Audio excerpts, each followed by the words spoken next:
immortal words of Judy Brown. Happiness is a choice. And we're happy you're spending some time with us. Chip and Zay, but it's Chip and Dan Neal today. The All-American offensive lineman at the University of Texas and two-time Super Bowl winner with the Denver Broncos, the one and only Dan Neal.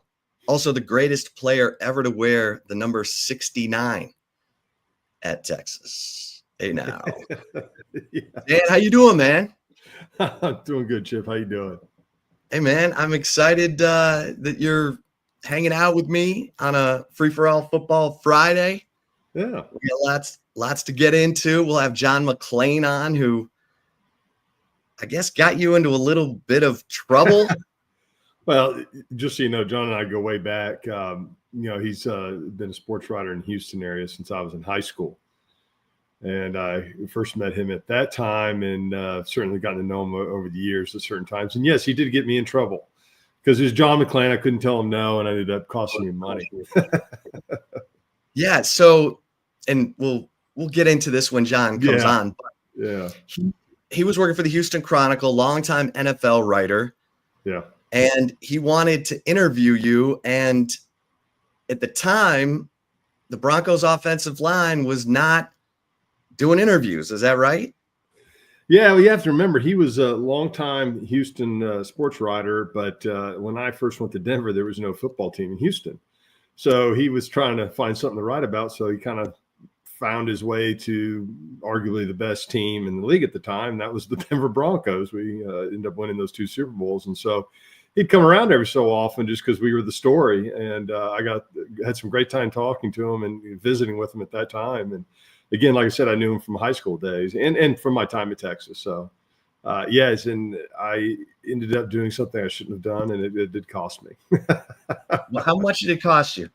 Oh, I don't remember. I mean, it was basically he I don't, he asked me to do an interview. I agreed, knowing that it could potentially cost me, thinking, who in Denver is going to read a paper in Houston? Well, yeah, that was my fault.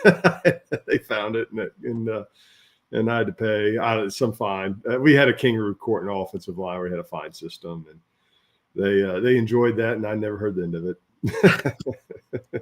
Well, it's fun to get you on, get your perspective, because the Texas Longhorns, your Texas Longhorns, are trending in the right direction, Dan.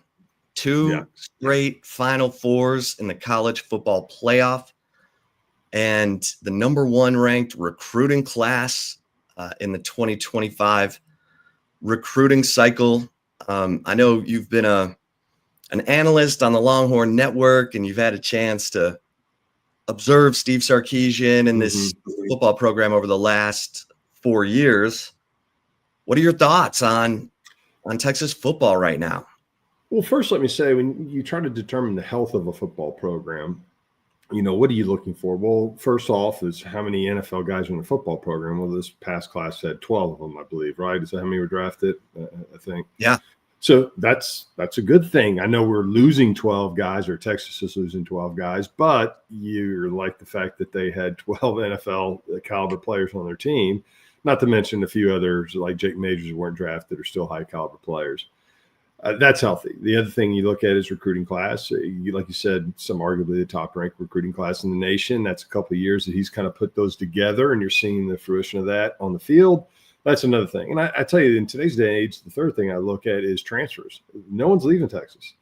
These guys get here, they like it, they stay. They want to win. These guys all ultimately want to win. Sure, there's money, and college football is different, and that's probably a 5-hour podcast to talk about all that crazy stuff. But it's one thing I look at is, are guys leaving the program for more money or greener pastures? And they're not. And so, and then they're kind of getting to be able to get part of their recruiting classes, the transfers that they're getting. They're filling what they need. They're picking and choosing who they want. And Sark's got a system. You've heard of it, about how he pays these players, or how the collective pays these players, and how it all works, and how he has some rules on how the whole process to try to keep the chemistry within that locker room, which I think he's done a masterful job, which let me tell you, talk to NFL coaches, they wouldn't anything to do with it. It is very hard now in college to manage the money aspect, the players, everything about it, recruiting.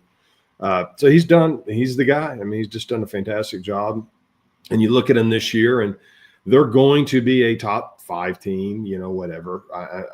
Today I love it because it used to be that you had to be ranked high and stay ranked high all season to get a chance in the national championship. Today, you just have to take care of business to get into the playoff, and then you can prove yourself. So they're definitely one of the teams to beat. And with Ohio State early, we'll find out quickly kind of the caliber team they have. Well, and Dan, there was a little bit of history made in this last draft because Texas had 3 offensive linemen selected, including Kelvin Banks, who went number 9 overall to the New Orleans Saints. He was the first offensive lineman from Texas selected in the first round since Mike Williams in 2002. Yeah. And the 3 offensive linemen selected in this draft were more than all of the Texas offensive linemen drafted from 2009 to 21. Yeah, I know. Kind of put that into perspective. It was always a point. I was fortunate enough to do the Longhorn Network for years now, and that was always my discussion is you're not good because you haven't produced NFL caliber offensive linemen. It's the bottom line. If you don't have that, really nothing else matters if you can't block. And you saw that. They weren't a good team for years and years and years, and then all of a sudden they're getting better, and they put 3 linemen in the NFL, and Kelvin Banks, again, a top 10 pick. It's not a hard thing to figure out. And I hear this, well, then they just lost all 5 offensive, or 4 of the 5. Yeah, but you know what? They should have 4 more guys close to that level ready to step in. That's kind of where you're at, and that's where this program's at. Yeah. And what did you think of Kelvin Banks going number 9 overall to the New Orleans Saints?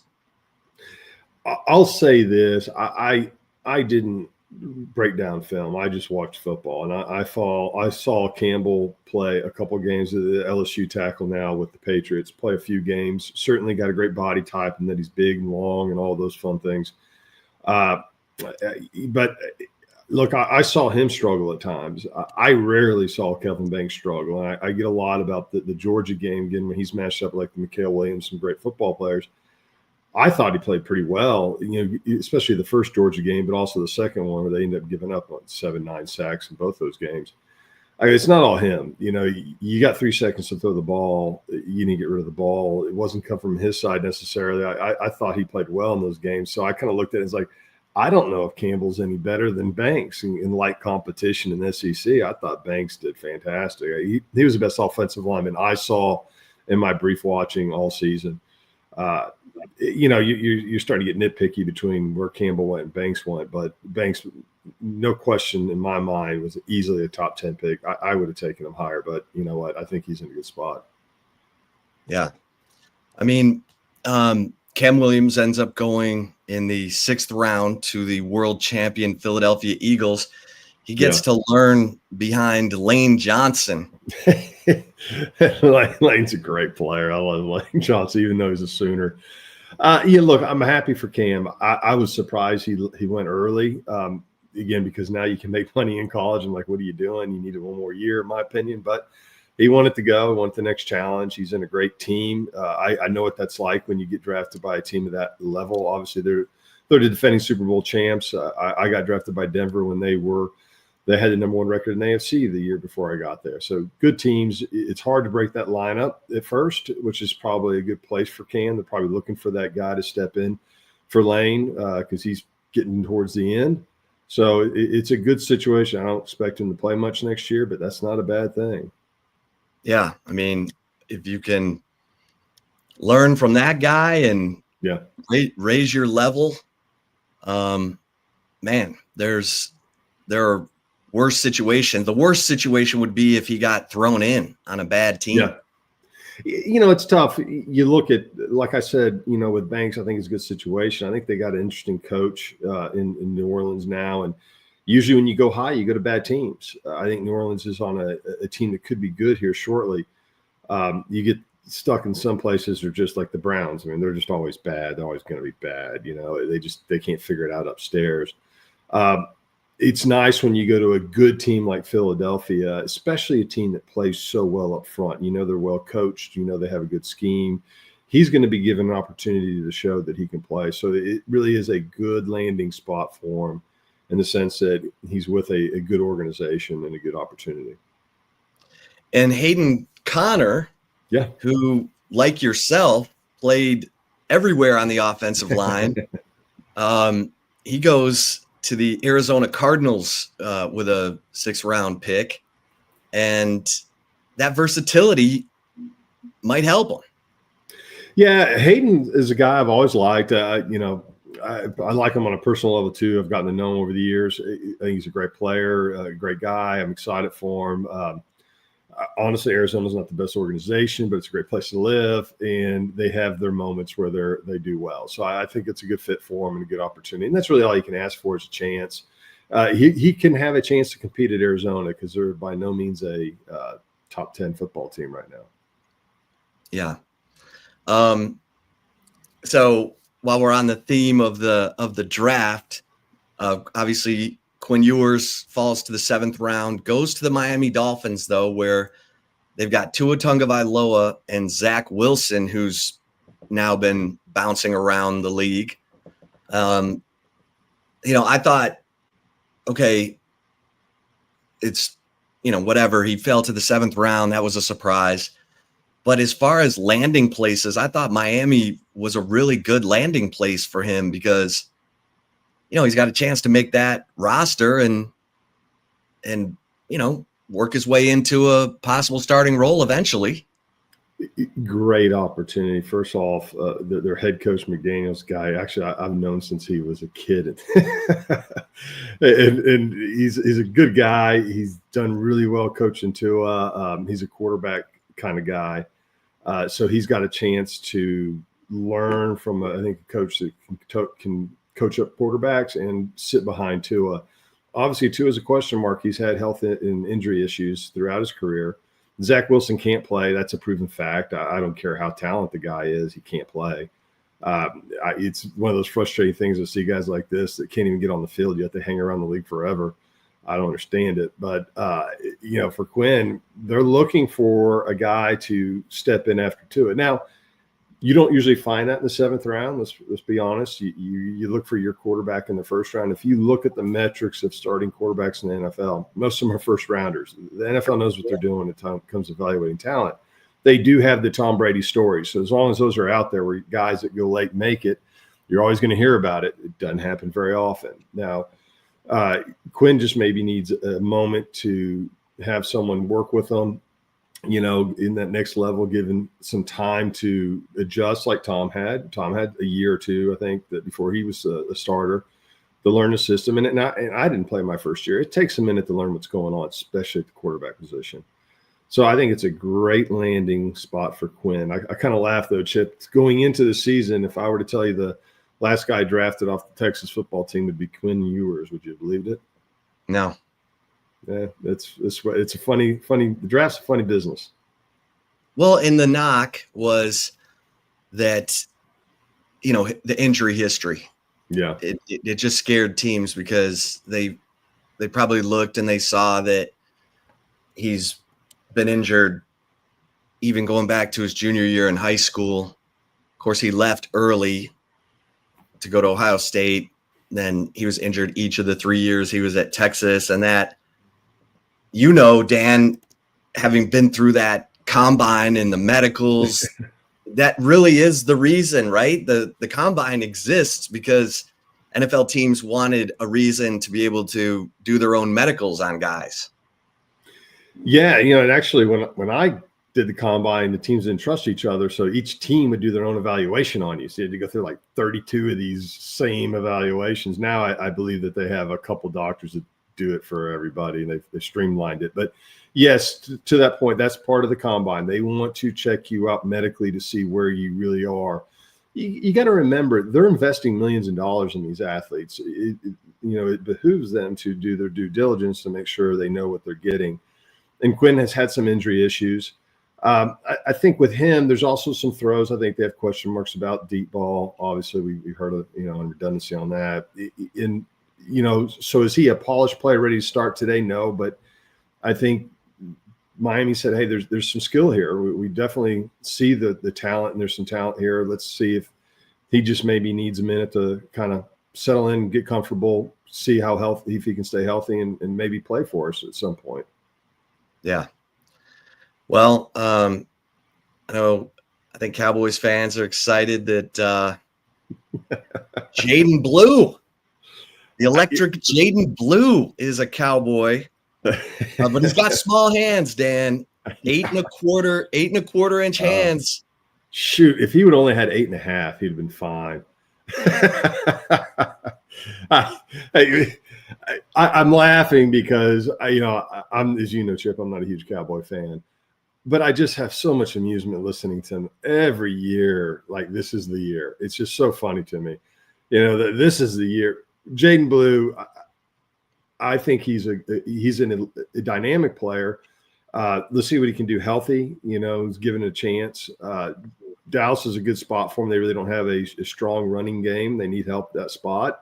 He'll probably get the ball. We get a chance to get in some different situations, and it's a good organization. As comical as it is sometimes, it is actually a good organization.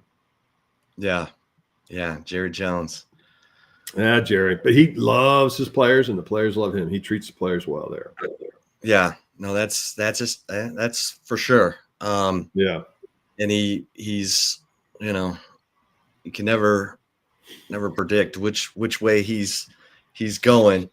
A lot of people saying, hey, Roy and Rob and Eric, and of course CB, the world's greatest volunteer radio producer, history of radio. And you remember CB from your days of doing radio. Yeah, a long time ago. That he's referencing right there. Yeah. Yeah. So what okay, a little more on the draft. Matthew Golden goes to the Packers. Mm-hmm. And everyone was talking about Isaiah Bond going into the year. Isaiah Bond, because he had that incredible catch. He had that gravedigger catch on 4th and goal from the 31 against Auburn to win the Iron Bowl, became an instant legend at Alabama, but then he transfers to Texas. He goes on social media, says he's going to break Xavier Worthy's 4.21 record at the Combine. So going into the year, everyone's like, oh, Isaiah Bond.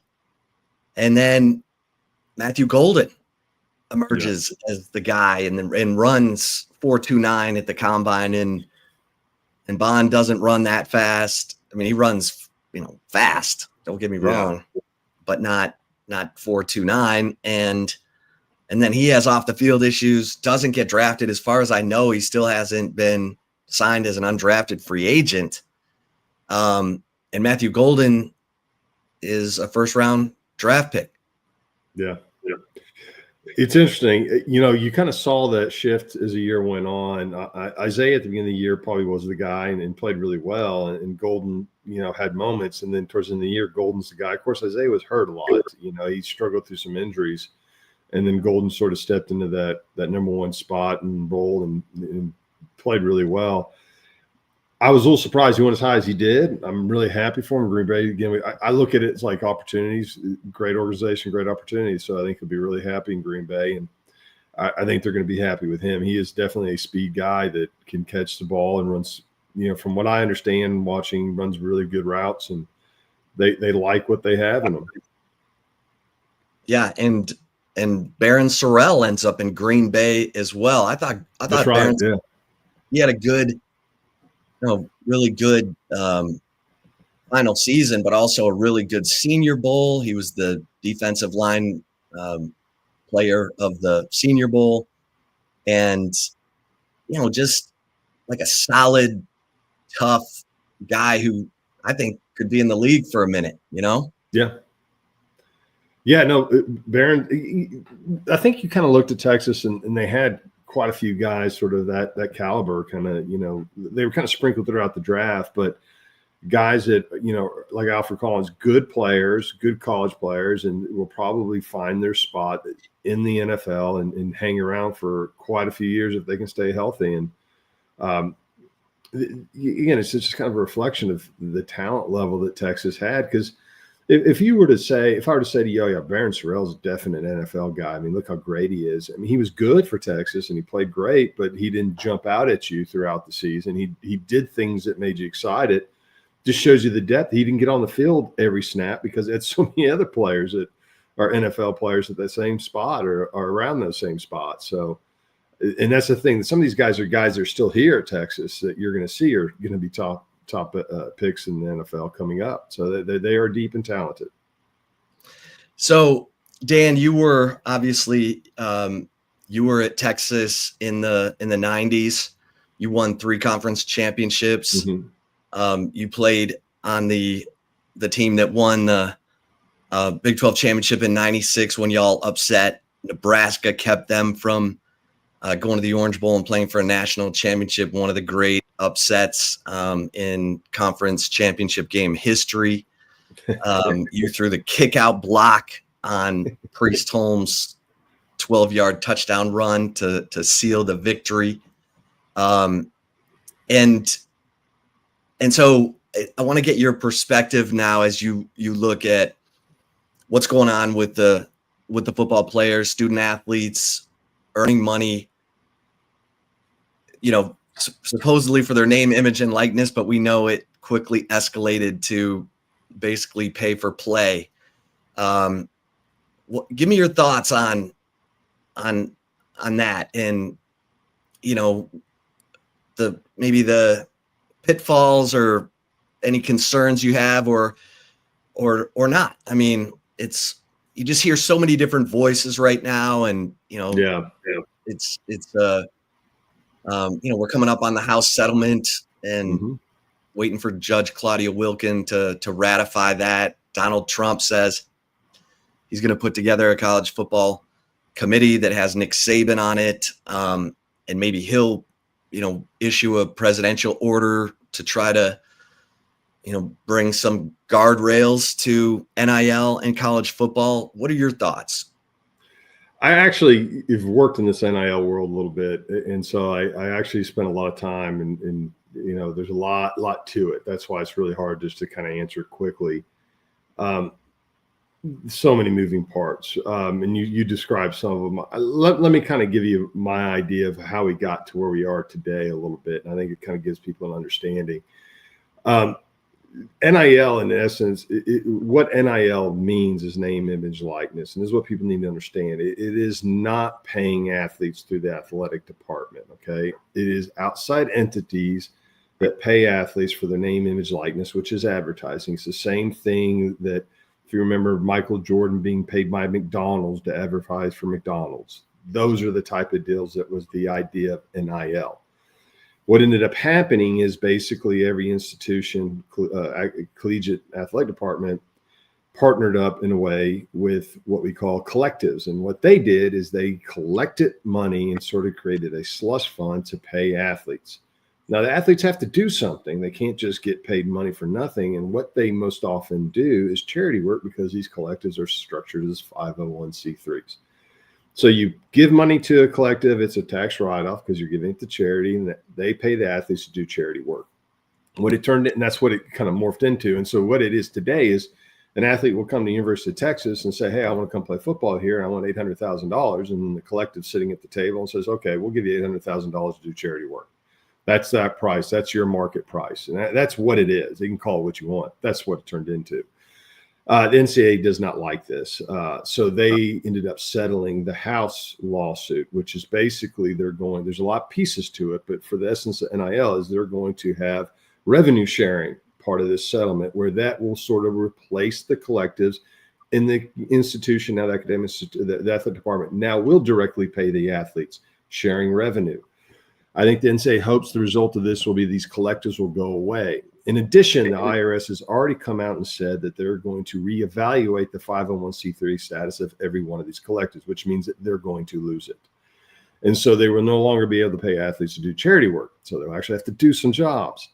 So what ends up happening, I believe, is through this House settlement is these athletes would be paid through revenue sharing, collectives go away, and then we'll get back to companies doing NIL deals with athletes to market their product, not irrelevant to where they go to school. They're just looking for athletes to do it. Now, there's a lot more to it that can happen, but I think that's what's going to end up happening because that was the intent when the Supreme Court ruled for name, image, likeness. The reason we even have this is because the NCAA, in all their wisdom, decided to suppress the athletes so much that they finally revolted. I think the idea that the university is making money off the name, image, likeness of athlete is total farce. There's no truth to that whatsoever. If you look at define making money, I define it as net income, not revenue. The net income of athletic departments is zero. They're not making money off these athletes. They're making revenue that they then have to turn around and spend on the non-revenue generating athletes in sports. And at the end of the day, it's zero. So that's farce. That never was the case. But the fact is the athletes got tired of the NCAA not even allowing them to have a job to make money. And they suppressed them so much. And I think in addition, and this is my opinion, in addition to all this, all of a sudden you had coaches like Jimbo Fisher getting guaranteed contracts for $100 million. The athletes are saying, what the hell? The coaches are making outrageous money. We can't even get a job. We make zero. Athletic department's revenue is $500 million. What's going on here? And so they sued and they won. Now you have a judicial decision that needs to be legislated. Hasn't yet been legislated on a federal level. So every state's got their own legislation. You know, Georgia, they have legislation in their state assembly to make NIL money tax-free because the state just south of them called Florida has no income tax. They want to compete with Florida. So it's just craziness right now. And so you will have federal legislation coming out. You actually already have one bill in the House that's been filed. You have Ted Cruz Commerce Committee that has already talked about filing a bill on the Senate side. And then now you have Saban talking to Trump, wanting some intervention with this. They need some type of legislation. In addition to the House settlement, hopefully in the IRS ruling, we'll have some normalcy to this at some point. I think what we have now is the most money athletes are ever going to make. I think this is all going to settle down, and I think it's going to be for the best.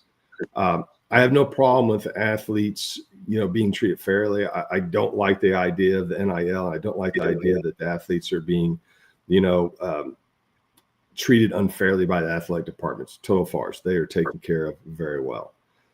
It's here. It's not going anywhere. So here we are.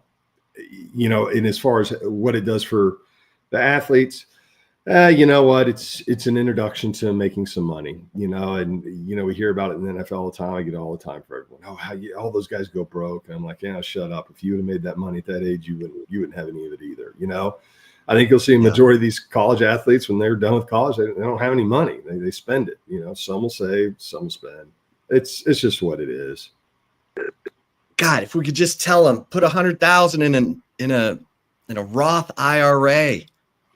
And I think you'll have some of that, but it's not just athletes. You hear about it all over. Contract labor often doesn't understand that, hey, there's taxes due later on that. That happens. It's not just athletes. It's just there's a lot of things that you don't know. And look, this has been my complaint the whole time. I spent 5 years undergrad at University of Texas. I took a class of anthropology, haven't used it once, right?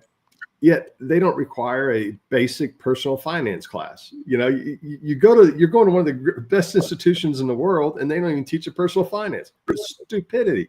So they don't know. It's not all their fault. And you can try to teach them, but often lessons are learned the hard way. Yeah. And I think they're trying to, provide that more now. They are. And I don't mean to interrupt you. They are. They actually pay the athletes to do some of this classes, and athletes don't show up for it. Wow. They just don't want to do it. Well, yeah, man. And I've said on this show, it's a whole. I said we need a 5-hour show right. to do the whole. And like I said, I love it. I can talk about it all day. I feel like I'm pretty well versed in it and I understand it. But we just know I don't even thrown in yet that Kentucky just, removed their athletic department out from underneath the umbrella of the university and set it up as an LLC now, so that they have more revenue making opportunity. It's all up in the air right now how this whole thing's going to shake out. Wow. Yeah, I didn't know that Georgia had a bill. Has that come out of committee that the bill would? You know what? Last I checked, I think it was in committee. I think most of these are in committee. I don't know the legislation. When I say most, I think Illinois did it. Maybe Missouri. There's about 4 or 5 states that have done this. That have made NIL money tax-free? Yeah. Wow. They haven't passed. It hasn't passed, but it's in trying. committee, I believe, for most of these. And the feeling is it probably will pass because they know they have to pass it to compete in today's world. Wow. Yeah. I mean, how do you think if you're the guy that's welding all day and the athlete that plays for the university is getting tax-free money and you're paying taxes? How's that go?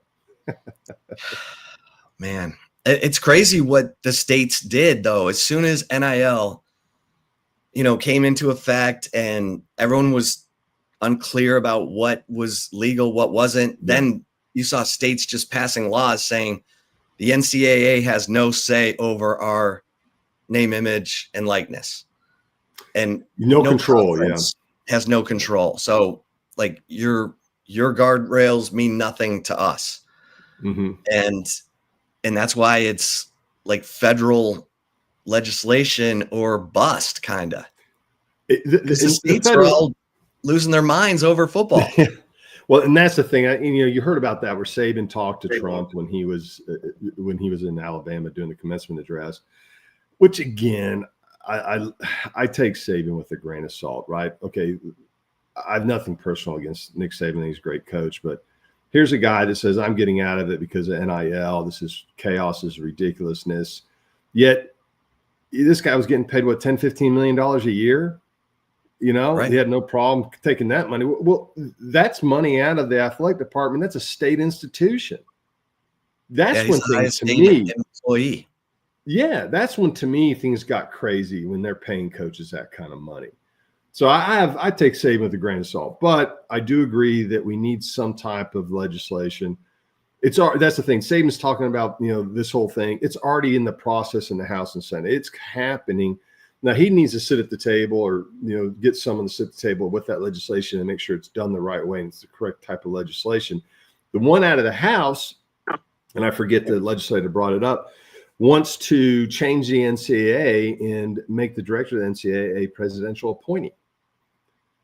More federal control. So that's my point. We could go. There's all kinds of stuff that people don't even know that's out there because if you don't spend the time to research it, which right now I don't have a job, so I got time, so I just research this too much. Well, thank goodness, because it's so fluid that the schools were talking about having roster limits.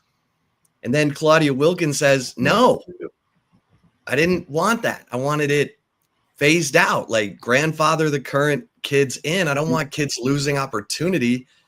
And so now you're seeing schools like Notre Dame come out and say, hey, we're grandfathering our kids in, our walk-ons. We'll grandfather them until they graduate, and then we'll start observing the roster limits, which is what Claudia Wilkins wants. I've reached Texas. I haven't heard back yet if they're going to grandfather their kids in. I know some walk-ons have felt like, they were getting pushed out because everyone thought they needed to be at or near 105 for football. And then Claudia Wilkins no. And in fact, that's what's holding up the settlement of the case.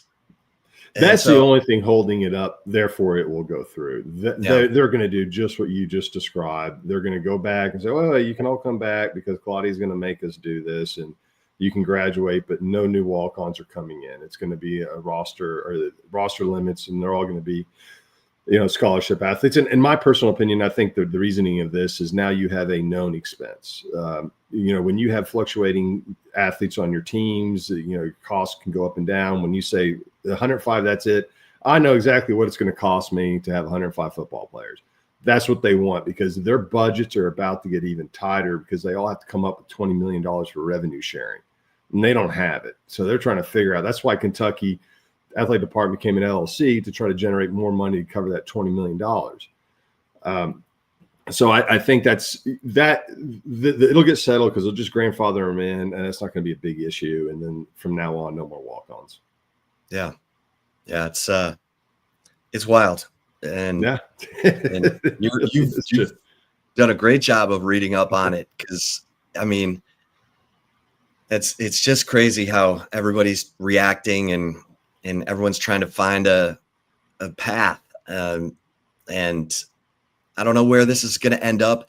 I mean, I think they wanted it to be like when the rookie salary cap came into the NFL, Dan. Like Sam Bradford was the last number 1 pick to make $50 million. He's never even played a snap. Then the owners in the NFLPA get together. Hey, rookie salary cap. I forget what the concession was to the players, Dan. In order Veterans to get got more money. Veterans got more money. Okay. Yeah, because there's a clear, there's a salary cap, which is based on NFL revenue. So whenever you hear, hey, the cap number's going up, it's because the NFL had more revenue. So the previous year's revenue will reflect the next year's cap. They have to spend a certain amount of it, and they can spend up to the cap, each team. And so what they were having happen is these rookies like Sam Bradford getting $50 million. The veterans are like going, that's ridiculous. This guy can't play. Why, And so they said, okay, what we're going to do is we're going to do a kind of capped slotted system for the draft. And all that money that we would have spent on the rookies are now is available to the veterans. And so the veterans who are voting members of the PA, rookies or not, or college players are not until they're drafted, we're like, yes, we like this idea. And so they're all for it. And so that's how we ended up with the rookie slotted cap. And that's exactly what they're trying to do with revenue sharing, is basically you're getting these high school players coming in, and how much are each person's revenue percentage share cut of that 20 million, which is another conversation on how that's going to work. But that's kind of what you're going to see happen, as you just described, sort of be like that rookie cap that, hey, all offensive linemen at UT are going to get paid this much coming in. Yeah. Yeah. We were talking about the Pancake Factory and yeah, how incredible that timing was. Yeah.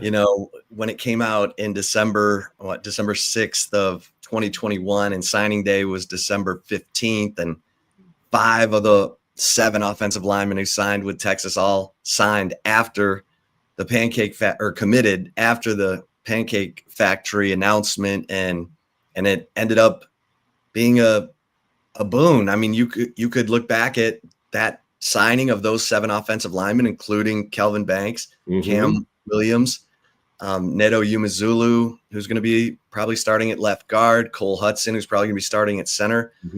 All those guys were part of it, and they all stayed through the 2024 season until Malik Agbo finally transferred to West Virginia. But I mean, that we talk about the trenches and getting that right. Yeah. And you open the show saying, if you don't have those guys, you don't have a chance. And Texas got it right, and that became, a big launch point. I know Quinn Ewers coming in that transfer class in 22 was big as well, but that ended up being a really important little nugget on the timeline.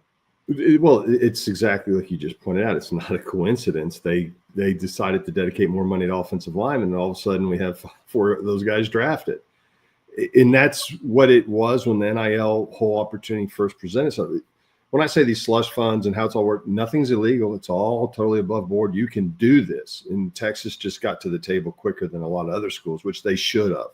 I was sitting back at first going, why aren't you doing this? You could be making a ton of money. I still think they could be making more money if they do other things, but no one listens to me. It's a free for all. Pay them, get good fast. Well, Texas is good at it, and they got good fast, and that was case in point, the Pancake Factory.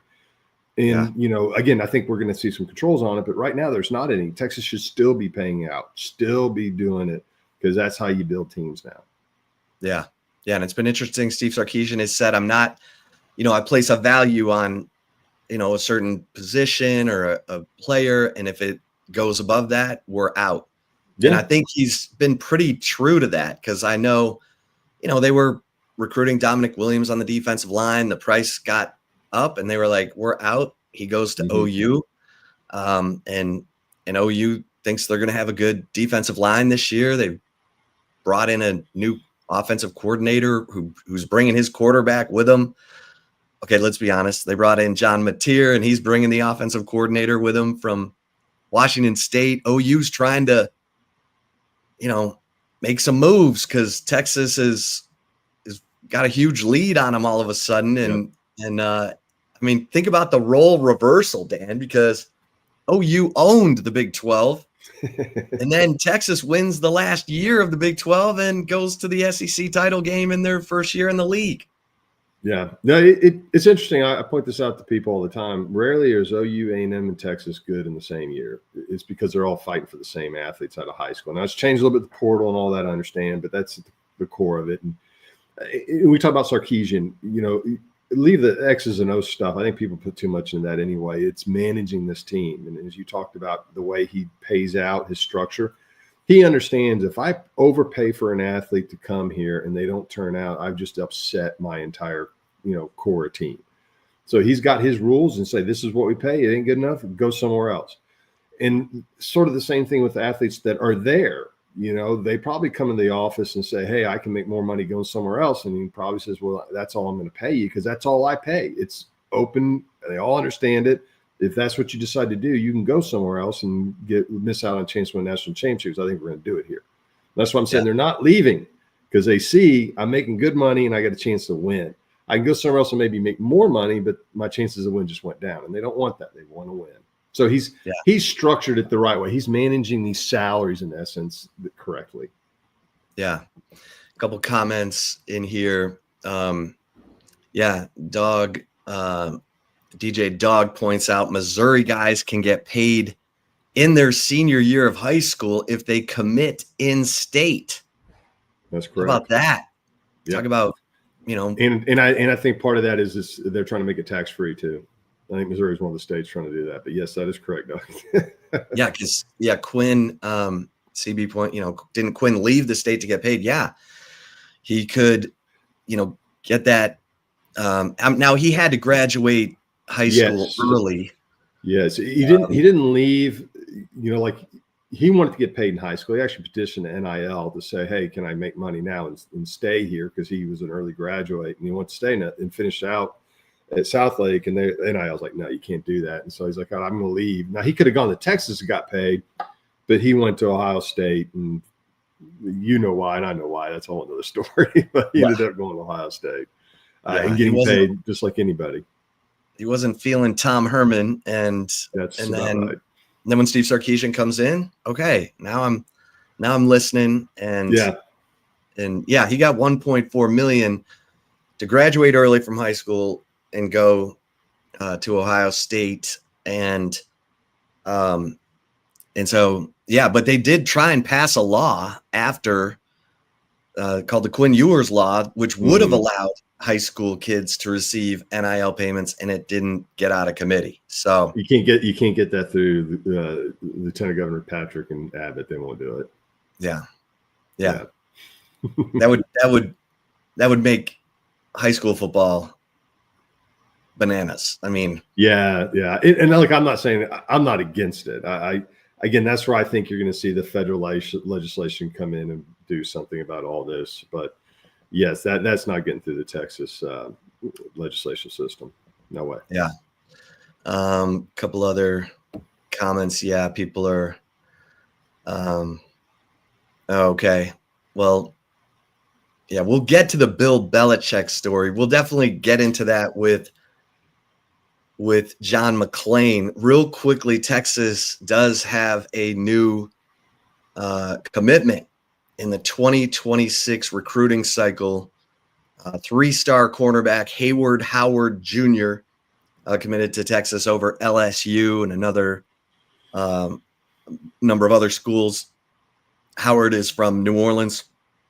From New Orleans, Edna Carr, 6'2", 175, checks all the boxes, fast, long, and a guy who, I think the Longhorns coaching staff, Dan, has done a really good job of evaluating talent, because you look at a guy like Trevor Gooseby, who's probably going to be Texas's starting left tackle.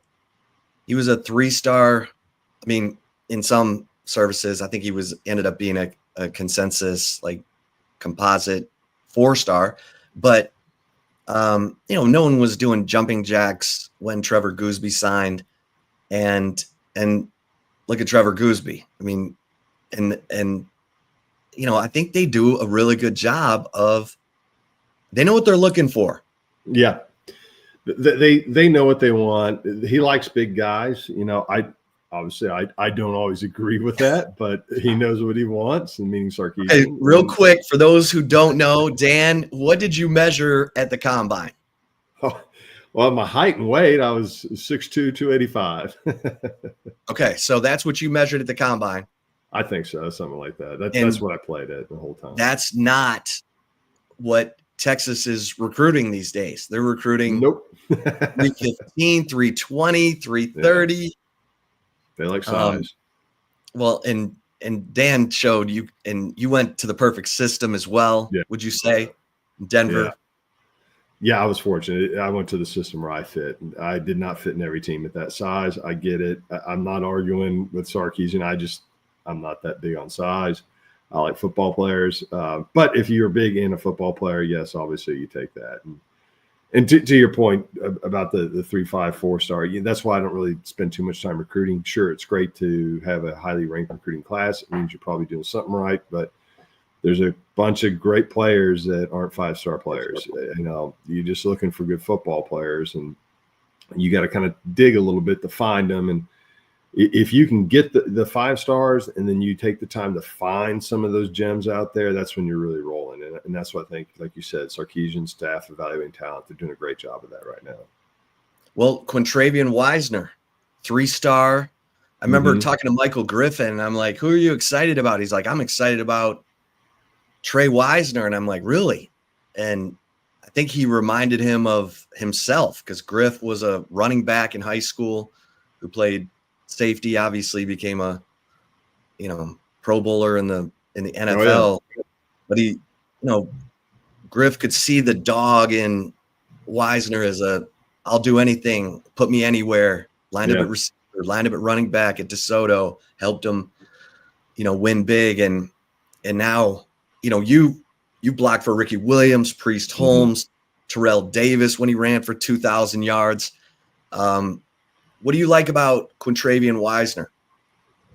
I think none of the backs, honestly, I like Wisner. I think he's a tough runner. None of the backs, honestly, that I saw last year on the team jumped out at me like, this guy's fantastic. I think they all had different sets or different skill sets, and they played well at times, but I just don't think we had a dominant running back on the team. I think it hurt them at times. I do like, I'm not trying anything away from Trey. I think he's a good player, and he showed signs. I think another year he'll be even better. I think going into this season, we're excited about the running back room if they can stay healthy. That really hurt the team last year. But Wisner's a good player. He's a solid guy, and I think he'll be a good football player for Texas this season. Yeah. It's a little different going into this year, because you had transfers come in at receiver who were there in the spring: Matt Golden, Isaiah Bond. Ryan Wingo was an early enrollee freshman. You had DeAndre Moore coming back. This year, they don't take a transfer receiver until the spring. Emmett Mosley, the 5th from Stanford, who I love. I think in Texas was recruiting him until he tore up his knee going into his senior year. They backed off. He got right. He goes to Stanford. He has a freshman All-American year. 3 of his touchdowns were on 4th and goal. Like, he was a trusted guy in big situations. And I think he's going to probably come in and start, because he's a dog, and, they need dogs. But he's not here yet.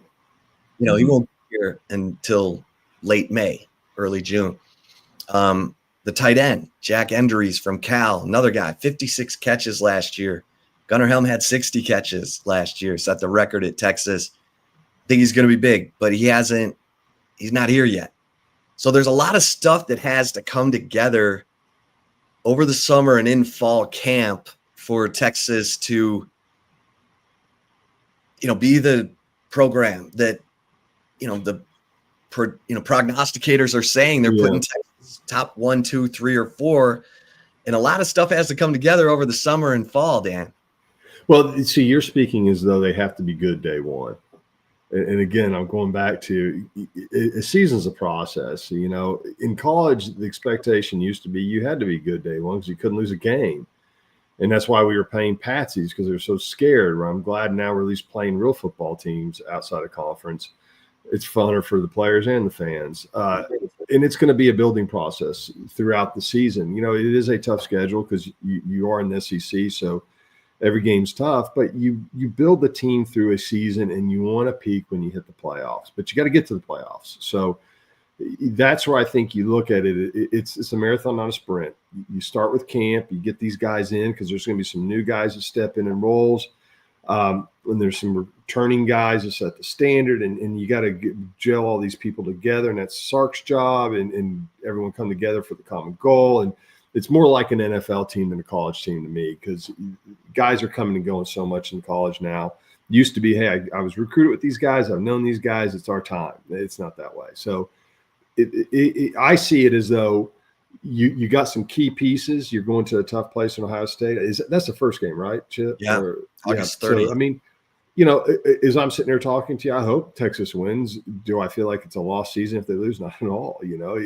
It's going to be a game that we're going to find out kind of where we are, what we need to work on, because we're playing the best, and you can go back and build on that. And that's the whole thing, is just each week you build and build and build to where when you finally get a chance to hopefully get to the playoffs, you're peaking. Yeah. No, it's going to be a interesting season, because you get Ohio State, and then you play 3 teams you should pound. San Jose State, UTEP, and Sam Houston. And then you go to Florida, and you spend the whole month of October away from Austin. You don't play a single home game in the month of October because you're playing the OU game, and Texas is the home team this year. So on paper, it's a home game for Texas, but we all know it's in Dallas. And then Texas, plays back-to-back road games after the OU game, including the Florida game. So it's a interesting schedule.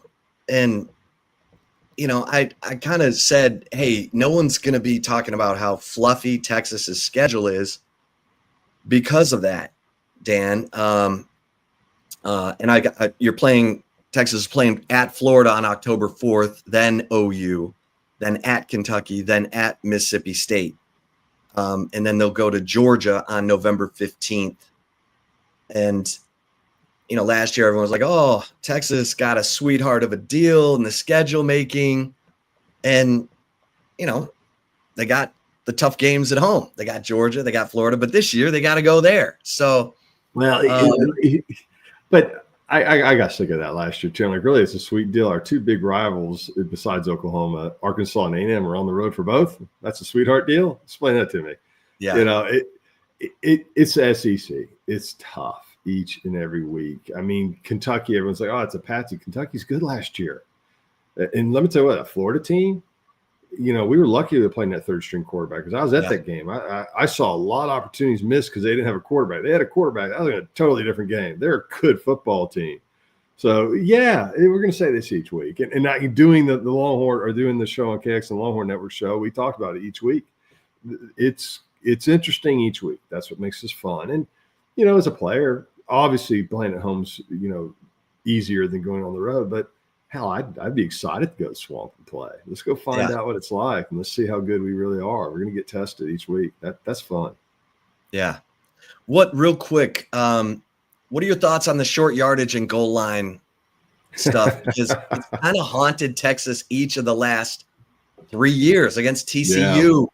First and goal from the 2, first and goal from the 5. They only get 3 points in those 2 possessions. And then OU, first and goal from the 1. They don't get in. They lose the game 34-30. And then obviously Ohio State in the playoff last year, first and goal from the 1.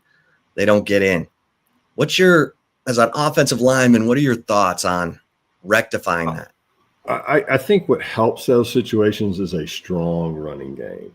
And, you could look at this team and say that we've had moments running the ball, but are we really a hang your hat on the run game offense? And they were not. And I think that's where you see those kind of glimpses as why that's an issue. The other thing about it is that something's just kind of getting your head. I've been on teams where we really struggled in the red zone and we just couldn't quite figure it out. And you're trying everything and it kind of gets in your head a little bit. So I think that they need to kind of find that guy that they can really count on in those short yardage situations to hand the ball off to and get it done, including getting it done up front, getting it done in the backfield, everyone getting it done, because they just could not last year, and it was a real problem. So the tush push, would you, and we'll bring in John McClain to get his thoughts on this in just a second. The tush push, how do you feel about that play? This is to me the irony. So there was a time during PAT field goal where offensive linemen would sit there and defense would do the tush push. They would load up 5 guys on one lineman and just ram everybody and try to run and break your legs, and no one cared. Now all of a sudden they're doing it back to the defense, and all we hear about it's like, oh, this isn't fair. And these defenders have no chance. Dangerous, yeah. Well, it's defenders, so they care about those guys. It's really, honestly, I don't care either way. It's a play. If they want to get rid of it, that's fine as well. It is kind of easy aspect for the offense to get a yard with that play, which I'm okay with. I'm an offensive guy, but if you want to try to kind of take away that, bring some more levity to it, that's fine too. All right, let's bring in the general. Mad Dog McClain, John McClain, voice of reason in H-Town, Dan's hometown. John, how are you doing? I'm great. I got a couple of things for Dan. Dan, great to see you again. You too, John. Number one, I went to an annual sports banquet at Sci Fair, and they inducted a bunch of people into their Sports Hall of Honor, and one of them was a friend of mine. And probably 8 people got up to make speeches, and 3 of them took shots at Cypress Creek. And I asked a friend at my table, I'm guessing Cy Creek is their chief rival. And he said, yes, we hate Cy Creek. So I assumed you guys hate Cypress Fairbanks. That is correct. I am not a Cypress Fairbanks fan. I went to Creek. I also wanted to ask you another thing. I told Chip, give you a heads up on this. It wouldn't have been your rookie year because I would never have tried to do this when you were a rookie. But back then, Alex Gibbs and I think it was Tom Nalen had this dumbass rule that any offensive lineman who talked to the media got fined. And back then, you can't do that anymore because the league has rules against it. Yeah. But I think it was Nalen who administered it. So Dan talked to me, and there was no internet back then. And I did a story on him for the Chronicle.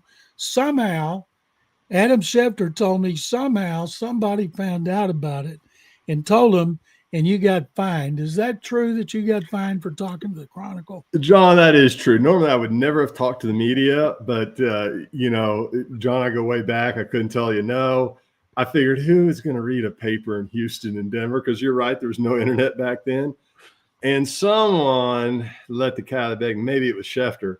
Someone let the cat out of the bag that I had done it. And I walked into the offensive line room, and there it was taped on the wall, the actual article on the paper. I was wondering. Yes, I was fined. I was wondering if it's somebody like Alfred Williams' family. And because I can't imagine somebody in Denver would go to enough trouble to get a copy of that story. But it would have been real easy for like Big Al to call somebody in his family and say, send us that. And I'm not saying it was, but I was trying to see who on that team was from Houston. But y'all won the Super Bowl that year, and you won the Super Bowl next year. And because at that point, Chip had the greatest job in history for 8 years between the Oilers leaving after the 96 season. And I didn't start covering the Texans the first, let's see, 3 seasons. Uh-oh. John Freeze on us. I want to hear that story.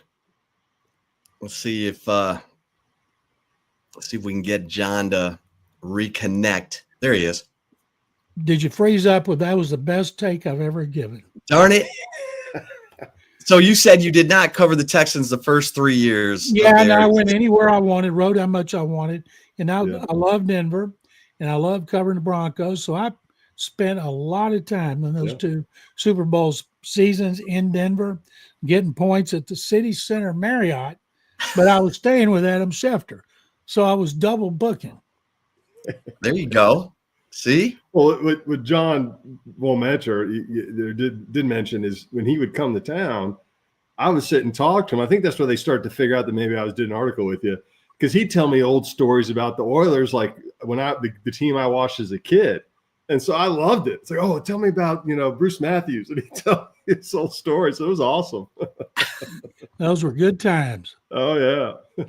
Alex Gibbs tried to do that here when Kubiak brought him in, and we raised hell with Bob McNair. And Bob McNair said, everybody talks to the media in Houston. Oh, yeah. Alex, I'll tell you the reasoning behind that, John. Did you ever hear why Alex did that? I never did.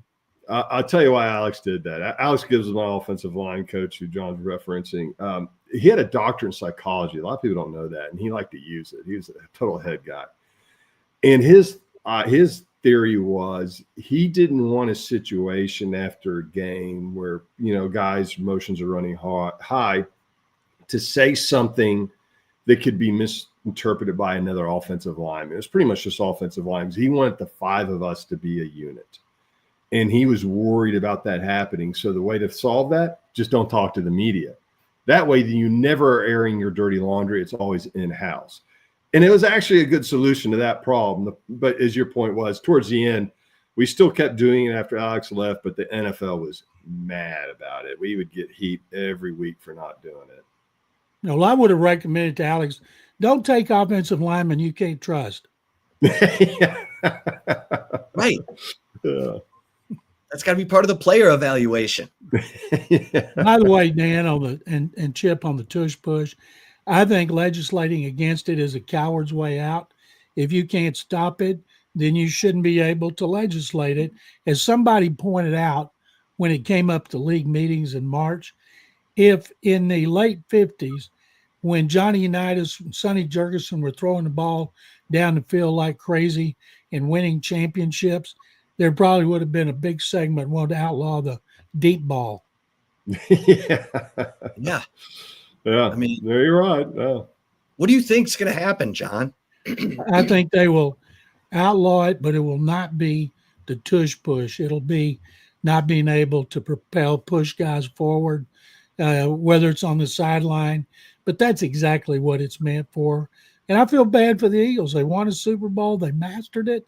And can you imagine when you played, Dan, I think you were like 290, 295, and Alex liked y'all light so you could get out on the second level. And today the linemen are like 330, 340. They're putting linemen in the backfield to push the quarterback. Plus, Jalen Hurts is really strong. He works his legs like crazy, and they've mastered it. Well, as a defense, you should master it. Yeah. No, I'm not arguing. You got to stop it. When I played, you couldn't do that. That's kind of why I was surprised they allowed you to do it. You could not help push another player forward. That was illegal back then. It was on the books, and then they still just stopped. Remember when USC beat Notre Dame with the Bush push? Yeah. With Matt Leinart? That was illegal. Yeah, but they didn't call it. So I'm afraid they're going to legislate against it, and I just don't like it. Maybe I'm old school, but I don't like when you can't stop something that they're going to put a law in there about it. Yeah, that's the NFL. They're always trying to, I don't know, legislate things out.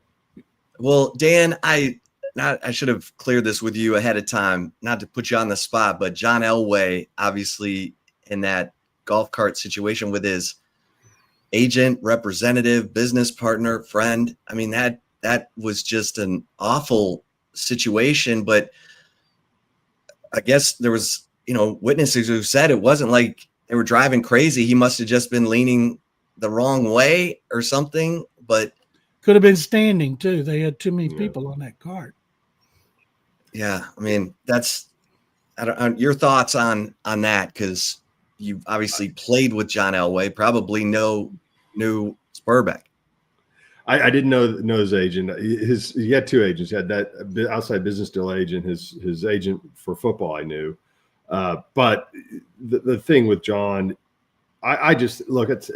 It's just a tragedy. I mean, this poor man's lost his life. He's got kids, wife. I mean, it's just a tragic event. And I feel bad for John. I could not imagine having to deal with the fact that, my actions maybe, took someone's life or helped contribute to someone passing. That would be a hard thing. So I do feel for John. John's a great guy. Just feel bad for the whole situation, honestly. Yeah. It'll be interesting to see, since Spurbeck's wife was there, so she knows exactly what happens if she sues his best friend, because they've lost their kids' money, the money maker and all that. You hope it doesn't come to that, but it's something people up there, especially, everybody wants to know every single thing about the Broncos and Elway the most of all. If there's any little morsel of information, people are going to find it out. Yeah, and I think that's the one thing too about this is, was there alcohol involved in the incident? That there's just a lot of questions about it. And you're right. I don't think there'll be any criminal proceedings, but there certainly could be civil. And yeah, I don't know. I just feel because it's not going to be over tomorrow. It's going to be some time here to get it all worked out. But I feel bad for everyone. Times I've jumped on the back of a golf cart and stood barely on it behind the bags because there was two guys in the front. You see that all the time on a golf course. You do. I almost one time I was driving, I took a turn and I didn't realize there was a sand trap there. I almost flew in a sand trap, right? We get there's been all kinds of times. That's why I walked today, John, trying to be less fat and less dangerous. Well, let me just throw this out there.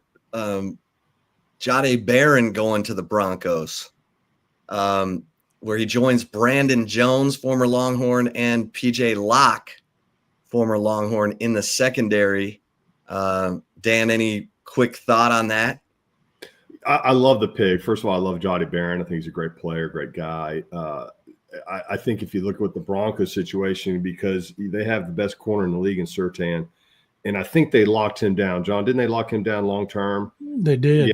So he's locked down long term, at least 4 years. He'll be their starter. Now you just secured another starter on the other side potentially in Jahdae Barron, and you've got him locked down that rookie contract, which is 3 to 4 years. So you've just solidified your secondary for 3 to 4 years. One, you're paying a ton.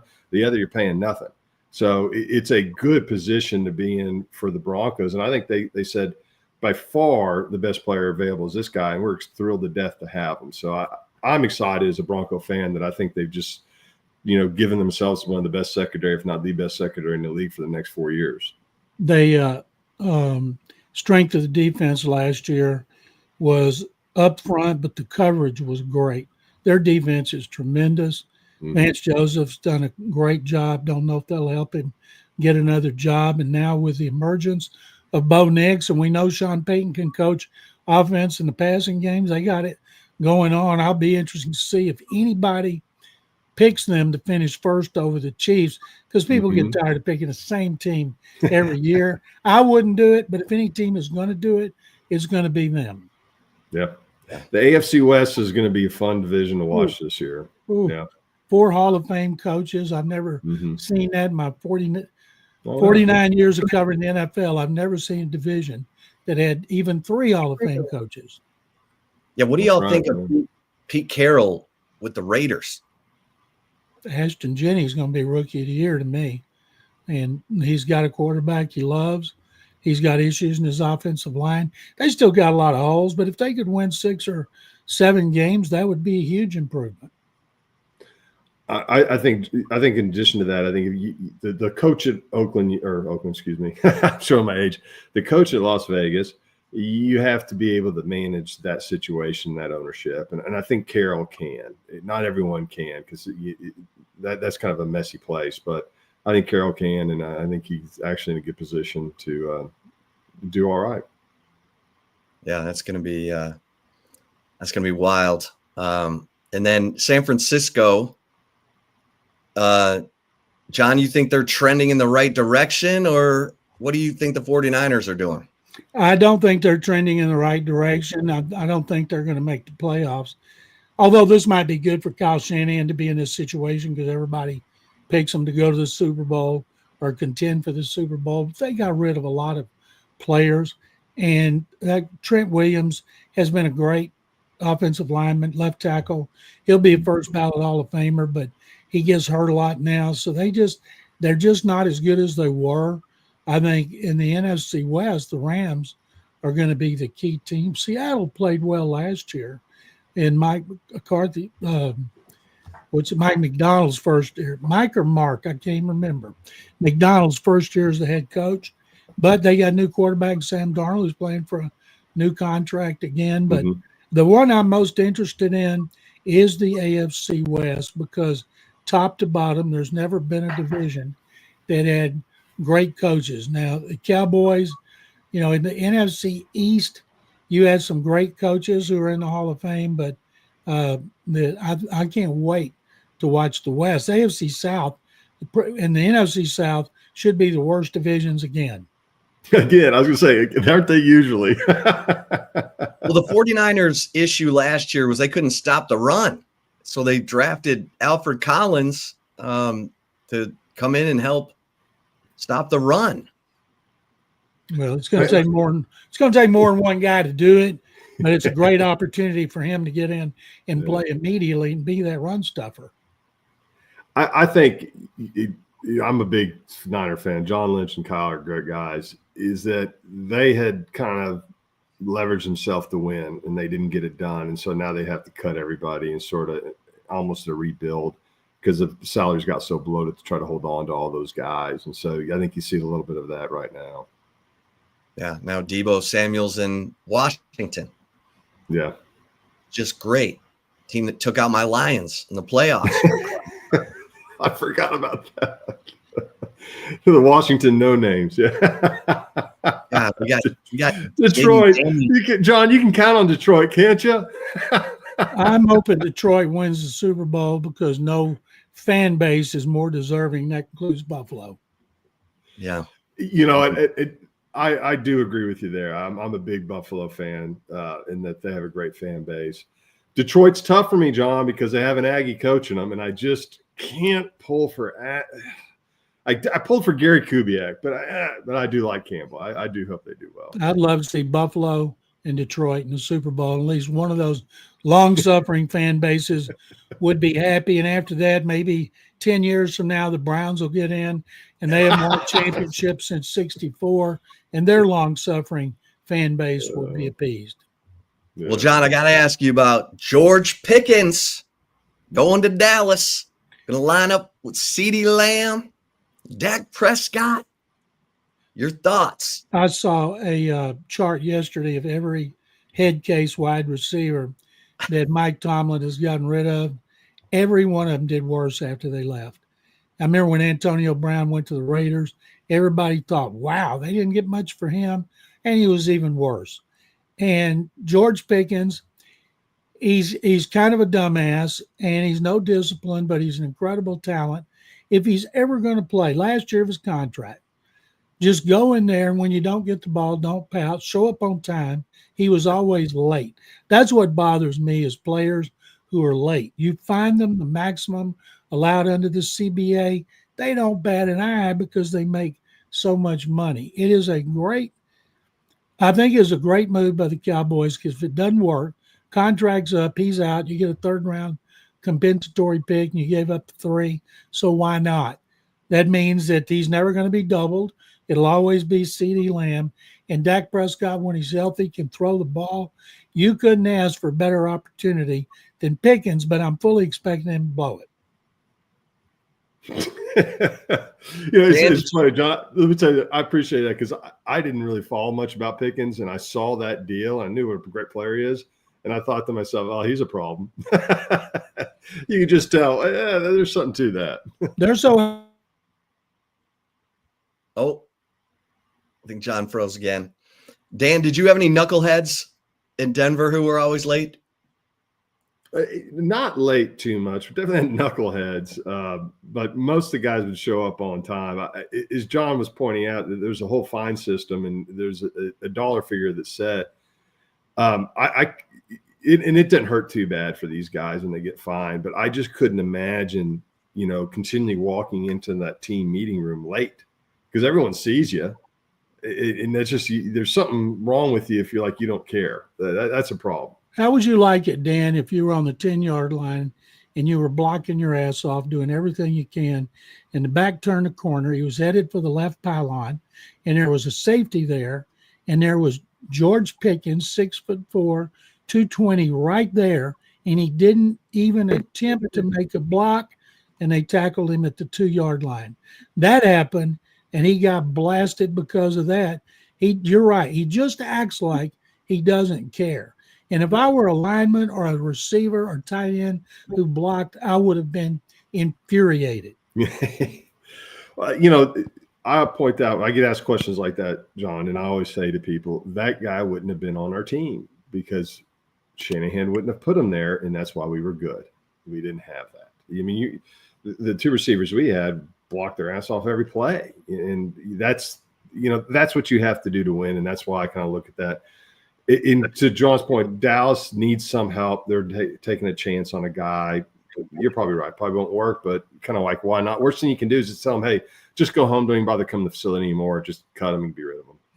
I don't mind if guys got big egos, if they're me-first players, if they play hard all the time. And because, that's the way most wide receivers are this day and age. But if you're like Pickens and you just don't put out at times, no matter what the situation is, Cowboys just asking for trouble. As somebody pointed out, he's going into his 4th season. If he hasn't matured by now, what are the odds he's going to mature playing for the Cowboys? Well, contract year, sometimes you get better behavior. Thing. Yeah. That's the only thing they have going for them. Because Mm-hmm. I don't know who's leading the Cowboys in the locker room. I mean, I would have traded Micah Parsons when I could have gotten a 1st-round pick or a couple 1st-round picks, because that guy's kind of a wild card, and I don't think he was real happy when Dan Quinn left.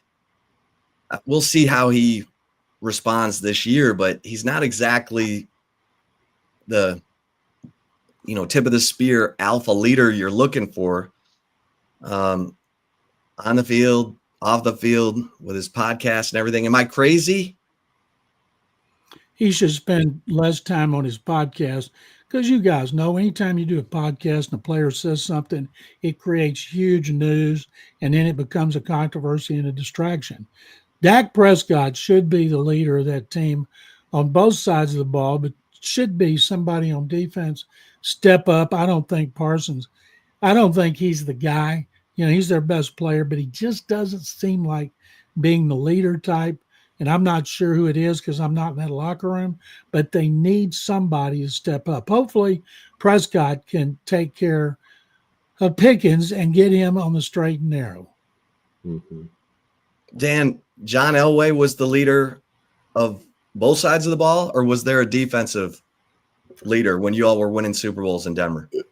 John was definitely the undisputed kind of leader of the team, although John said very little. He's kind of a quiet guy, which you kind of appreciated. But like Alfred, Williams, he was a character on defense everyone loved, and he was a lot of fun. And we had some players like that.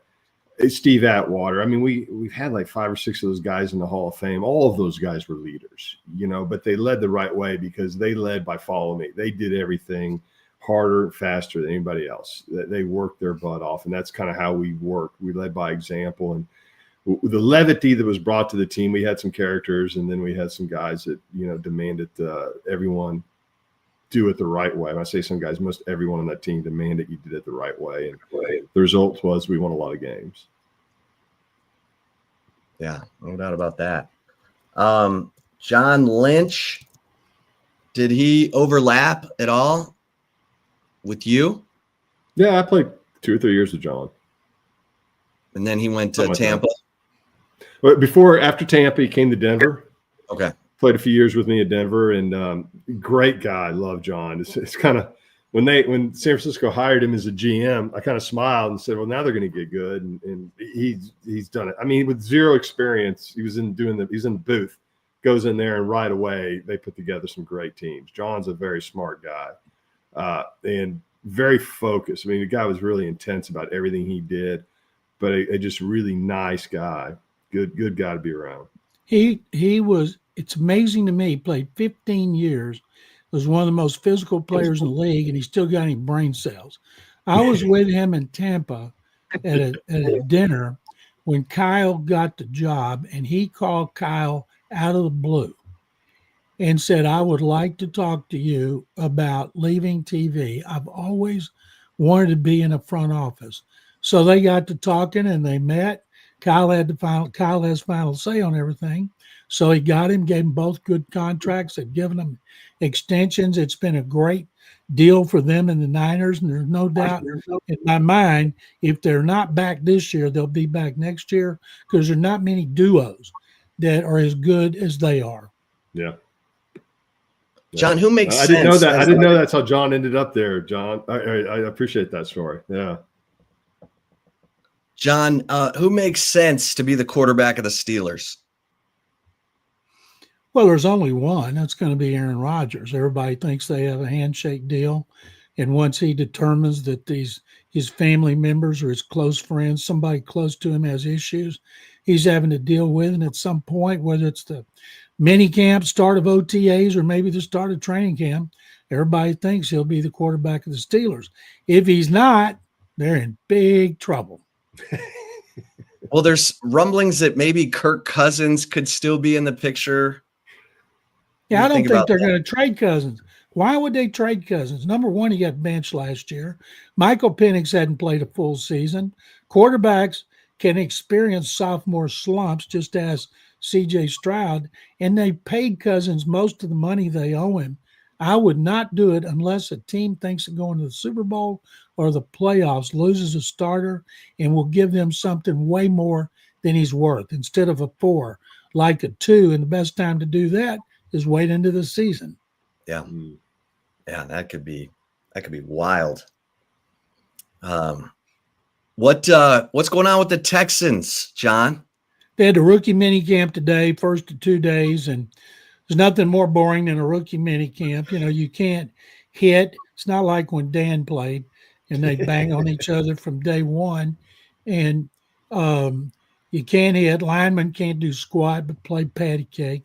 You can see receivers and DBs and running backs run out for passes thrown by quarterbacks who won't make the roster. But, it was fun to talk to the coaches and some of the media people I like seeing. And that's all it's for. They can't put on pads at all.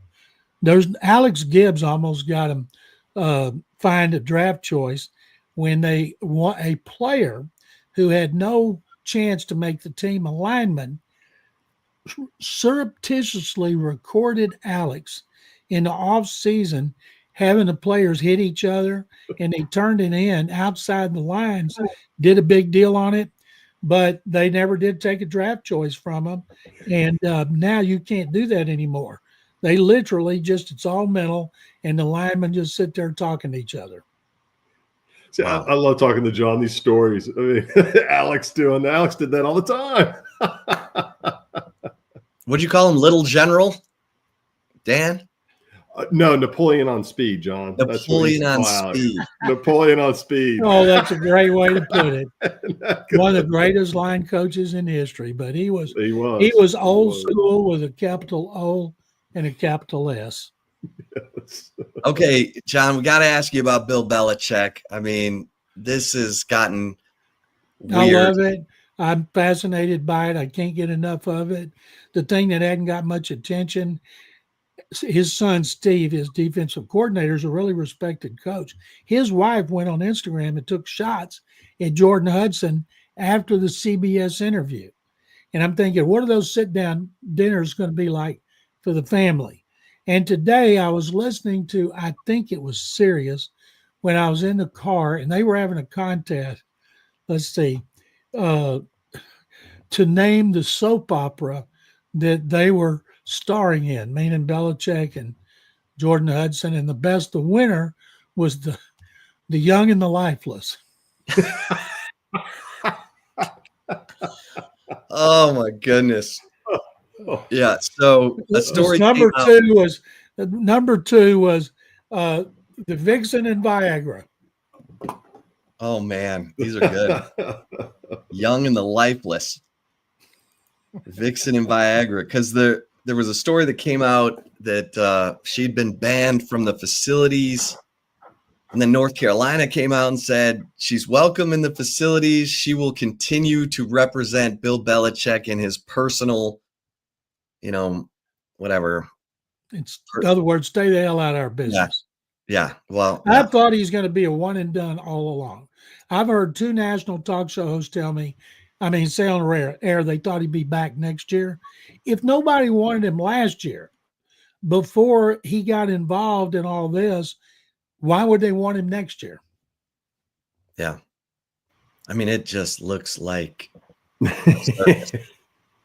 But John would know more about it than I would about Belichick's inability to get an NFL job. I'm just assuming it's because of his seize of control. When he was in New England, Kraft pretty much let him do what he wanted to do. And I think that word's out amongst all the other teams. And their question is, do you want to let Belichick just do whatever he wants? Because that's what he's going to require. The whole thing, and I think that's why no one wanted him. Because he's a great coach. He's a jerk, but he's a great coach. Look, man, whatever makes you happy, knock yourself out. I don't care. My question is, and I'm not as old as Bill, but what in the world are you going to talk to a 20-year-old about? Have you ever sat down and, whatever she wants to talk about. Well, what's that conversation? He learns the 2 words that we better learn if we're married. Yes and dear.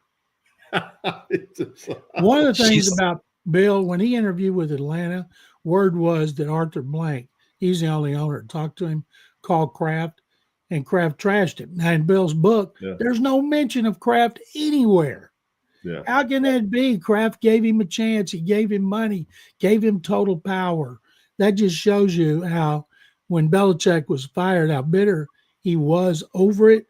And so I don't see any way he's coming back to coach. I don't care what he does at North Carolina. And right now, I think if they lose, everybody's going to blame it on her.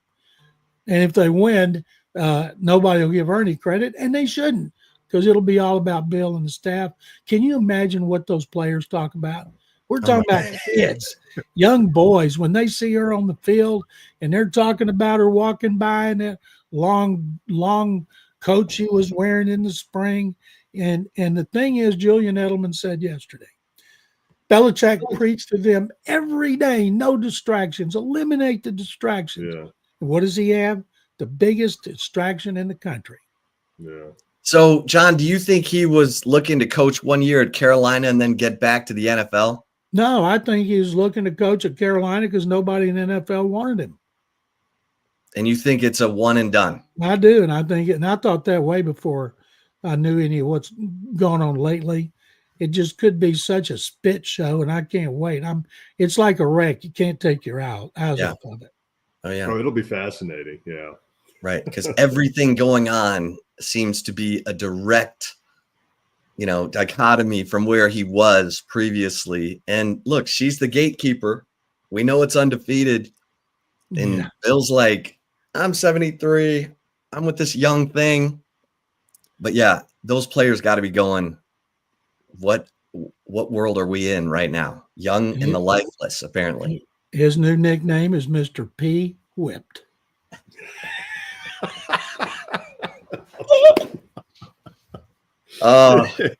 Dan, you got anything else for John?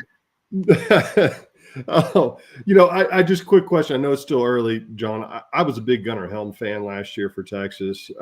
I think he's going to be terrific. He's going to be a good fit for him there. Oh, maybe we lost him again.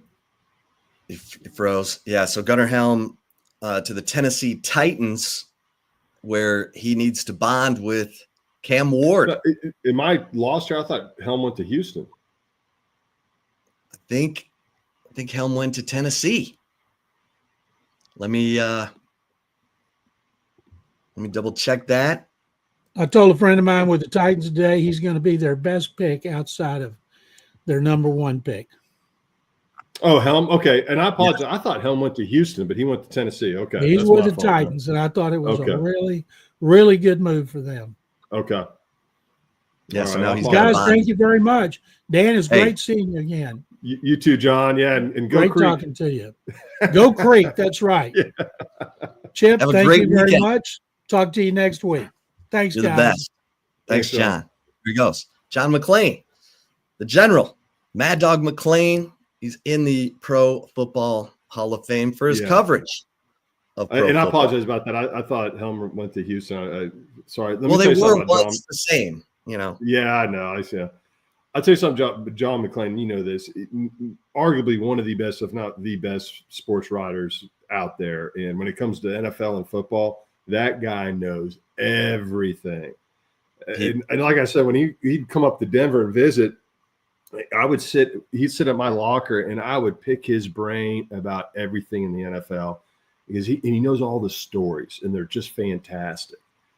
He's an entertaining guy, a great guy. John's just wonderful. Yeah, no, he is. I'm so thankful that he comes on our show every Friday and because he's been on, my radio shows for 15 years. And he's an encyclopedia. He's a treasure, and he's funny and he's hot takes and it's great. It's great. Yeah. Okay, let's get a couple mentions in here for our incredible sponsors, because without them, we would not be broadcasting. So let's get a couple of mentions in here. My story starts 15 years ago with the loss of my father to undiagnosed, untreated sleep apnea. And this is a very preventable disease, and treatment options are various. Millions of people across America have sleep apnea. Get the sleep and rest you deserve. We'll find the best solution using advanced oral and epigenetic appliances or CPAP. Plus, we offer weight loss, oral surgeries, and laser treatments. Don't wait. Schedule your apnea evaluation today. 50 first callers will receive $50 off from disposable home sleep study. Sleep Cycle Center. A good night's rest begins here.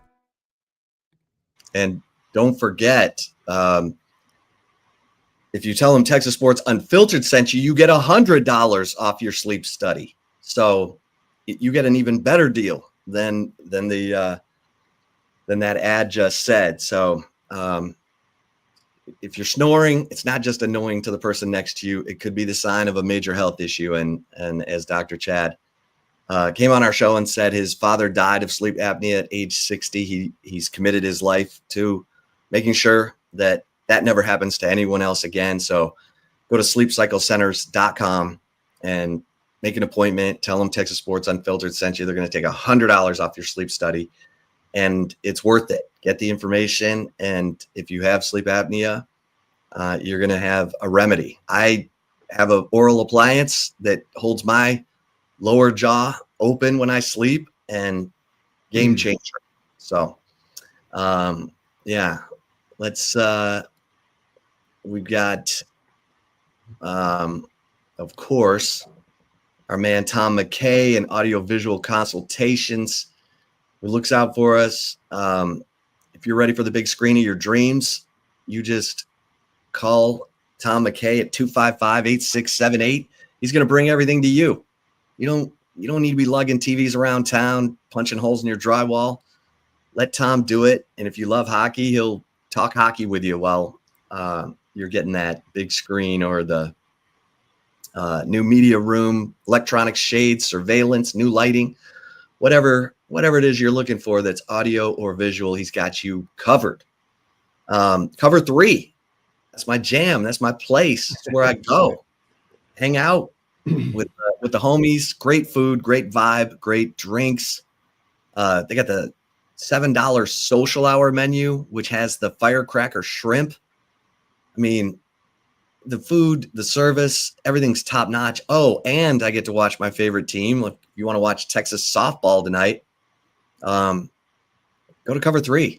Probably going to be around 5:30, 6:30, depending on when this Arkansas OU game is over. Arkansas is leading 3-0 on OU right now, by the way. Get over to Cover 3 and McCall Custom Homes. Listen, you ready for the renovation and maybe a tweak of a bathroom, kitchen, expanded outdoor space? Mike McCall is your guy. McCall Custom Homes been doing it in Austin for 40 years. Great reputation, all about the details. Go to McCallCustomHomesATX.com.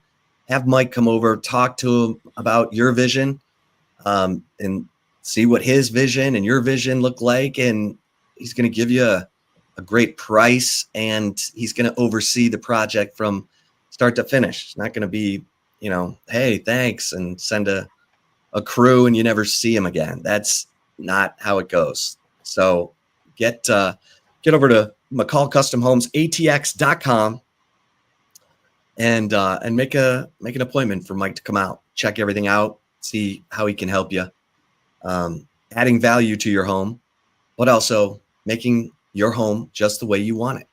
That's a beautiful thing. All right, Dan, we've got a little more than 20 minutes left.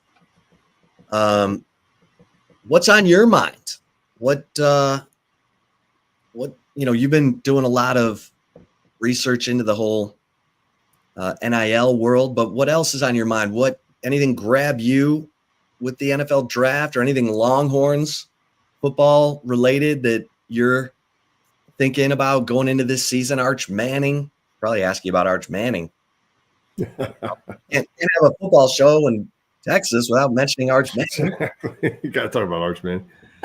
No, we kind of covered a little bit about UT, and that's kind of, I guess I'm always trying to temper the fans, and that's what I love about the UT fans. Every single season, they think this is a year, and I mean, I hope so, but it's not going to be every single season. I always say, look, you got a good quarterback, you got a lot of pieces. Hey, we lost so many people. That's the idea. That's a healthy team. I think for the fans, and then the other thing about winning and losing, understand there's going to be some losses next season. The odds of them going to defeat it are very slim. It's understanding it's not about winning and losing every game. It's sort of kind of how you play the game. And if they show up and then if they get better each and every week, that's kind of how I approach the season. There are definitely some exciting things talent-wise about this football team. On the defense side of the ball, and offensive side of the ball, mainly, Arch Manning. He is a real. I think he's going to be a special player. That guy, I think, guy's going to be really good, and I think better than maybe you expect, which is saying a lot. Temper yourself, but I think the potential's there. Yeah, I mean, based on what we saw, do you say that based on what we saw last year? Yeah. Based on what you're hearing. What both of those things. What I saw in the segments we got to see him is exciting. The guy's got some skill. He can really play that position. And you got to understand, what we saw last year was a guy that was probably halfway scared, halfway confused out there, because that's how you are at the beginning. There's a lot going on, and that's why that was so critical, is to get some snaps for him, start and play an entire game. So I feel really good about going into this season. He's seen it. He feels comfortable. I think he feels his confidence, I think, will be very high. He's going to start out in Ohio State. I don't think it's going to be too big. He's certainly going to be excited, but I think he's going to be able to handle it just because he's been there. He's experienced some of these types of games. Just being on the sideline gives you an experience of it. The number of big games they played going to College Station last season. So I think he's got the skill. I think he's got the character. I think he's got the acumen. I think he's got the mentality. I think he's got everything you want. And he's got to go out and do it. And there'll be some hiccups. There'll be some mistakes. There'll be some errors along the way. But I think the body of work throughout the season will be pretty exciting. And you sort of hear it. I mean, I don't know how much I put into it, but you hear teams talking about, hey, he's a quarterback we want next year. NFL teams talking about he's a quarterback we want next year. They see it too. The talent is not hard to identify on that guy. Well, Dan, his first, meaningful snaps of the season, he comes in when Quinn leaves the UTSA game. The very first play is a 19-yard touchdown pass to DeAndre Moore. And then, less than a minute later, he's running 67 yards for a touchdown. Then he throws a 51-yard touchdown pass to Isaiah Bond, followed 2 minutes later by a 75-yard pass to Ryan Wingo for a touchdown. I mean, that first appearance was crazy. Well, yeah, and you could say, oh, what are the odds of him coming out and playing like that? Well, that's my point. They're higher with him than other players because he's good. There was no fear in him delivering those footballs. He saw where it was at. He saw the open guy. He wasn't scared to throw a 67-yard pass, or whatever the pass was with additional run. He wasn't afraid to make those throws that were open to him. And the defense, trust me, their scheming is that they're figuring we're going to take away the underneath easier stuff and force him to throw that difficult ball. And he did it. And so you're like, okay, this guy's obviously got confidence and he can do it. And that's the exciting thing is him not being intimidated out there at all. And that's what I saw. This guy's not intimidated by anything. Now, I would say that first game that he started, which I think was the next week. Yeah, ULM. There was certainly a bigger body of work and there's a lot more mistakes. And you kind of saw some things like, okay, he looks human now, right? But he still showed things in that game that gets you excited. And that's my point. There are going to be human moments out there, but I also think there'll be some pretty astounding moments that we're going to see out of him throughout this year. Yeah, he had a couple interceptions in that game against ULM, and then against Mississippi State, he cleans it up. And yeah, he does. Yeah. He, unfortunately, Jaden Blue had fumble issues, and Mississippi State punished those mistakes. But Arch was 26 of 31 for 325 yards passing and 2 touchdowns. And he ran for a touchdown. And I thought he played, really, really impressive football in that game. So, yeah, I'm excited. And it's hard to, it is hard to temper.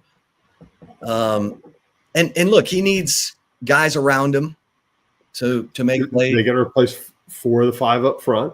You said Gooseby got some time, but yes, that's a big part of it too, because they're going to need a minute to get used to each other and play together. So that's what I'm saying. This isn't going to be an overnight thing. It's going to be a season of building. Now, Jake Majors has been the center for 5 years. 57 starts, school record. Okay, he ended up with the school record. That's right. Yeah. Yes. Yeah. 57 starts, and now Cole Hudson is the guy who's probably in the lead. I think so. Yeah. Connor Robertson and Daniel Cruz. What do you think of Cole Hudson? He played a lot. He rotated with DJ Campbell at right guard a lot last year. They obviously value him. Big guy, 6'4", 315. What do you think of Cole Hudson? I like Cole. I think he's a guy that's played. This is going to be his senior year, I think. Am I right? Yes, he did not redshirt. He played as a true freshman. So I was going to say he's played a lot and he played early, if I recall. So yes, this would be his senior year, but he's never been a kind of day in, day out starter. He's kind of filled in here and there where they needed him, and it's played well and done a good job for him. I do think that center's a good spot for him. I think that's what they like about him. He's got the most experience out of anybody besides TJ Campbell on that offensive line, and that's where you like experience is the center position. And so I think that's a good spot. Now, and again, you're probably looking at Goolsby as your left tackle, probably, unless they decide to keep him right, and then DJ Campbell. Then you got to find a left guard and right tackle.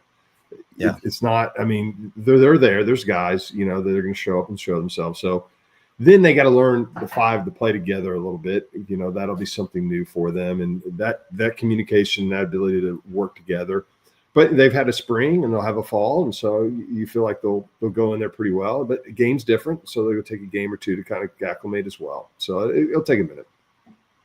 Yeah, this is a question from CB, who, like myself, James Brown, one of my favorite players that I've covered in my time, my 34 years of covering Texas, because the guy just got it done. He didn't say much until that Nebraska game, but I mean, CB wanted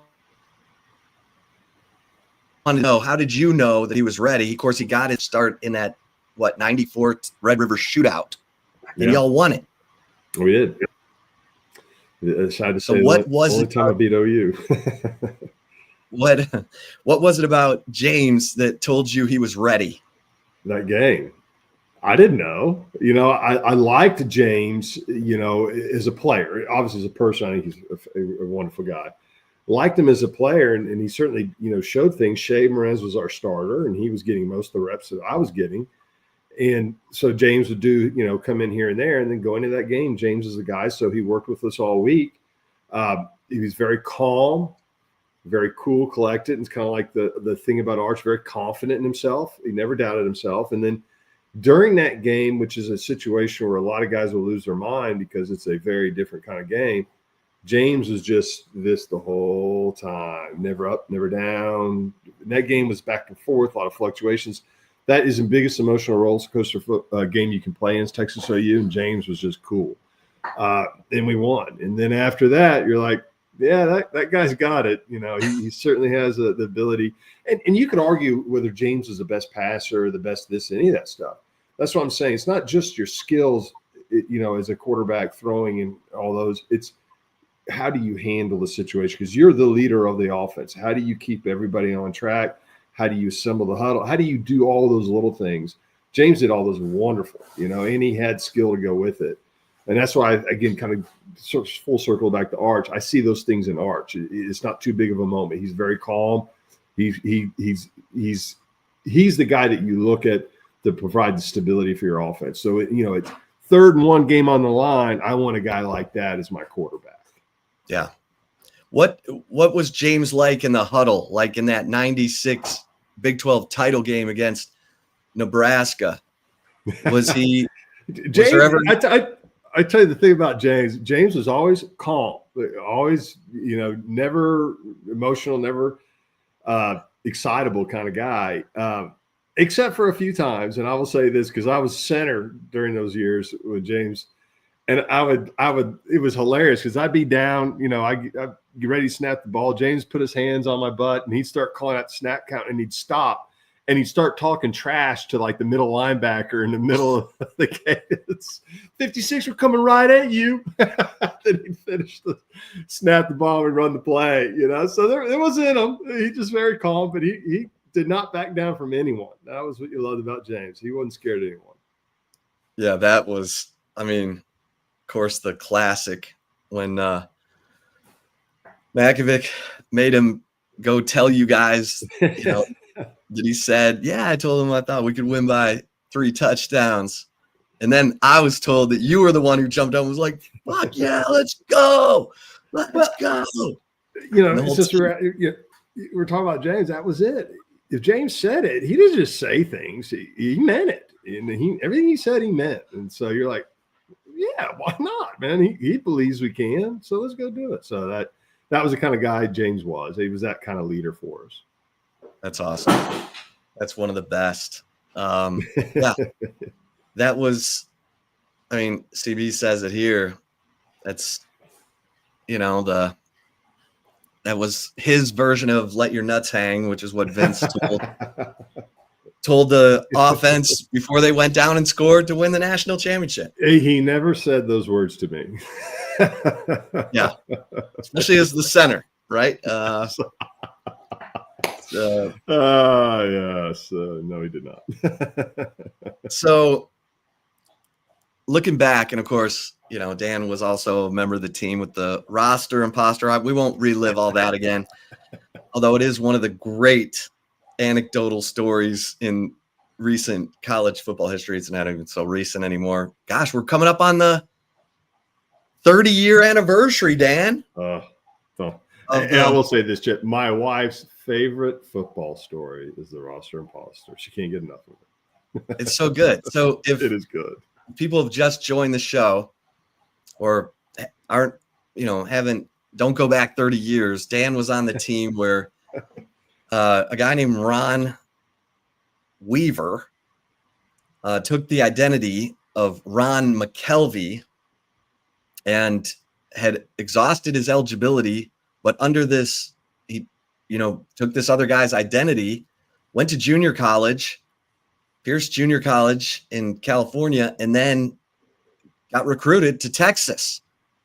And he was 30 years old, but by assuming this other guy's identity, he was still, in his 20s, and he didn't play that much, but not at all. Dan, he was the bookie on the team. Yeah, so when team bookie. So when they came looking for him, the players were like, what's going on here? His identity was a total fake. But yeah, you said he did things that other players didn't do, like drink coffee. Yeah, he'd go by his dorm room in the morning. He had like a robe, slippers, coffee, and almost a pipe reading the paper. It's like, who's this guy?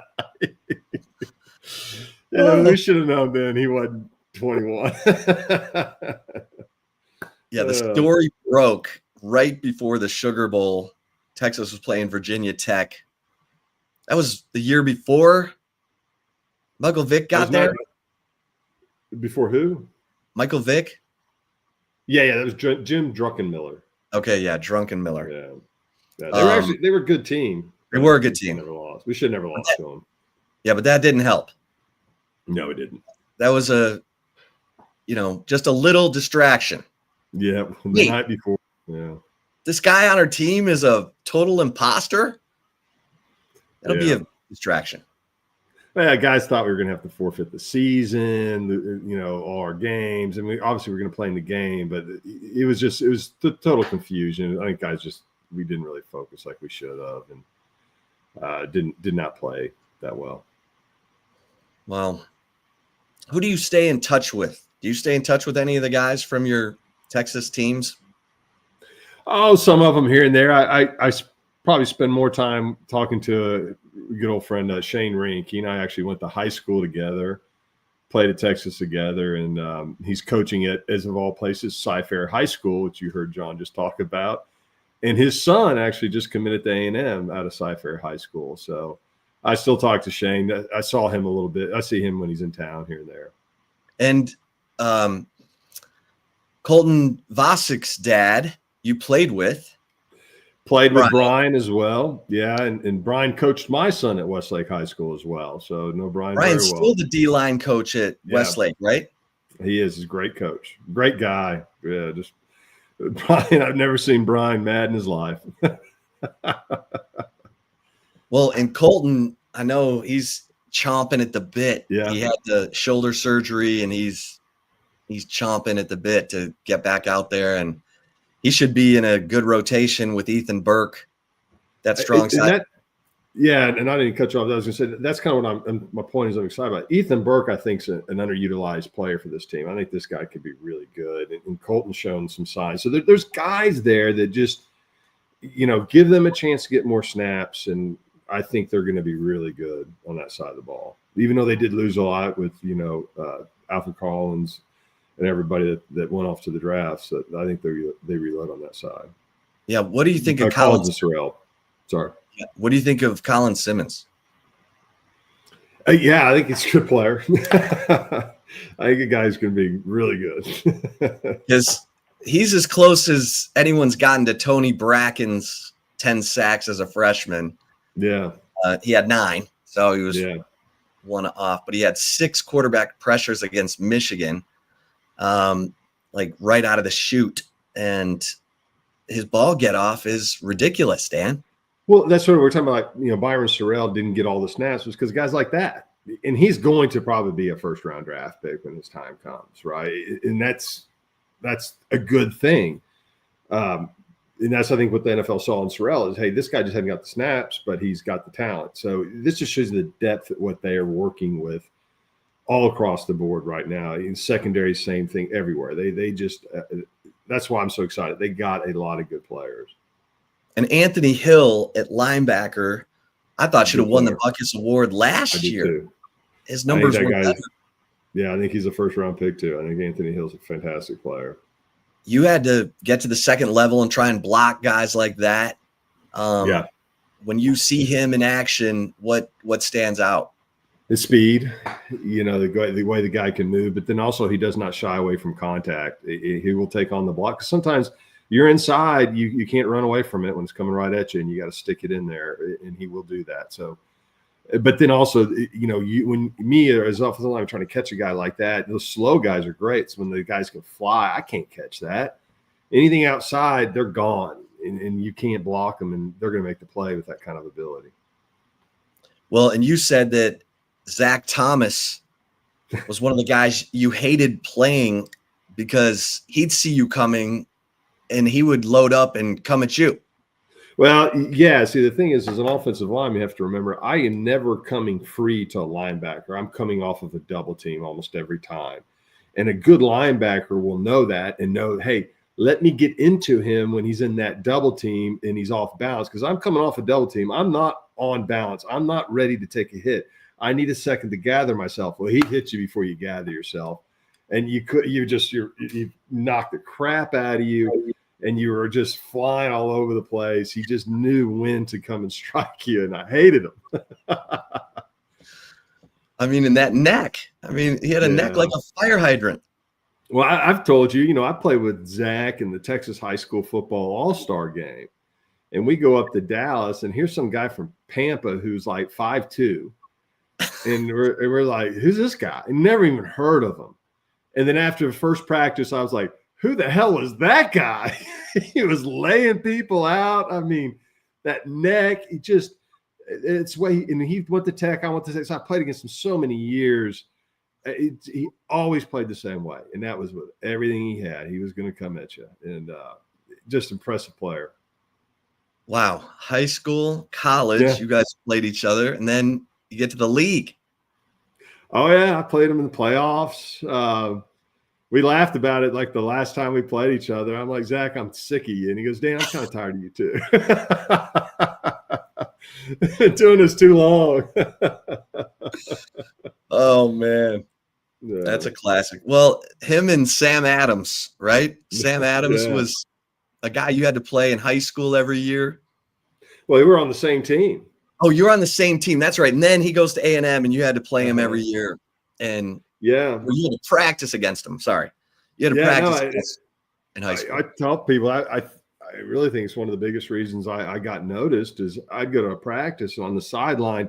There wasn't scouts. There would be 15 head college football coaches, like big time, at every practice. He was the guy. And I'd have to go out there and try blocking him. And I got in his way enough to where I guess they asked, well, who's that guy? He's running over slower than everybody else.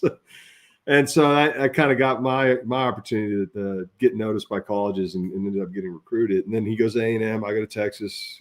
And then he's in Seattle, and I get drafted by the Broncos back when Seattle's in the AFC West. So I'd play him twice a year. There wasn't one year in the NFL where I did not play Sam. Hell, when they won the Super Bowl in 2000 with that Ravens defense that was so good, they played us in the first round of the playoffs. We got past the 51 time. They absolutely killed us. And I'm just like, Sam, you're killing me, man. So every year I was in the league, I played against Sam. So I love Sam, great player, but he was a really good player when he wanted to be. Yeah. You said he had the ability to go by you or through you, and those are the toughest ones. Yes, they were. because if they're just one thing, you can game plan for that. Yeah, I mean, if you're just going to bull rush me, well, I'm going to sit heavy and I'm going to be ready for it. But if you're going to run around me, I'm going to sit light and I'm going to give my space. But if I don't know what you're going to do, then I don't know what to do. I'm just like, oh, dear God, double team. Well, Dan, man, I appreciate you you jumping on today. This is always so much fun. Yeah, talking to you and getting your thoughts on everything. Let's bring in the guys from Open Gym, Patrick and Matt, who will be taking you home the rest of the way. I probably screwed that up. Now we have like the Brady Bunch squares going, but we will get out of your way. How you fellas doing? You guys. Doing good, man. It's a Friday afternoon. It's always good on a Friday afternoon. Getting ready for another weekend.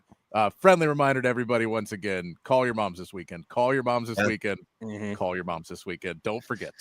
Call your moms this weekend. And on Monday, I'll be co-hosting with Houston Street. So Zay's got a long weekend, and happy Mother's Day to everybody. Cherish your mothers. I don't have mine anymore, and I miss her every single day. So thanks, guys. We'll see you next weekend. Dan, thanks again. Have a great weekend. Appreciate you guys. All right, everybody. Welcome into Open Gym here on Texas Sports Unfiltered on a Friday afternoon. A good old Friday show for you. Myself, Patrick Davis, alongside Matt Galatzan from Texas Longhorns on SI. Always good to have, legendary lifetime Longhorns and Super Bowl champions on leading into your show. It always helps out there. Gonna have a good show today. Matt, are you ready for the weekend? I am. I think Dan knows my dad and my brother too. I should have asked him about that. I just thought about it, but yeah, I'm ready for the weekend for sure. It's been a long week. It's been like 2 weeks since I got sick, and I'm like finally just now getting over it. So I'm going to take advantage of it this weekend. That's a good thing. That is a good thing. I do want to ask a couple of questions. So we're going to get into a couple different things today. I want to get into some of the talk about something we've put off for a week now. I want to talk about the college football teams that were in the college football playoff last year and kind of look and rearrange where we think those teams are going to be this year.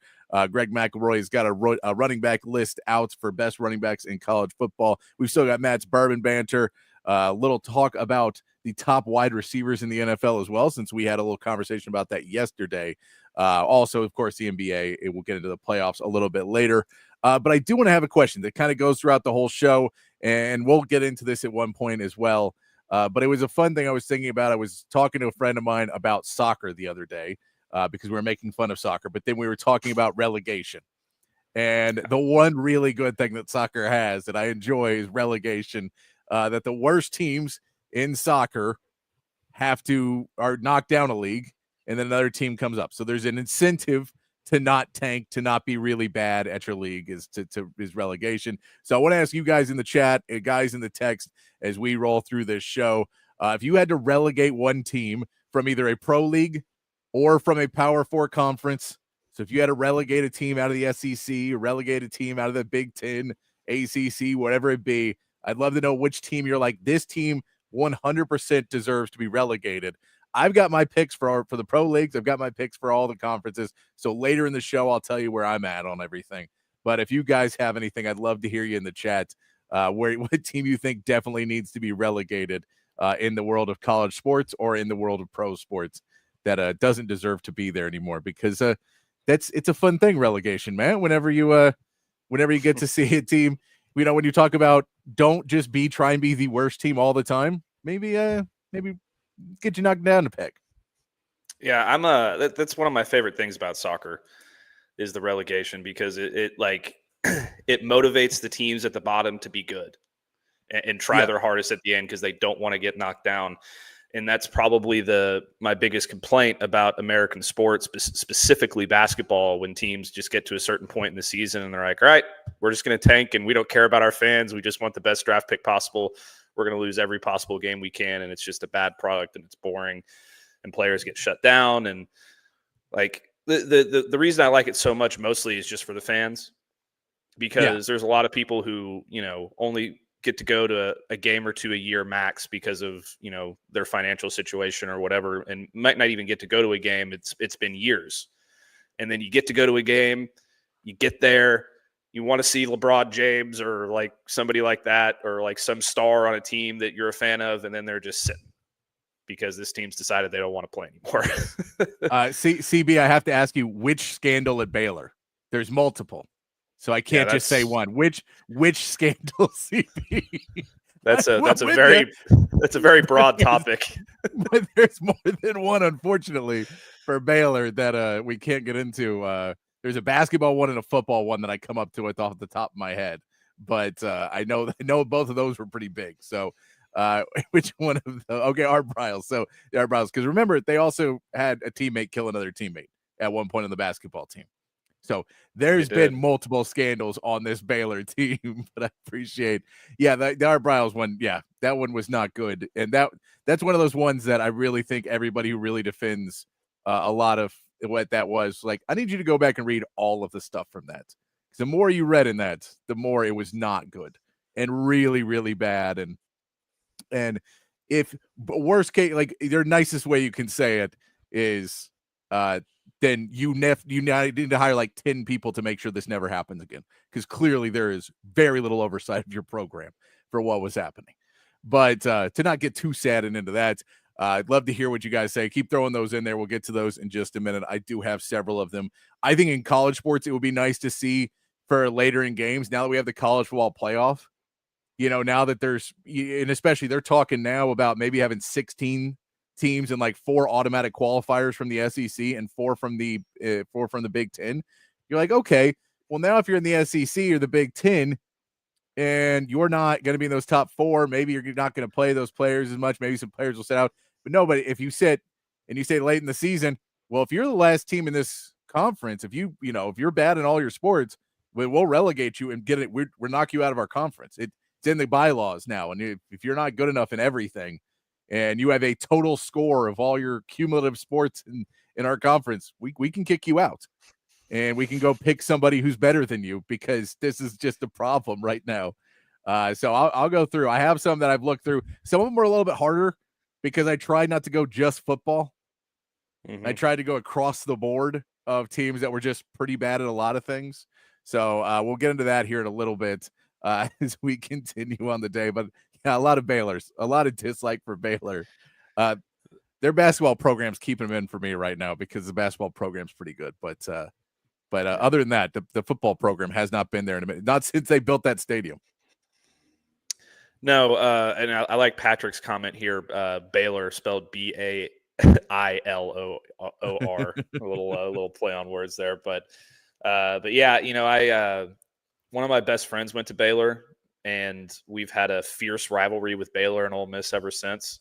So I hate Baylor with everything in my being, and those scandals are something too. So their basketball program is one of the best in the country in terms of like longevity under Scott Drew. So that's the one thing that's got them hanging on by a thread right now. It does. I did want to get to this, Max. We put this off a couple times on the show, so I thought I'd lead off with it to get us through this, and then we'll go back to get you guys and what you were saying here on these. On the text, on the chat line, and on the text line. Remember, the text line too is open, 512-222-9328. But I wanted to talk a little bit about re-ranking the college football playoffs from last year. So if we look at last year's college football playoffs, we know that we had Oregon was your number 1 seed, then Georgia, Boise State, Arizona State, Texas, Penn State, Notre Dame, Ohio State, Tennessee, Indiana, SMU, and Clemson. That's somewhat out of order because of, the automatic bids, but that's where you go. We also know all 4 of the top teams lost in their first games. None of them won a game. So it's an interesting piece, and I thought that would be an interesting way to look at what we thought teams were going to be going into next year and who has the best chance. Because originally I was saying, well, who has the best chance to get there? I thought, we'll just re-rank them kind of and give you the odds of where we'll put teams. And I'm going to go ahead. I'll start off. I have Texas as my number 1 team. I'm being a homer. I still think Texas is the number 1 team coming back into this year's playoff. Yeah, actually, you texted me about this earlier to prepare for it. And I went through and I made my entire college football playoff and predicted it all the way to the end and have a spreadsheet for the whole thing. So I'm ready to go, Patrick. Get ready to go. I also have Texas as the number 1 seed. I think it's pretty clear that they're the favorite to be the number 1 seed right now. Penn State's another one that could potentially be up there. Ohio State, Clemson are all going to compete, but I do have Texas number 1 as well. Yeah, I mean, that program is going to be, we all still have very high hopes for that program. Now, number 2 is where I think it could be a couple of different teams. But I'm going to put Ohio State still at number 2. I know that they lost a lot of pieces, but you still have Jeremiah Smith and Carnell Tate are still there. Caleb Downs is still there. You still have guys that will be probably the first player picked of their draft class at their position in there. You brought in Julian Sayin from Bama as well. I was never fully bought into the Will Howard hype anyway, so I don't know how much more you have to improve that. I know Quinshon Junkins and Travion Henderson is going to be a big hole to replace at the running back position, but I think they'll be able to put things back together. And it's just a really well-run football program that has everything going for it. Yeah, I still have them in the playoff. They're not my number 2 just because I think they lost too many pieces. They lost 2 starters out of that secondary. They lost 3 starters off of that defensive line. Both their starting running backs, Emeka Ibuka. So they're still going to be a super talented team, and Texas is going to have a hard time with them in week 1. I'm not trying to say they're not. I mean, I still have them in the playoff. I'll put it that way. But my number 2 is Penn State, just because of the returning experience at quarterback of Drew Aller. I'm not completely sold on him, but he does have the talent. They have probably the best running back tandem in college football. We're going to get into some running backs a little later, and we'll talk about them. But and they also have a really, really good defense. And I think that if they're going to compete for a Big Ten title, this is going to be the year. So I think James Franklin's going to have them ready to go. So I got them number 2. Yeah, Penn State is number 3. For all the reasons you just listed. This is a team that was really good last year and then kept most of what it had. So they're really returning a ton of guys on this Penn State team. James Franklin is not going to get it done for me. There's just too many pieces that aren't quite overall electric that I think the team's going to be good, but I don't know if they could be like electric. And that's where I'm going to put them a little bit low. I think Texas and Ohio State have more game changers on their rosters than Penn State still does, but they do have they probably have the veteran advantage over both Texas and Ohio State because they just didn't send as many people in the draft this year. They'll have a ton in next year's draft. Let's put it that way. They did lose Abdul Carter, of course, but they'll have a lot of guys going in next year's draft. So they'll have to go with that. My what was Ohio State number 3 for you, or who'd you have number 3? No, so I mean the way that the college football playoff works, I don't think you can have 2 teams from the same conference in the top. No, I just ranked them. I just ranked them overall. I didn't go into trying to go the best overall seed. I didn't go with that because I don't think that's what's going to be next year, or at least in 2 years, it's not going to be that. They're going to get rid of that crap. It was dumb. It was a mistake to do it that way. They should not keep doing it that way. Well, then my rankings are a little bit thrown off because I seeded it like the playoff is going to be as of right now. You say it like, yeah, I think they'll get rid of that because it's just it was dumb. It's dumb to have Boise State and Arizona State be up that high. There's no reason to have them there. So I'll go with. We'll say I won't make you reseed, but who did you have? Because and also this, were you ranking teams that were not in last year's college football playoff, or just teams that were in college football playoffs last year? I ranked teams for next year's playoff. Okay, so I'm ranking all the teams from last year's playoff. So I think we're going on 2 separate paths on this one. So I'm literally just re-ranking last year's college football playoffs. Who has the best chance to make it back into the college football playoffs? Okay. So we'll just go down and we'll go through my list first, and then we can go through and we'll take your list of who you have predicting going in this year. All right. So we'll go in. My bad. Oh, we're good. We're good. The texts we send, if people don't know, we send texts to each other, and they're not fully written out ideas. They're usually just kind of snippets of things to get back and forth. So it's easy to get it mixed up. But my number 4, I have Georgia ranked of my teams that came up last year was Georgia. Again, they're going to bring back a ton of really good things on this Georgia program because, I mean, we know Kirby Smart can reload constantly.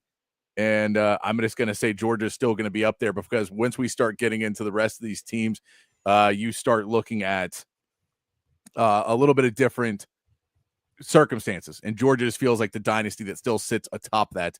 My number 5 team is going to be Clemson. You still have Cade Klubnik. That's going to lead the way for this Clemson team. I thought they were going to be done a couple years ago. They're not. Cade Klubnik has kept them in the fighting. Dabo Swinney has kept them in the fighting. So Clemson's my number 5. And then number 6 is Notre Dame. CJ Carr at the quarterback position is going to be an interesting switch. I don't know if they're going to be able to keep it going, what they were able to do, but this is a team that has a schedule basically every year where if they are able to win 9 games, they can probably get themselves back into it. So if they can win 9 or 10 games, if they win 10, they're definitely in. So I'll put Notre Dame in at my 6. 7 is Oregon. I get it. Oregon's good. They'll probably get back, but the Big Ten is going to be tough. And they lost a lot of players. It feels like maybe the momentum of their recruiting and spending went down a little bit.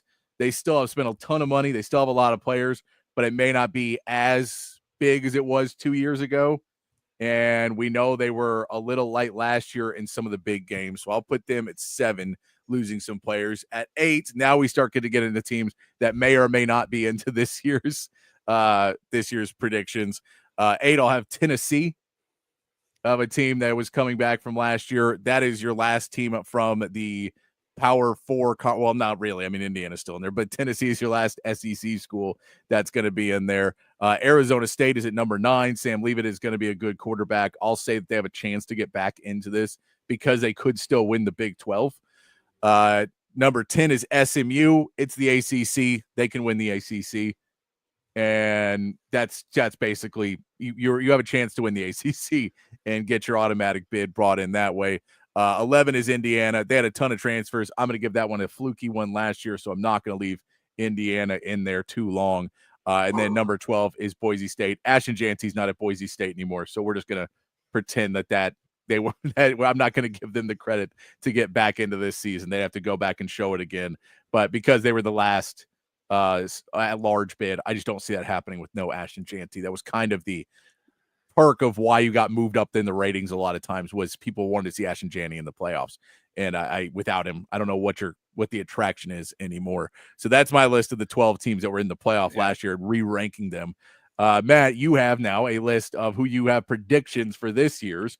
So let's go down your list. And 1 was Texas, we know, and 2 was Penn State. Then we can go from there. I also just redid my rankings in your order, like in your scenario, if you want me to do that too. But we can do either one. Okay, I'll do that first. I have I'll just breeze through it real quick. I have Texas number 1, Penn State number 2, Clemson number 3. I just think the ACC is going to be too easy. Yeah, and they have a ton of NFL talent, so I think they're probably going to be a lock. Georgia number 4, Ohio State number 5, and then our next 2 were the same: Notre Dame, Oregon. Then I have Arizona State and Tennessee flip-flopped at 8 and 9. Then SMU. And then I have Boise State ahead of Indiana just because I think Indiana is going to be terrible next year. So I think Indiana will be okay, but not – yeah, I think Boise State's not going to do much either. So I'll say both of them are just down there at the bottom. You can switch them around all you want. Neither one of them is getting back – neither one of them sniffing the playoffs this year. Yeah, I would agree with that. So, yeah, now I'll run through my predictions for next year. Okay. So I went through the whole thing and ranked everybody, and I have my group of 5 team in there. I've got everything in there. So I like it. Number 1 seed, I have Texas. I have them, winning the SEC and being my number 1 national title contender. So that's a no-brainer there. I still have Penn State number 2 and Clemson number 3 as well. And then my number 4 team is going to be Iowa State. I think they get that last. And again, this is with the current structure of the way things are, not the way things are going to change. So I think Iowa State wins the Big 12. So that's why they're my number 4 seed. And then at number 5, I have Notre Dame because they get to play whatever schedule they want, and they're still going to be a really good football team. So they'll be at number 5. I have Georgia at number 6. All right. And then I have Ohio State at number 7. And then I have LSU number 8. I have LSU. I'm not bought into this LSU team at all. I've not bought in. I get Grant Nussmeier can throw the football. They've got some decent players on that team, but I just don't have any faith in Brian Kelly putting it together for what 10 games he's got to win this year to do that. That's very true. I don't know if he can put it together for 10 games. That's very true, but I just,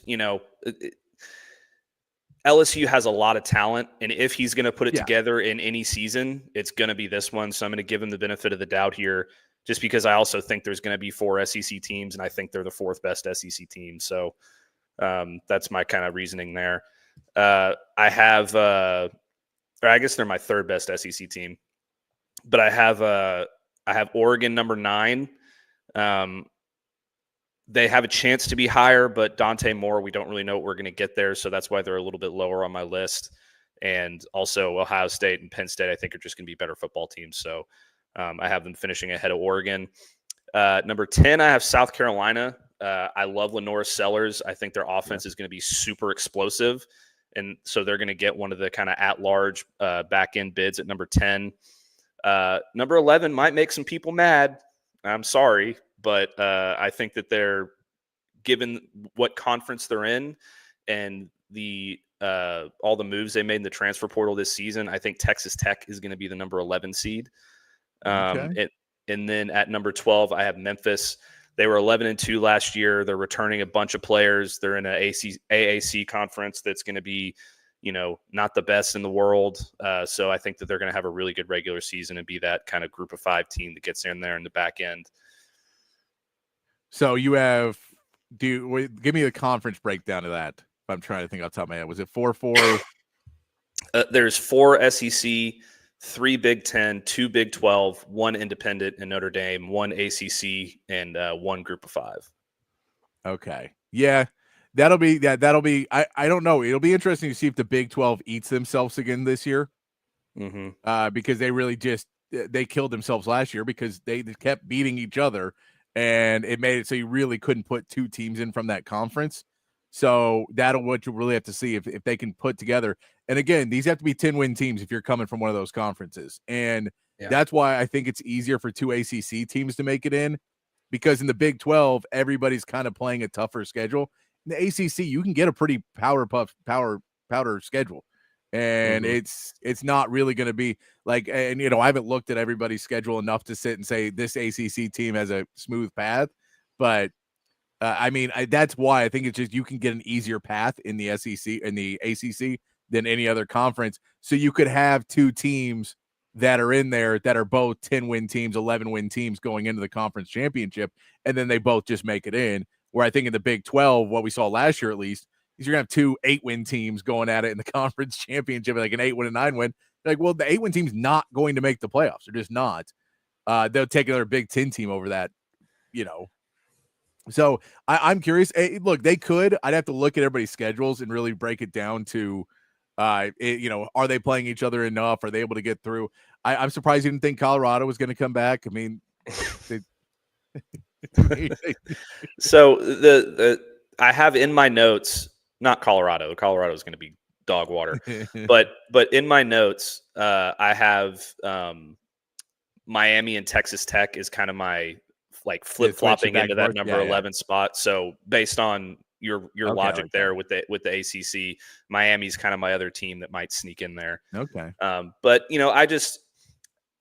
Texas Tech had so many portal additions, and my dad texted me right as I read my list and was not happy about my Texas Tech pick. So there's already somebody that doesn't like it.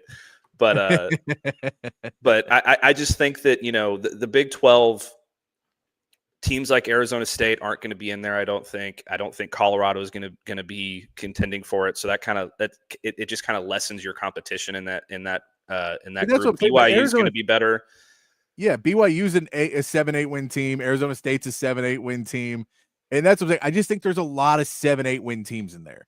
And in the ACC, I think there's a lot of 3-win teams. I think there's a lot of bad teams in the ACC. And so I'm really on the side that I don't know. I just can't go with 2 Big 12 teams. So if Texas Tech could make it, I'm not going to say they can't make it in. I just don't think 2 Big 12 teams will make it because that conference is just good enough to kill itself. where the Mhm. ACC has so many teams in it that they can kind of get away with not necessarily having everybody scheduled and play. And then, then it comes down to the conversation for those last couple spots. Who did you play? And for the Big 12, those teams aren't ranked, so they don't get the edge, even though they played a much tougher schedule than maybe Miami would, or as SMU would, or whoever's going to be that other team from the ACC. I just would put it there. But, I mean, we could see it be different. We could see the Big 12 start to separate a little bit more as well this season because, when you see conferences that are kind of in the middle, sometimes you do see a Texas Tech say, if we put $5 million more in our budget, we can beat them. Like, we can win this conference with $5 million more dollars because no one else has that five. So if a couple of other teams throw a couple more, bucks at their program, maybe that separation will go a little bit further and the Big 12 will end up getting there and pushing it apart. But that'll fall into my have to see it to believe it list. But it is funny looking at those lists, though, looking at the good and then going back to what I talked about at the beginning of the show about relegation and the fun of that. I want to read some of these before we get to ours that we did see. CB, yes, he had during the scandal Baylor and during the Art Briles. Hair of the Dog said the Pittsburgh Pirates. Joe says definitely need relegation for the NBA.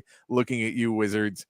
We also get, remember, CB says, remember when the MLB was going to contract the Twins and Expos in 01 or 02. Yeah, they always wanted to get rid of. I love the Expos too. The Expos just always had like a fun logo. They had good teams and then could never get it going. Baylor has cooties. No, they have herpes. I don't believe they have either of those guys. They're good Christian people over there at in Baylor. Yeah. But we also get, and then he says Red Raider rash is trying to find a cure. Yep, good old Red Raiders. If you can't get your grades up, get your guns up. It's Texas Tech. But I go ahead. Well, I was gonna. Do you want me to go through the entire playoff, or are we done there?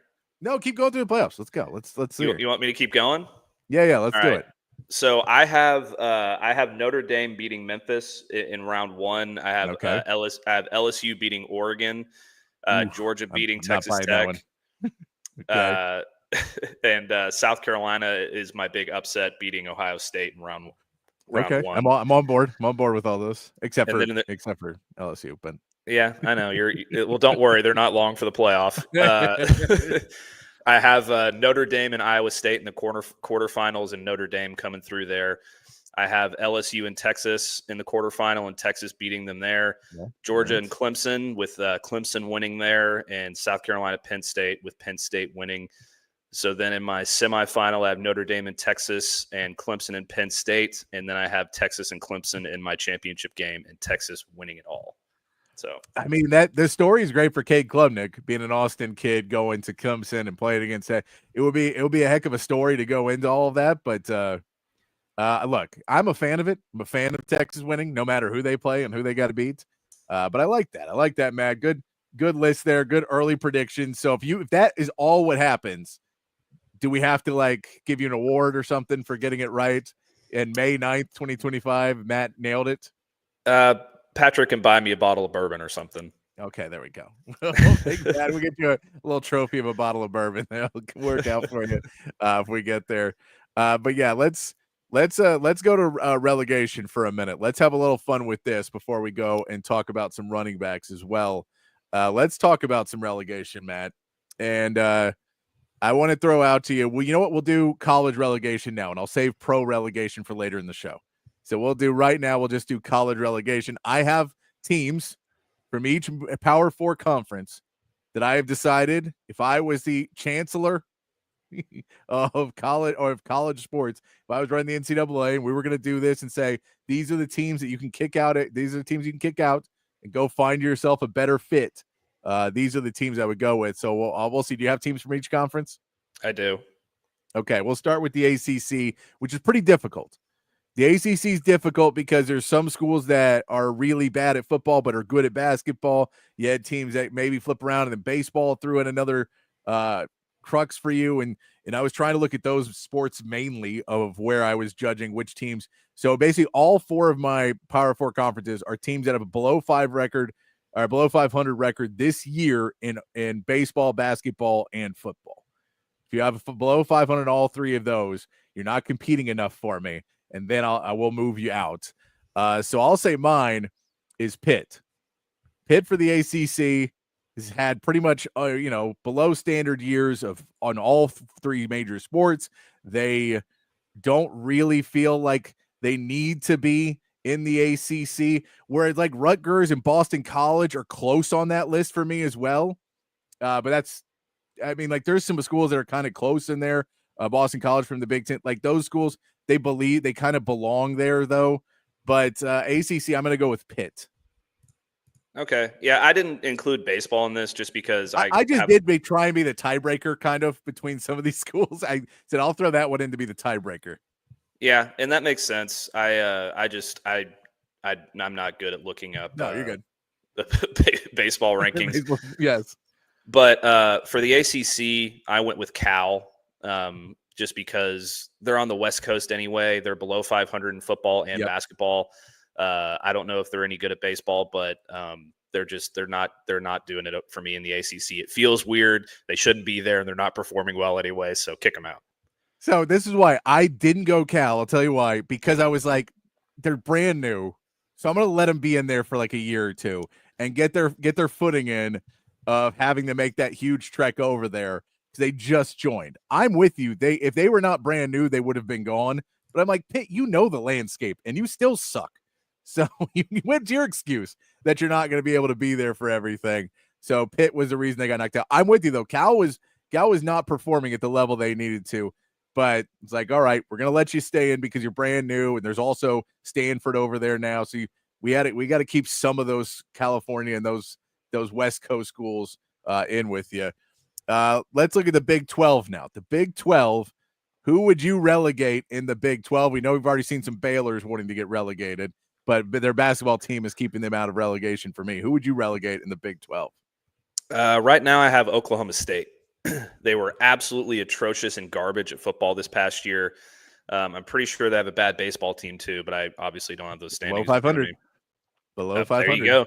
And then in basketball, they were 7-13 in the Big 12 and 17-18 overall. So they still hit that. They still hit that mark. So that's and nobody likes Stillwater. Who likes Stillwater, Patrick? No, and you lost your one rival that was really the reason why you fit in well in the conference. Oklahoma's gone now, so you don't even have that game anymore. So you don't even have a rivalry game in there anymore. You don't have any reason to be there. You don't want to spend the money to be in the conference. You want to be the outliers and do things the right way. So no, you're gone. Oklahoma State, I'm with you, is gone. And Joe, like relegation doesn't seem right for college sports to me. For the NFL, NBA, and MLB, yes. I'll tell you why. Because here's the thing: relegation in college sports could work. Now, it won't happen, but it could technically work because teams are not owned in college sports. The reason it can never happen in any pro sport is because these teams are, they're owned by basically the leagues are owned by the owners who own the teams. And those guys do not want to drop the value of their team by several $1 billion by being relegated. So you can't ever really do it. There's also not a moderate level like right below. Like the G League is not counting with the NBA. So you can't promote a G League team up to the NBA. So it doesn't really work. It's a fun exercise to do in the NBA or, in NFL. But what team are you pulling up? You're not pulling up a UFL team to the NFL. They would be way, way, way, way worse. So, you can't bring up the San Antonio Brahmas to the NFL. So I get it. It just doesn't work in any other league. It's fun to do, and we'll do it later in the show. I will give you my teams that need to get it. But in college, technically, you're like, no, you just go to a smaller conference, and then you get better at your smaller conference, and then you pull up a team from a smaller conference that's been killing it in their conference, and you pull them up to yours, and you try and create a really good conference. And maybe even you just go Big 10 and SEC, filter down to the ACC and Big 12, and the Big 12 and ACC filter up to the SEC and the Big 10. Even if you just relegate between the Power Fours, it would be awesome. And then you just knock down those bottom ones. Like, no, you guys now have to go down to, you guys got to go down to like a mid-major. You're no longer, you guys, Oklahoma State, I'm sorry. You are no longer allowed to be in here until you want to start playing with the big boys. So That's why I get it. It's a fun exercise. It's not going to happen anywhere. But I did see, and this is one of the reasons we're talking about it, that the USL, the soccer league here in America, one of the soccer leagues here in America, started doing it. They're going to implement it to try and make, because they're like, this is something that'll make it fans interested. So, but I'm with you, Big 12, Oklahoma State. And Joe, I'll tell you this, the NBA can't have fewer teams. The level of competition right now in the NBA is as good as it's been in a long time. There's a ton of talent. There are no stars because the NBA is not creating stars because all they do is hire ex-players who all they do is shit on the league day after day after day and say that every player is garbage. Like, let's get Shaq out there to say that every big man after him doesn't know how to play basketball. But the league itself, the level of competition is really, really good. There's a lot of really good players in the NBA right now. So you can't really pare it down to a couple teams. In fact, they're going to add 2 more here in the next couple of years in Seattle and Vegas. So that'll be one. Patrick says Iowa State doesn't even have a baseball team. Yeah, I get it. They're still not as bad as Oklahoma State, though. So they're good in basketball and they're good in football. So we'll give it to them. Let's go over to the Big Ten now. Big Ten gets a little bit more complicated because there's some basketball schools or some go back and forth. Who do you have in the Big Ten who you would relegate, Matt? I have Rutgers just because, one, they're not a geographical fit. Outside of being bad in football and basketball, they're not a geographical fit. It feels weird that they're in there, and I feel like the Big Ten, if they could go back and do it over, they would have picked somebody else. So I'm going to go with them. There's a couple teams you could pick in there. I think Northwestern would be an option. Northwestern's mine, yeah. Yeah, that would be an option as well. But and Nebraska technically could be an option, but I think that they're just too big of a brand. So I'm going to go with Rutgers. No, I'm with you. That is, I'm with you. I had Northwestern in this one.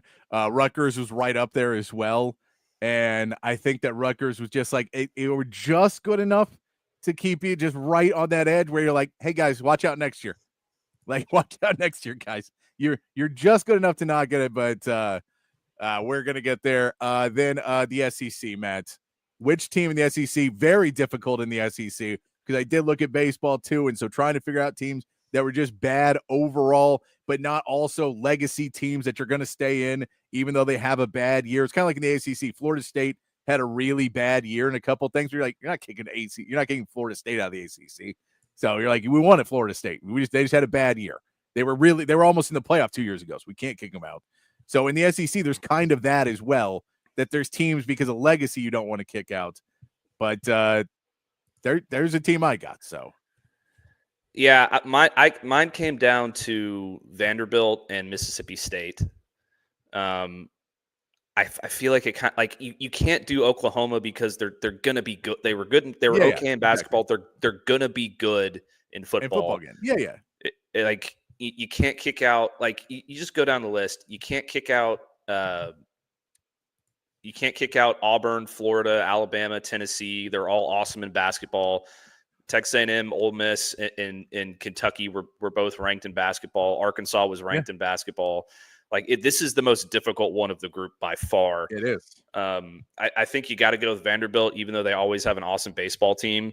I don't think they're going to be above 500 in football next year.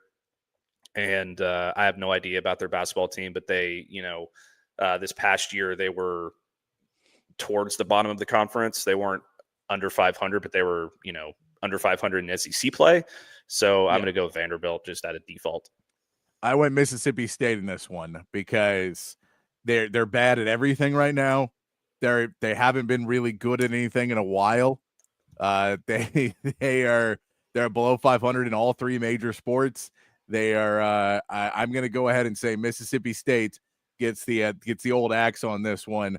Vanderbilt was close, but I liked what Vanderbilt did in football last year to move up and be competitive and be competitive in games. They played themselves well enough that they moved up on the list. Like Kentucky's one of those teams in football. You go, well, get out of here, Kentucky in football. But basketball saves them. They're going to stay in because of Kentucky. Auburn's a little bit like that as well now, but Auburn has a little history. They do have a national championship in the last 20 years as well. You don't want to really relegate someone if they've won a national championship in the last 15, 20 years and go, okay, you're still championship material there. You've pulled it off before. Some of these schools, though, that do not have that kind of background. You guys can move down a little bit. Mississippi State can go over and replace Oklahoma State in the Big 12. It feels like they'd fit in there. It'd be fine there, right? And well, nothing would make me happier than losing Mississippi State out of the SEC. It's like I hate feel like them you more didn't than pick them because you have an Ole Miss affiliation. They were like, if I pick this, then it feels like a homer pick, so I'm going to pick Vanderbilt. But you know it's Mississippi State. You're precisely right about that, Patrick. And the thing too is like, Texas and Texas A&M is an awesome in-state rivalry. Like A&M is kind of crazy, but it's an awesome rivalry regardless. Florida and Florida State's a great in-state rivalry. Clemson and South Carolina is a great in-state rivalry. All across the board, there's great in-state rivalries. Mississippi and Mississippi State is not a good rivalry. It's toxic. There's nothing fun about it. Nobody likes each other. Nobody's nice to each other. It's just toxic, weird, crazy. Like people kill each other over this rivalry. It's bizarre and stupid, and I hate it. I don't like I would like to go to a Texas A&M game in College Station. You cannot pay me $1 million to ever go to Starkville, Mississippi, and wear an Ole Miss shirt. It's not possible. They are very similar to Texas A&M in the sense that they don't have a history of anything good. Like A&M has a better history, but they've never won anything. They've never won a national championship in, I think, any sport ever. So, it's. I was trying not to be a homer with that pick, and you ruined it. So thank you, Patrick. I can tell. It's like he's probably not going to pick Mississippi State because he doesn't want it to be an emotional pick. Vanderbilt was good last year at football. They were fun to watch. They're an okay basketball team. They're an okay baseball team. They actually have had good baseball teams, so they're fine. They're trying. I want to see it try. It feels like Mississippi State's not really trying. Mississippi State just kind of feels like they have an entitlement that they're in the SEC and they belong there because they've always been there. And that's what relegation's really for. To get these teams that are just like, we're just going to cash in on the fact that the other guys around us, we were just built here first. So now the shopping mall is built next to me, my house is worth more money. That's what that feels like Mississippi State is right now. So no, you get out. We're going to get somebody better into our conference. We'll pick somebody better up in the SEC and have a better one. And nobody ever hears about Mississippi. What's it called? What's the rivalry? Ole Miss Mississippi State rivalry called? The Egg Bowl.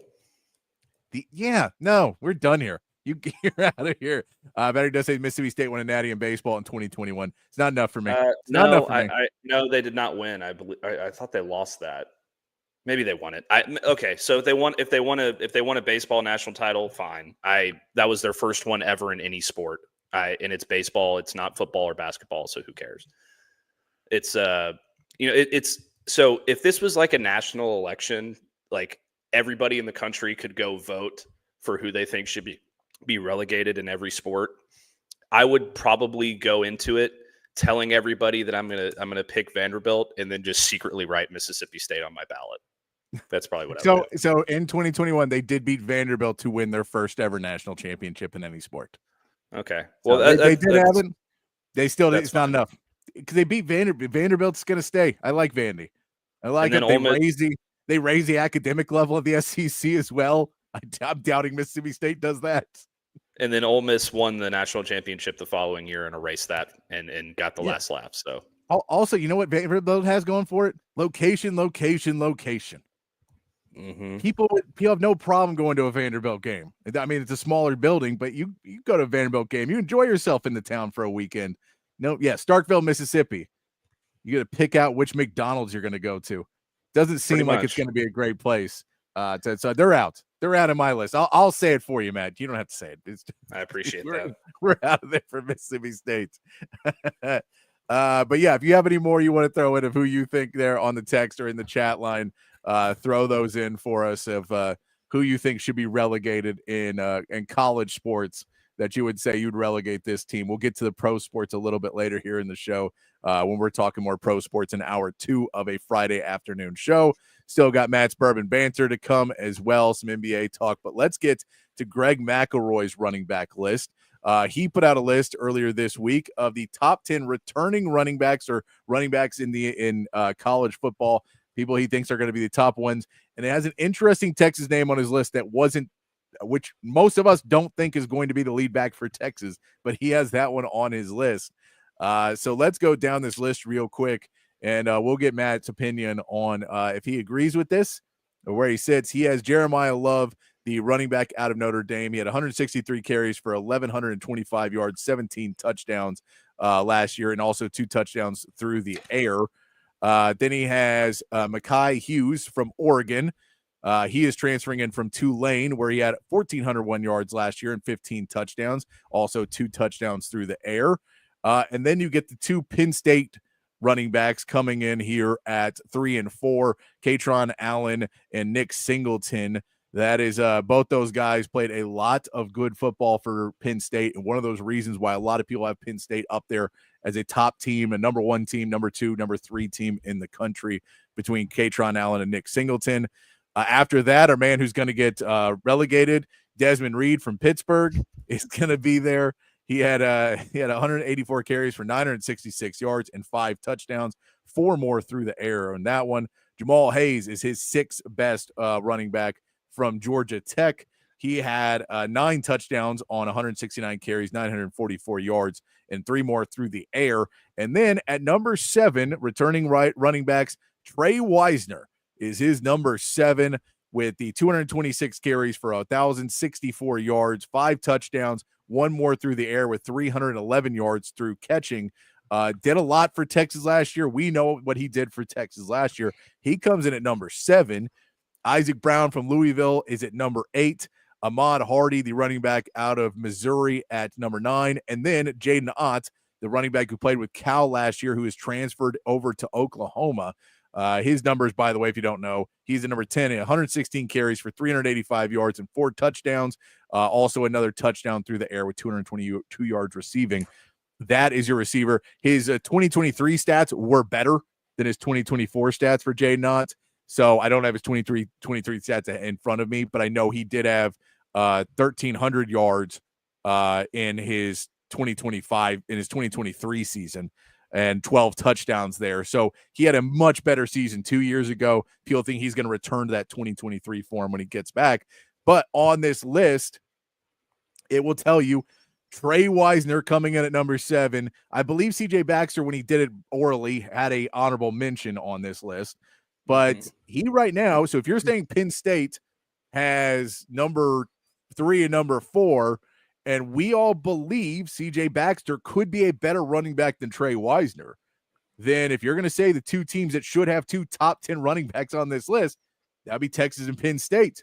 Because I'm going to say, I know he doesn't have CJ Baxter on here because he didn't play last year, but I think that CJ Baxter could come back and have a really big season this year. We saw what he did his freshman year. Just need to put some meat on his bones, get a little bit better and banged up for contact. I know the injury after a guy who's kind of nicked up a lot his freshman year maybe is sign for concern, but I'm going to go ahead and say that was more of a fluke last year than a constant injury thing that we saw in year 1. Yeah, I would agree with that. And I think his list here is pretty good. Most of my list is pretty much the same. I have a few guys flip-flopped in here. And I'm not taking CJ Baxter's injury last year into account, just like I'm not taking Jaden Ott's weird season last year into account. I don't know if he was injured or what happened to him. There. Yeah. So, I have CJ Baxter all the way up at number 6. I think he's going to be, probably the best running back in the SEC next year, or at least one of them. And Trey Wisner is my number 10. So I do have 2 Texas running backs on here. And then, if you kind of factor in the other guys I have on the roster with Christian Clark and the young freshman they have there, I think that Texas is going to have an elite running game. I think CJ Baxter is going to lead it. I think he's going to show, he's going to prove a lot of people wrong. He's going to show people that he is very capable of being an elite running back. He was the number 1 running back in the country coming out of high school. And this is going to be his year to prove it. If he stays healthy, I think he will stay healthy. And that's why I have him number 6 here. But my list goes Jeremiah Love at number 1, Katron Allen number 2. I have Mekhi Hayes and Nick Singleton just flip-flopped at 3 and 4. So it's pretty much a push there. Jamal Haynes at number 5, CJ Baxter at number 6. And then I have Jaden Ott at 7, Desmond Reed at 8, Isaac Brown at 9, and Trey Wisner at 10. So I like this a whole lot better than his quarterback list. I'll tell you that. I do as well. No, I like that. This is it's an interesting list, but I think for Texas, it does show you that there's some looking around saying that this running back room could go from something of a weakness last year that really, you did well out of it considering the situation. And once you kind of figured out everybody's role now by the end of the season, it was a little bit better than it was earlier in the season when you were still trying to figure it out. And then, you had the fumble problems. And Jarrett Gibson looked like he was going to be a stud, but fumble problems. And Jaden Blue was going to be, you were trying to find him and get him that next level, but fumble problems. And so Trey Wisner just became your reliable minivan of a player that you just trotted out and said, this guy, he's going to run. This guy will run for 700,000 miles. And if I just take him to the shop for regular checkups, this car may roll over. I may be able to roll over this engine in Trey Wisner. He's not going to win. He's not going to win a beauty contest. He's not going to win, he's not going to win any races. But at the same time, every single time I use him, I can trust him. And that's what we got in Trey Wisner. And I think if you put that with the CJ Baxter, who can be a little bit more explosive, maybe one of them freshmen that were freshmen last year coming back this year, whether it's Jarrett Gibson or whether it's Clay, if you get somebody in there that can do something really special, this running back room could be a huge strength for the Texas Longhorns to help out a young quarterback in Arch Manning, that you don't necessarily have to rely on those wide receivers that we've talked about plenty of times. Maybe we don't have enough in that circle of trust yet. Well, now we can open that up and have a running back room that really gets Sark's offense completely opened up. Yeah, and I love the way that Sark described Trey Wisner last year. He called him a Brillo pad. Yes. Because he's just this tough, mean SOB that will run he's not the biggest guy in the world, doesn't have the most power in the world, doesn't have the most speed in the world, but he will hit you in the mouth and he will always fall forward. So I love that. But I mean, Texas is going to be 4 running backs deep next year. And all 4 of these guys have different skill sets. CJ Baxter is kind of the do-it-all guy. He's got speed and explosiveness and power. Trey Wisner is kind of a tweener that'll just run real hard in between the tackles, but you can also catch the ball out of the backfield. Jarrett Gibson's just a hammer that'll run tough in between the tackles, and Christian Clark's that really explosive, home run threat guy. So they're going to have a bunch of different guys that can throw at you. They're going to be super deep. So I'm really excited about what they can do at running back next year. And the way that I like to describe Trey Wisner is he's kind of like a Toyota 4Runner. Like, it's not the sexiest car in the world, but it will last you for as long as you need it to last and be as reliable as you possibly need it to be, as long as you need it to be. Yeah. And CJ Baxter is kind of like an Audi A8, just super electric, fast, kind of guy. Anyway, it's going to be a good year for Texas running the football. It's going to be much better than last year, I think, and that's really going to open things up for Arch Manning. I love it. It's going to be a good year for Texas in the running back room. We hope we get that health back and everybody's feeling good. And maybe when the wide receiver room isn't so full of talent, you'll make it up there in the running back room. Let's take a quick break. When we come back, we'll hit Matt's bourbon banter. He will let you know his selection this week that you can enjoy as we starting to get closer to summer. A nice bourbon for you to enjoy this weekend while you watch the NBA playoffs or the NHL playoffs or whatever you're going to watch, or UFL or whatever sport you decide you're going to watch, or golf or any of those things you can watch. Matt will get into that. I also want to get into the discussion. We talked a little bit yesterday about some of the signings, and one of the things we talked about was the wide receivers, and we're kind of ranking and saying this guy is this level wide receiver. And one of the things I enjoy doing is going down the rabbit holes and saying, let's figure out our rankings of wide receivers so we can say, where does this guy fall and where do these players fall? Are they a top 5, a top 10, a top 15 wide receiver in the NFL today? So I've put together a list. We'll go through the list a little bit. I want to play a little about who would you rather take on your team? Who's the better wide receiver? Maybe pare our list down a little bit more, and we'll get to that. We want you to play along with you guys too in the chat and on the text. So if you guys want to play along with us and say who you think is going to be the better receiver in those combinations, we'll go through and start ranking our top wide receivers for next season in the NFL. We'll get into that. We still have NBA talk as well as we get into a really fun weekend of NBA basketball. All of that and more coming up for you on a Friday afternoon, hour 2 coming up here on Open Gym on Texas Sports Unfiltered. Hi, I'm Hayden Covert. Welcome to Covert Buick GMC of BK. Your home in the Hill Country for new and pre-owned Buick and GMC vehicles. With beautiful inventory arriving daily, including the GMC Yukon, Sierra 1500, and Buick Enclave, you'll be certain to find the perfect vehicle at an incredible deal. Our service department is also open for all your vehicle maintenance needs. Visit us today for a test drive. Covert, born and raised in Austin. We are professional grade. Altstadt Beer, the best beer that you can find all throughout the great state of Texas. Y'all know I've been a fan of Altstadt for years now, and if you try it, I think you will be too. If you've already tried it, you know exactly what I am talking about. Altstadt is brewed locally in Fredericksburg, but available all over the state of Texas. So if you're tuned in Austin, San Antonio, Dallas, Houston, it does not matter. You can find Altstadt at a local grocery store or liquor store. They've got a bunch of different brews, something for every beer drinker out there. The lager, the Kolsch, those are their two flagship beers, both award winners. They are fantastic. The Altstadt Light sacrifices on calories but does not sacrifice on the taste. They've got a great pills, tons of great seasonals as well. I'm telling you, one sip and you won't go back to the other beers you've been drinking in the past. It is the official beer of BK. It should be the official beer of you as well. It's Altstadt Beer. No impurities, no regrets.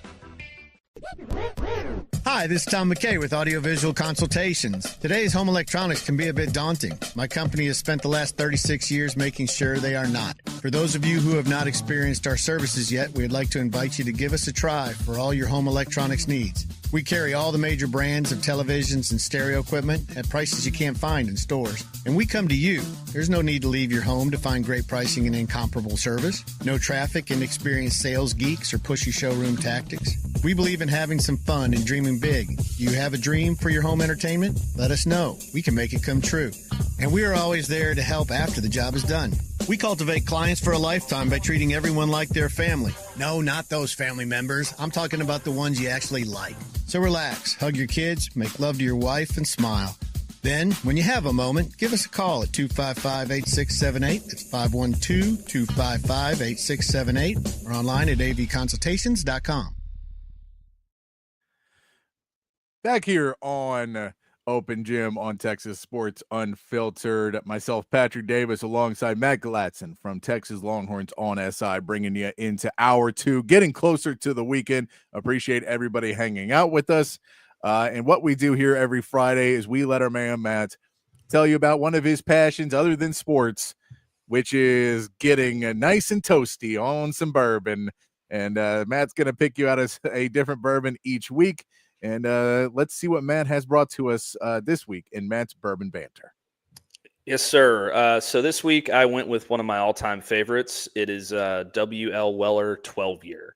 You can tell that I've had a little bit of a dabble in this one over the last couple weeks. This is one of my all-time favorites. It's Weller is a historic brand as well. Weller is a wheated bourbon. It was originally created by the Steitzel Weller Distilling Company.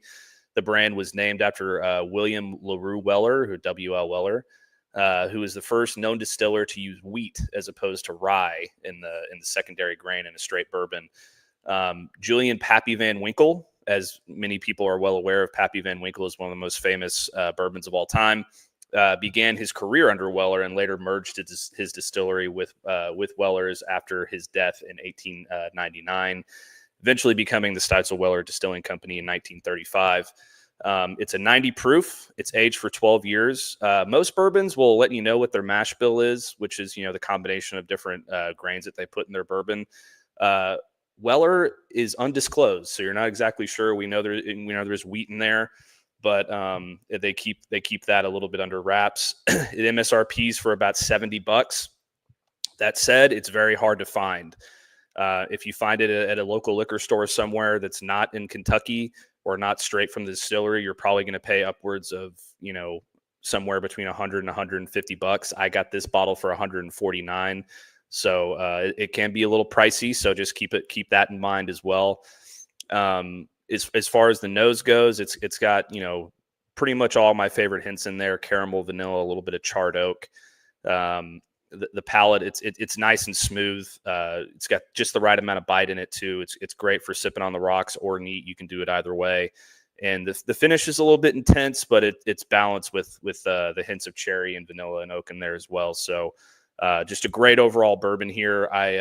This was probably the first really nice bottle of bourbon that I ever got my hands on, and every time I see it, I run to get it. So I would advise you to do the same. I rated it an 8.3 out of 10. It's just an excellent bourbon. If you can find it for a reasonable price, buy it right away. If you're looking for it and you find it online, it's probably going to cost you even more. I've seen it online for as much as $250. So don't do that. Be patient. Find it in the liquor store that's not going to charge you out the rear end for that one. But overall, this is one of the best bourbons you can find out there. So I would run and get it if you can find it for a good price. Nice. Where does this put on your rating scale?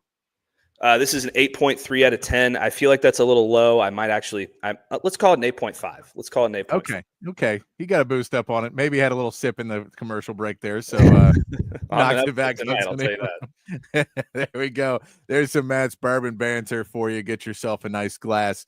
Whatever you're enjoying, we hope you have a good weekend coming up. Hope you have some good Mother's Day plans as well, whether it be with a mom or a wife or a sister or a friend. I hope you have somebody to wish Happy Mother's Day to this year. Or if you're listening and you're a mother, then Happy Mother's Day to you.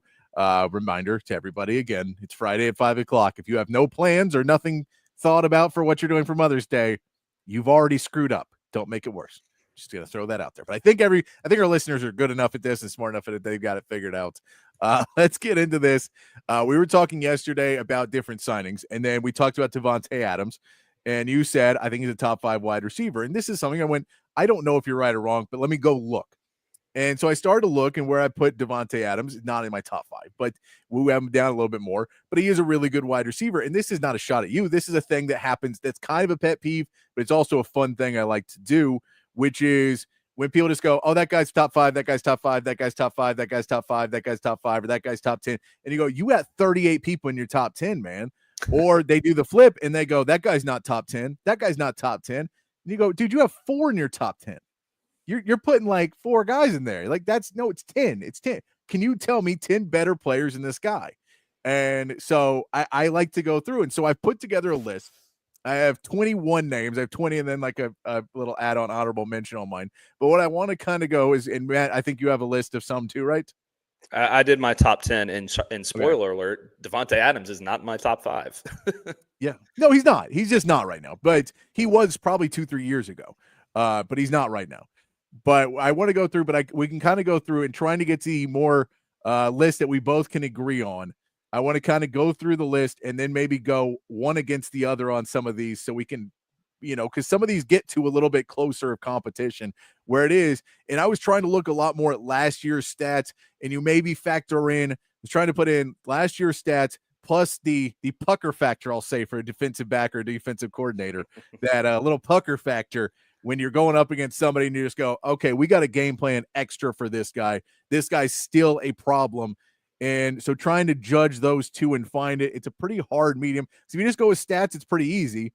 But even that, you go, some guys didn't play in as many games. Some guys are better at getting touchdowns. So it's an interesting place of what you value of a wide receiver. But we'll just try and go through and figure it out. And we'll start off. And if you guys, when I give out a player, feel free to go into the chat or go into our text line and throw in your vote of the 2 players. And we'll see if we can get, if me and Matt are outvoted by the chat. I don't think we will, but I think we're pretty all close together on this. But if you think something's crazy, go ahead and throw that in the chat because we want to hear from you guys too. But I think there is a really solid top 2 guys. And now who you put on top of this could be different. But I think there's 2 that are at the top, and that's Justin Jefferson and Jamar Chase. I think those 2 guys are your 1 and 2. They're 1A, 1B, really. Those are 2 really good receivers. Jamar Chase had 27 receptions last year for 1,708 yards, 17 touchdowns. He played all 17 games, and he averaged 100.5 yards per game. That's number 1 in touchdowns, number 1 in receptions, number 1 in yards, and number 1 in yards per game. He just was dominant in everything he did. Number 2 is Justin Jefferson. We can throw in the Minnesota offense was a little bit different than what Cincinnati was last year. Cincinnati just threw the football. Minnesota tried to run the ball a little bit more. He had 103 receptions, 1,533 yards, 10 touchdowns. He played all 17 games and averaged 90.3 yards per game. So his stats were a little bit lower, but we also know both those guys are insane. It's still ridiculous that Texas almost won that game against them when they were on the same team with Joe Burrow. I still don't get how Texas almost won that game. That is still one of the unsolved mysteries when we saw how good that team was. I don't know how you beat that team. So I'll throw that out there to you, Matt. Who do you take, Jamar Chase or Justin Jefferson? I have Jamar Chase as my number one just because I think that he's more physical than Justin Jefferson, so you can put him in a few different situations. Like I think he's a little bit harder to bring down. He's a little bit more intimidating to defensive backs in terms of trying to tackle him.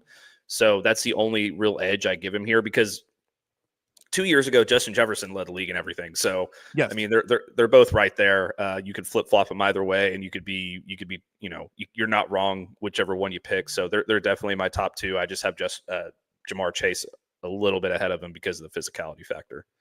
I'm with you on that one. If anybody thinks we're wrong on that, throw it in there. But I have Jamar Chase as my number one as well on my list. So I'll go ahead and put those in bold. Those guys are set. Our one and our two is Jamar Chase and Justin Jefferson. Those guys are in the class of their own. And then we go into the next tier. And now there's a few more names. I'd say there's probably, this is where we maybe get into 5 more names that can fall in this next class of receivers. I think about 5 is where I'll cut that one off and say maybe 4, maybe 5, depending on where you're going to rank them. So I'm just going to tell you the 5 I have in there. The 5 guys I put in my next range, and see if you have a different one in this 5 than I do. As I go down, and I have CeeDee Lamb, A.J. Brown, Amon-Ra St. Brown, Nico Collins, and Puka Nacua. Is there another receiver you put in that next range, that next tier? I have 4 of those guys in mine. I also have I have Mike Evans is in there as well. Okay, so you put Mike Evans up there. I've knocked him down a little bit just because of the age. I think I knocked him down a little bit, but he's in my next tier. But I'm with you, so we'll put him right there. Who did you not have in your list? I had A.J. Brown, CeeDee Lamb, Mike Evans, Amon-Ra St. Brown, and Puka Nacua. Okay, so you didn't have Nico in your list. No. Texans hater right there. He's in my next tier, man. Okay, so we'll have Mike Evans and Nico Collins right in that next list. But let's start going through those and get our rankings right on those guys now, so we can get into our. But that's what I'm saying. That was our. So it was really like 4 guys, and then we fall in that 5th. All right. So let's go. I don't have any rookies on my list, by the way. No rookies on my list. They got to go out and prove it. Because even like Matthew Golden, Ted McMillan, all those guys, I don't know if they be top. Because like there's guys from last year's. There's a couple in there that are in there from last year's draft. But yeah, I don't know. I don't have Matthew Golden on my list yet.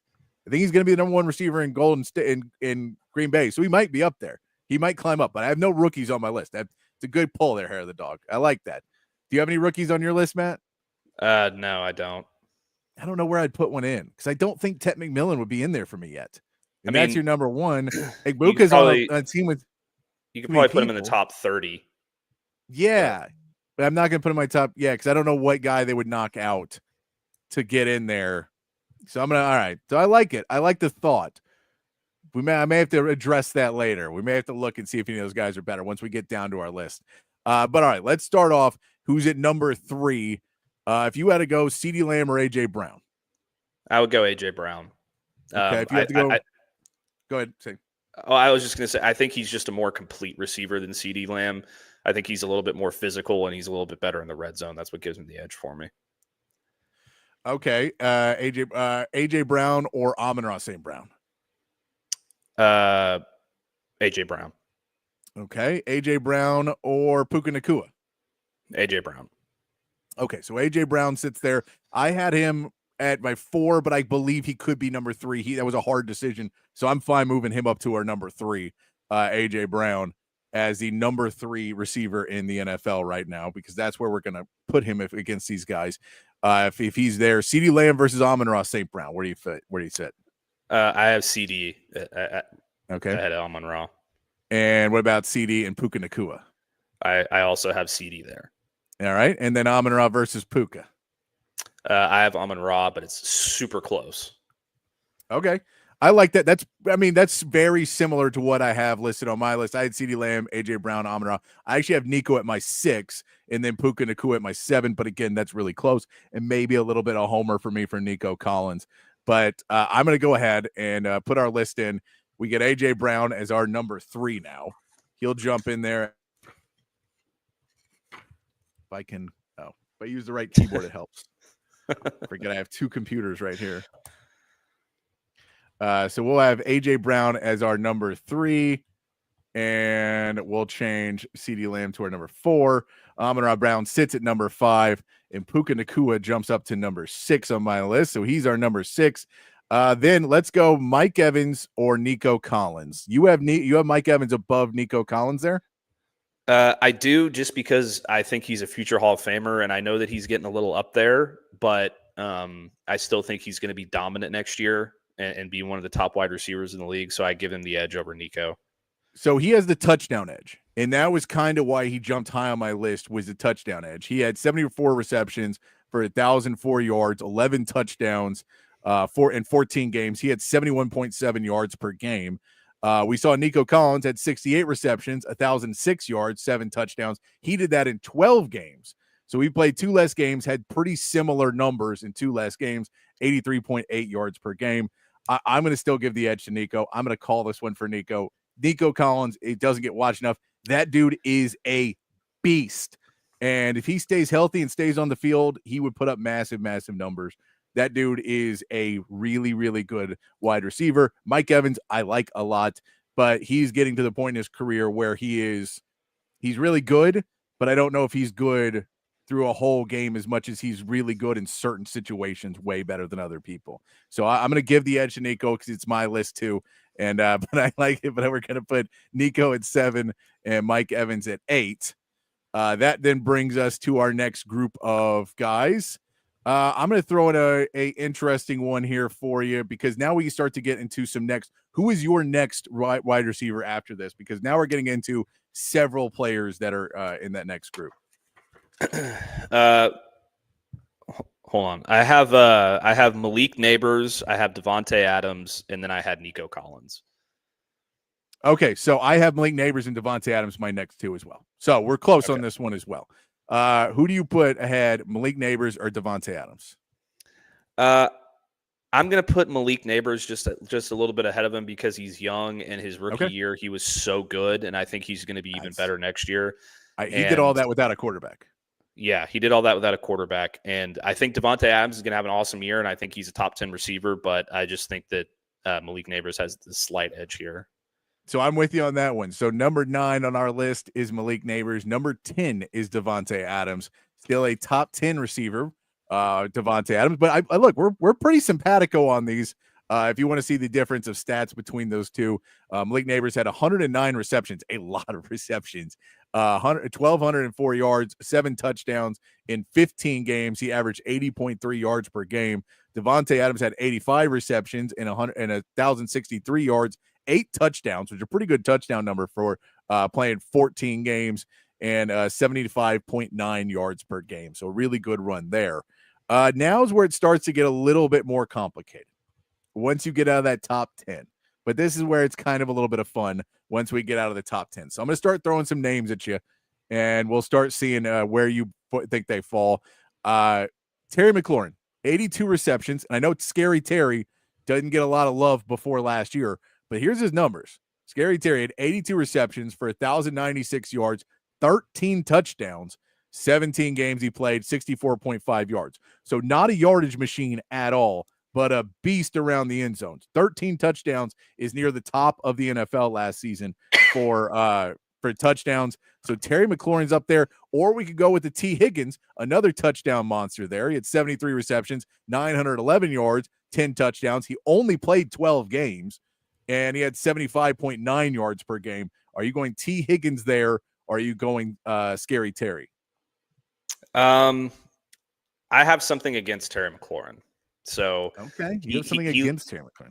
He helped lose my my fantasy football championship last year. So because he just put up a stinker when I needed him the most. So I'm going to go with T. Higgins at number 11, right. But I have Terry McLaurin at number 12. So I think we're right there. We're right there. Yeah. Then we go down to. I keep doing the wrong keyboard. This is very complicated for me, guys. I'm getting too old now. Let's go over and say our next guys, Brian Thomas Jr., the rookie who came out and played in Jacksonville last year. He had 87 receptions for 1,282 yards, 10 touchdowns, 17 games he played. He played all season, 75.4 yards per carry, or 75.4 yards per game.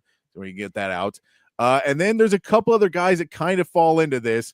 I'll throw him against Chris Godwin. Chris Godwin only played in 7 games last year. Should come back, be healthy this year.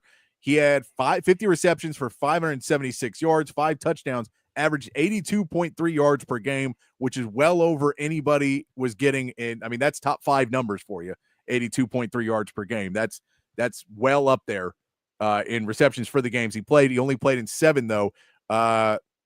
Another name I'll throw in there. We'll go one more on this one. Garrett Wilson, 101 receptions, 1,104 yards, 7 touchdowns. He played all 17 games, 64.9 yards per game. Another really good young receiver there in Garrett Wilson. Who are you going to have taking that one? Brian Thomas, I think. Yeah, I have Brian Thomas as well. Yeah, Brian Thomas is just so young and so electric. And he has a really good quarterback who I think is finally going to have an offense that he can get him the ball in. So yeah, and he's got help on the other side now with Travis Hunter. Yeah, exactly. So I'm going to go with Brian Thomas. Yeah, Travis Hunter may end up on this list too. When I was talking about technically, I'm like, Travis Hunter probably should be on this list somewhere. Because if there's a rookie, it's going to be him. I don't know why. I always forget about Travis Hunter because he plays both positions, so he plays no position to me. Just in my brain, he's always on the other side of the ball. So then we'll say, do you have someone else you would put above Chris Godwin or Garrett Wilson? Do you have another name you want to throw in that conversation? Yes, I have Drake London. Okay, Drake London's my one right after. So we're still simpatico. We're still on this. He had 100 receptions, 1,271 yards, 9 touchdowns in 17 games, 74.8 yards per game. Really a good season for Drake London. He's one of those guys I probably just haven't watched enough. In all reality, I just haven't watched enough Drake London because those numbers are really good. He did it with Kirk Cousins and Michael Penix. In a Atlanta offense, it's not great.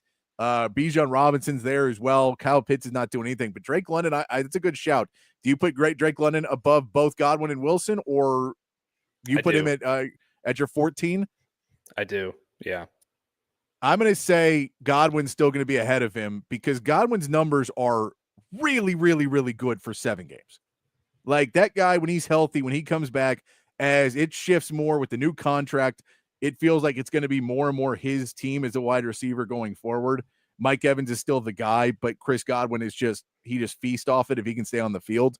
I mean, those numbers, if you multiply them by 2, even to a 14-game season, that's over 1,000-yard season, over 100 receptions and 10 touchdowns. That's just a really good number for playing 14 games, which is still less than Garrett Wilson played, still less than Drake London played, and those are better numbers.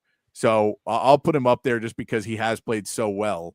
But I like the Drake London there. I'm going to put Drake London at my number 15, and then we'll go with Garrett Wilson at 16 on our list. Now, we're starting to get into more obscure ones. Now, these are starting to get into guys who you think might be better and some that you're not even thinking of.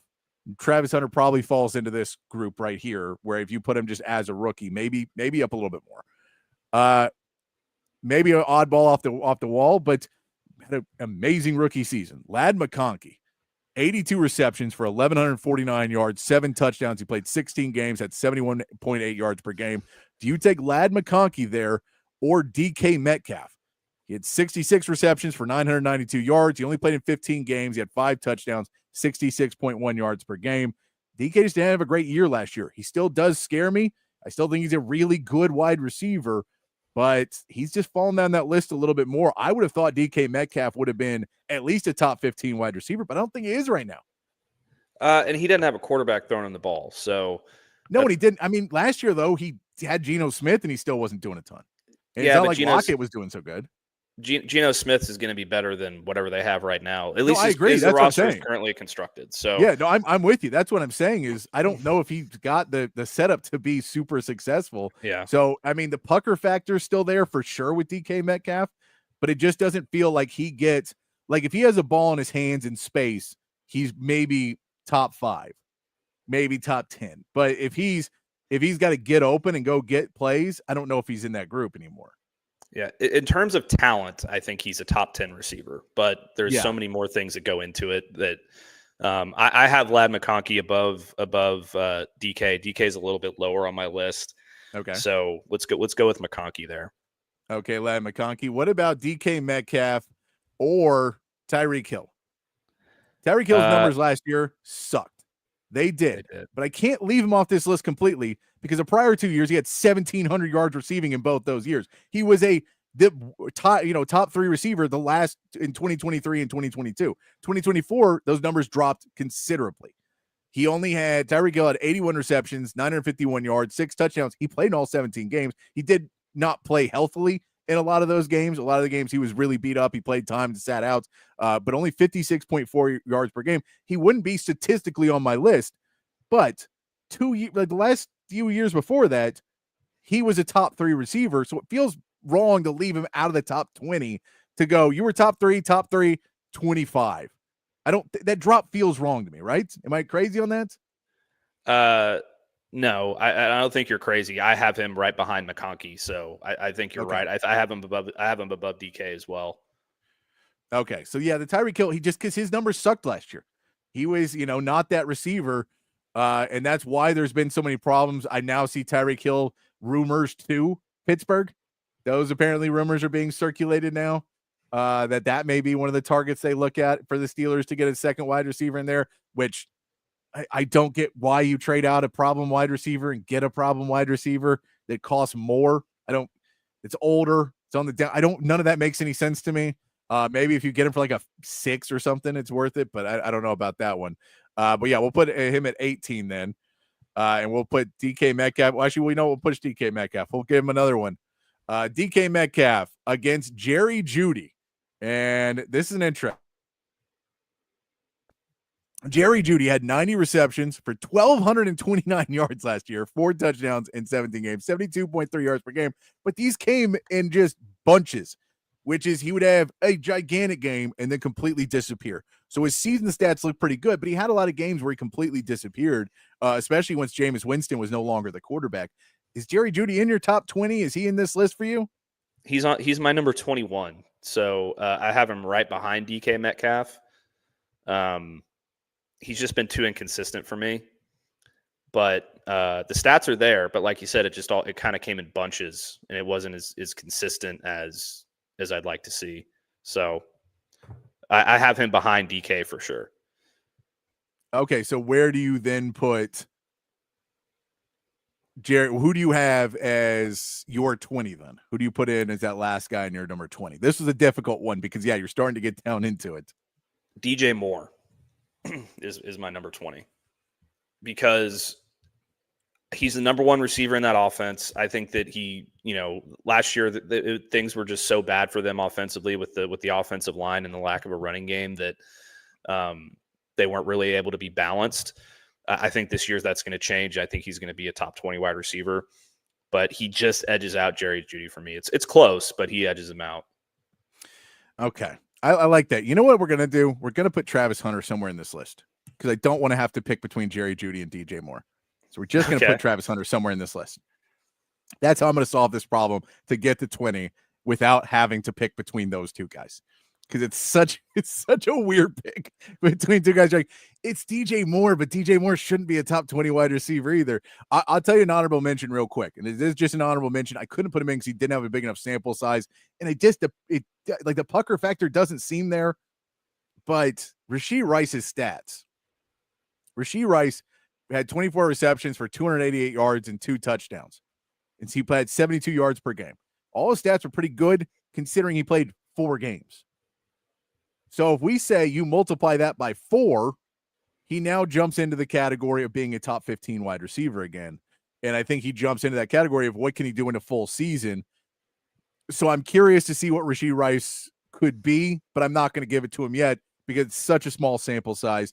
Now, with Xavier Worthy next year, with Hollywood Brown back, I'm saying Rashee Rice could creep in that list, especially if you're a fantasy owner. Maybe Rashee Rice is someone you really want to look at as a top 20 wide receiver, but I'm going to leave him off that list now. So let's go through. We have our list through 19 players, but we're going to go put Travis Hunter somewhere in this list. If anybody on the text or chat wants to tell me somebody that we are crazy for leaving off, I do love. I think someone just sent me, because I can see this text as it gets pulled up. I think someone sent me Rashee Rice on the chat on the text slide as well, which I'm with. I told you that's my honorable mention. Yeah, Rashee Rice. Because I get he only played in 4 games, but look at Rashee Rice numbers from those 4 games in the previous playoff run. No better numbers. I'm with you. I give that an honorable mention, and he may creep back in.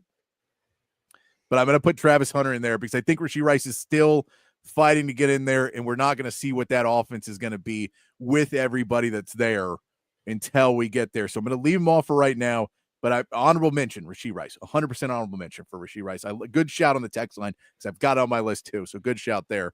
But let's look at where we're going to put Travis Hunter now as we go down the list, and people tell me where you want to put him there on the chat or text as well. So we'll say Travis Hunter or DK Metcalf. I'm going to go with DK. So you're going to put Travis Hunter at 20. You're saying he's not even going in. I think he's a little bit above it because of his playmaking ability. I just think he's better than that. Like, I get it. Because if you put me, if you told me right now, and I get age is a factor in this, because if you told me which guy I'm going to take other than him, I'm taking Travis Hunter probably 10th on this list of guys. I'm not putting him up there at 10. But I'm saying, like, that's the cutoff. I take him above Devontae Adams right now. I take him above Terry McLaurin. I take him above T. Higgins. I take him above Chris Godwin. I take him above Garrett Wilson. Like, I just take the mystery box of Travis Hunter above those guys. I'm not going to put him that high on the list, but I do think I would put him. Where would I put him? I don't know, because it's like Garrett Wilson's one of those guys. You're like, Garrett Wilson's, but Travis Hunter's ceiling's better. That's a tough one. I don't know where I put him. I think that if you're going to move him up this list, and I'll concede that, I'll move him up my list above DK because I'll buy your point there. I still think he's somewhere in the range of 17 to 20. I think he is too. I wouldn't put him above Garrett Wilson. I wouldn't put him above Ladd McConkey. I might put him above Tyreek Hill. Yeah, just because I'm not sure. That's where he's going to go. He's going to jump up to 18 on our list. Is Travis Hunter is going to be 18 on our list. We're going to accidentally muted myself. Travis Hunter, I know that he is he doesn't get all the love, and we forget about him too much. So I'm going to put Travis Hunter as number 18 on our list. And now we have our list that we can go back to now that Travis Hunter will get on there at 18. In our list going down it of the top wide receivers. Let me know, guys, if you believe that or you think there's something crazy. And by the way, if Travis Hunter's 18, then clearly we weren't going to put Matthew Golden or Ted McMillan or anybody higher up on this list. They got to prove it a little bit first. 1 is Jamar Chase. 2 is Justin Jefferson. 3 is A.J. Brown. 4 is CeeDee Lamb. 5 is Amon-Ra St. Brown. 6 is Puka Nacua. 7 is Nico Collins. 8 is Mike Evans. 9 is Malik Neighbors. 10 is Devontae Adams. 11 is T. Higgins. 12 is Terry McLaurin. 13 Brian Thomas. 14 Chris Godwin. 15 Drake London. 16 Garrett Wilson. 17 Ladd McConkey. 18 Travis Hunter. 19 Tyreek Hill. And 20 is DK Metcalf. That is your top 20 wide receivers as we're looking at them from Open Gym's list. We did it, Matt. We figured out a list of top wide receivers that we can reference now. We're talking about who has what team. I'll post that up on our socials as well if people want to know who we ranked as our top 20 wide receivers in the NFL going into the next season. And then we'll look next season after we're done and just go, wow, how wrong were we? Patrick, it brings up an interesting point. I think that we should do this for like every major offensive position. I think we should do this too. We should do this for quarterbacks, running backs, maybe tight ends. Yeah, maybe do edge rushers, defensive backs, something like that. Yeah, no, I'm with you 100%. And it leads us to the points of which teams don't have any of those guys. You can look at a guy, Chris Olave will probably be better in a couple of years. Maybe Chris Olave is a guy that climbs onto that list. Because once you get down, like what's fun about making these lists is, the top guys, and then you get down in like a DK Metcalf sliding. I didn't see. I thought DK Metcalf just on name value alone is a little bit higher on that list. I was curious if George Pickens was going to crack it. He didn't. But, where do you put a George Pickens? Because his overall ability to get big gains and big plays puts him a little higher, but still not cracking the top 20 right now. What can he do in Dallas with a quarterback? That'll be interesting to see. What does CeeDee Lamb do now that he has another partner? Is he putting up better numbers? Does he climb into that number 3 spot for CeeDee Lamb because he's putting up better numbers? We know that that's kind of the Devontae Smith. It feels like he should be around that ranking as well. So it's just a lot of interesting stuff coming out of this. And I think we will, as the offseason continues, continue picking apart positions and seeing where our teams land on those.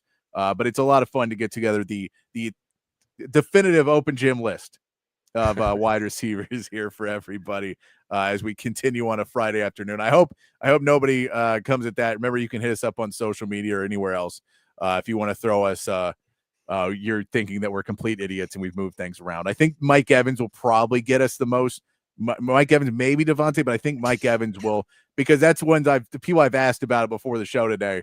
That was one that they're like, I think you're ranking Mike Evans. I'm like, dude, Mike Evans, the pucker factor is huge.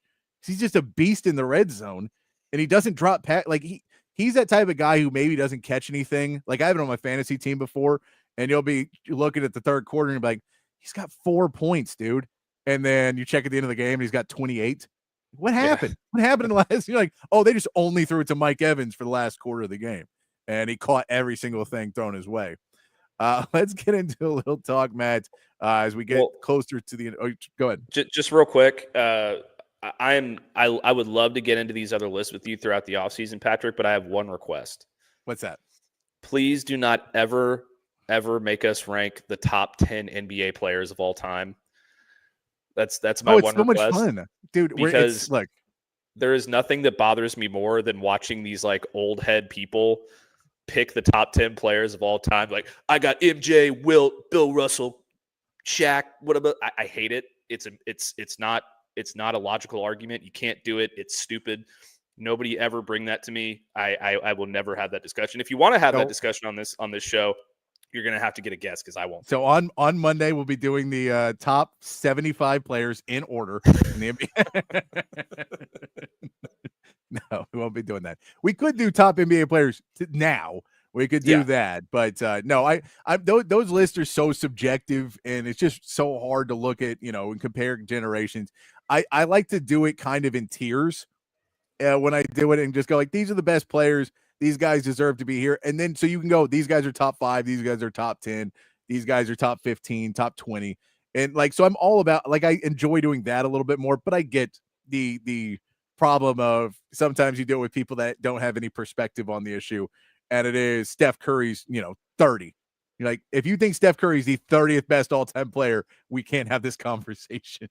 That dude ran a dynasty by himself. He was the dude in the dynasty. So I get you. We won't do that. We'll try and stick with football. We may do some list of we may go down some list of wide receivers and players from Texas as well. We talk about our favorite players and different lists from Longhorns as well. We may have some of that over the offseason, enjoying ourselves. We're just trying to do Mount Rushmores without doing Mount Rushmores, just trying to keep it interesting here. Let's get into a little talk about the NBA playoffs. Because we did see last night what we projected to happen happened. We've seen some where things have gone haywire and our predictions are way off. This one, we felt like this is the Timberwolves' time to get back on track. They did just that. Jimmy Butler tried. He was 17 points on 13 shots. Buddy Hield tried 15 points on 14 shots. He was 4 of 9 from 3. Wasn't able really to ever get going. Kuminga played pretty well. But at times looked completely lost out there, and they just played a bunch of players. Steve Kerr throws in the towel early on that one, rest up his players. We saw Draymond Green get his 5th technical, and I was going to pull that for Meathead, but it makes me too angry.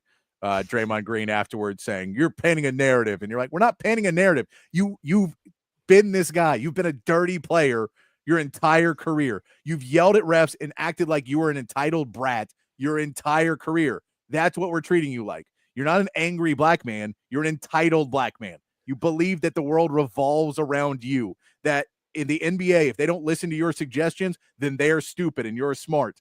That's not how this works. And that's what Draymond Green believes every time. When he goes and talks to officials in his head, I'm giving them a rational, valid argument, and I'm right.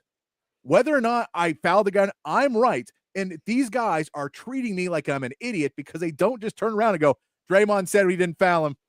Guys, wave it off. No, we don't challenge it. We don't need. Draymond said, why would he think that he didn't foul somebody when every basketball player, not NBA, every basketball player thinks they didn't foul? I played basketball. I never committed a foul that I didn't want to commit. I won't say I didn't commit a foul because sometimes I intentionally committed fouls. But you always, when you go up for a block, I may have wiped guys out, put them on their backs, and I would have been like, I touched the ball, so it's not a foul. In basketball brains, if I touch the ball, even if I went straight through his arm to do it, it's not a foul in the moment. And then you watch the film back and you go, oh yeah, it's a foul. He just had his rant afterwards. Screw Draymond. I'll be glad when he's gone, and I wish no one would ever hire him, but they will because they know it'll get clicks. That's why I hate broadcasting now. But all that being said, we see Anthony Edwards play well enough. It really doesn't turn into a game in the second half. They get a 117-93 win, and the Warriors are going to have to figure out a new attack in this game because right now they just don't have many answers for this Timberwolves team with no Steph Curry. Yeah, and I got a little concerned from Minnesota last night when Anthony Edwards got hurt, just because nobody knew what the injury was right when it happened, and he looked like he was in some serious pain and went to the locker room, but he ended up being okay. Sprained ankle, he'll be fine. It's just I don't see a way that Golden State can get back in this series without Steph. It's impossible. He's the engine of that team. He is what opens everything up. He's outside of Jimmy Butler. He's the only consistent offensive threat that they really have that can go for 25 and 30 in a night. Buddy Hield has had some great games, but you can't rely on him to do that. So, and nobody else can create like Steph Curry.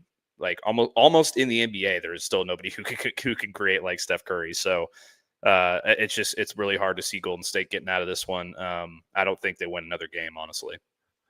No, I mean, and it's going to require that playoff Jimmy, that top level. Everybody thinks he's the son of Michael. One game. You got to get one out of the next two. One out of the next two games, Jimmy Butler at home has just got to light it up, 40, 45-point game, and that's how you win. Great defense and Jimmy Butler playing out of his mind offensively. That's your way to get going, because Jimmy Butler plays that way. Maybe Buddy Hield gets a couple open shots. He can give you some points. Maybe Podziemski gets a couple shots up. Like, you can maybe get a couple in some other ways, but Jimmy Butler's still got to be the engine offensively. And one out of these next two, keep yourself in the series, and anything can happen. But as of right now, it's not great. Not a great look for this team. Tonight, we get to see the Cavs and Pacers take on each other again. This is a do or die game for the Cavs. Have we seen an injury report for this game yet? I have not. I can look while you're talking, though. This is a big game that the Pacers, Tyrese Halliburton is trying to make his name. We saw in the first series his dad come out on the court and the whole altercation with Giannis, and now he's not there, and Tyrese is playing the best basketball of his career, especially in clutch moments. And it has just been so much fun to watch the last few minutes of these games. But this is a Cavs team that has missed three players for the last couple of games. So what do you do now if you're the Cavs and you don't have a healthy roster? Donovan Mitchell can't do everything. We will see what he's going to be able to do in this game. But do we get a report out there, an injury report? Slightly. So according to the Akron Beacon Journal, or Akron, sorry for the Akron people listening to this show, it's the Akron Beacon Journal. Point guard Darius Garland, forward DeAndre Hunter, and Evan Mobley were all seen shooting on the court during the morning shoot around in Indianapolis. There's not going to be an official update for their game status until 6:30 Central Time. But Shams Charania said on Pat McAfee that all three players are aiming to play tonight. So we'll see if that actually ends up happening. That changes it. You have to win tonight. It's a must-win game for Cleveland right now. There's no other way to put it, because if you do not win this game, you're down 3-0. To come back on that level, even with all your talent, this Pacers team is not a joke. you're the more talented team. You're the better regular season team. But injuries are always a big piece. Right now, Cleveland is favored, but only by 4.5 points, actually. Cleveland is favored in this game because they have their players probably coming back. But yeah, this is a must win. And if you're the Pacers, this is one of those moments. Rick Carlisle's got to be, if he dies, he dies. You have to go. You have to go for the throat on this one, man. You cannot let up at all. You know that those players, even if they're coming back, are going to be hampered, which means you got to play real tight on Garland. You got to play real tight on Mobley. You got to play tight on Hunter and make them make plays, make them make hard cuts, make them try and beat you. So even if they do, they're going to be more beat up for that next game. Not saying foul anybody, but like Darius Garland, it's a toe injury. You don't step on his toes. You make him make cuts.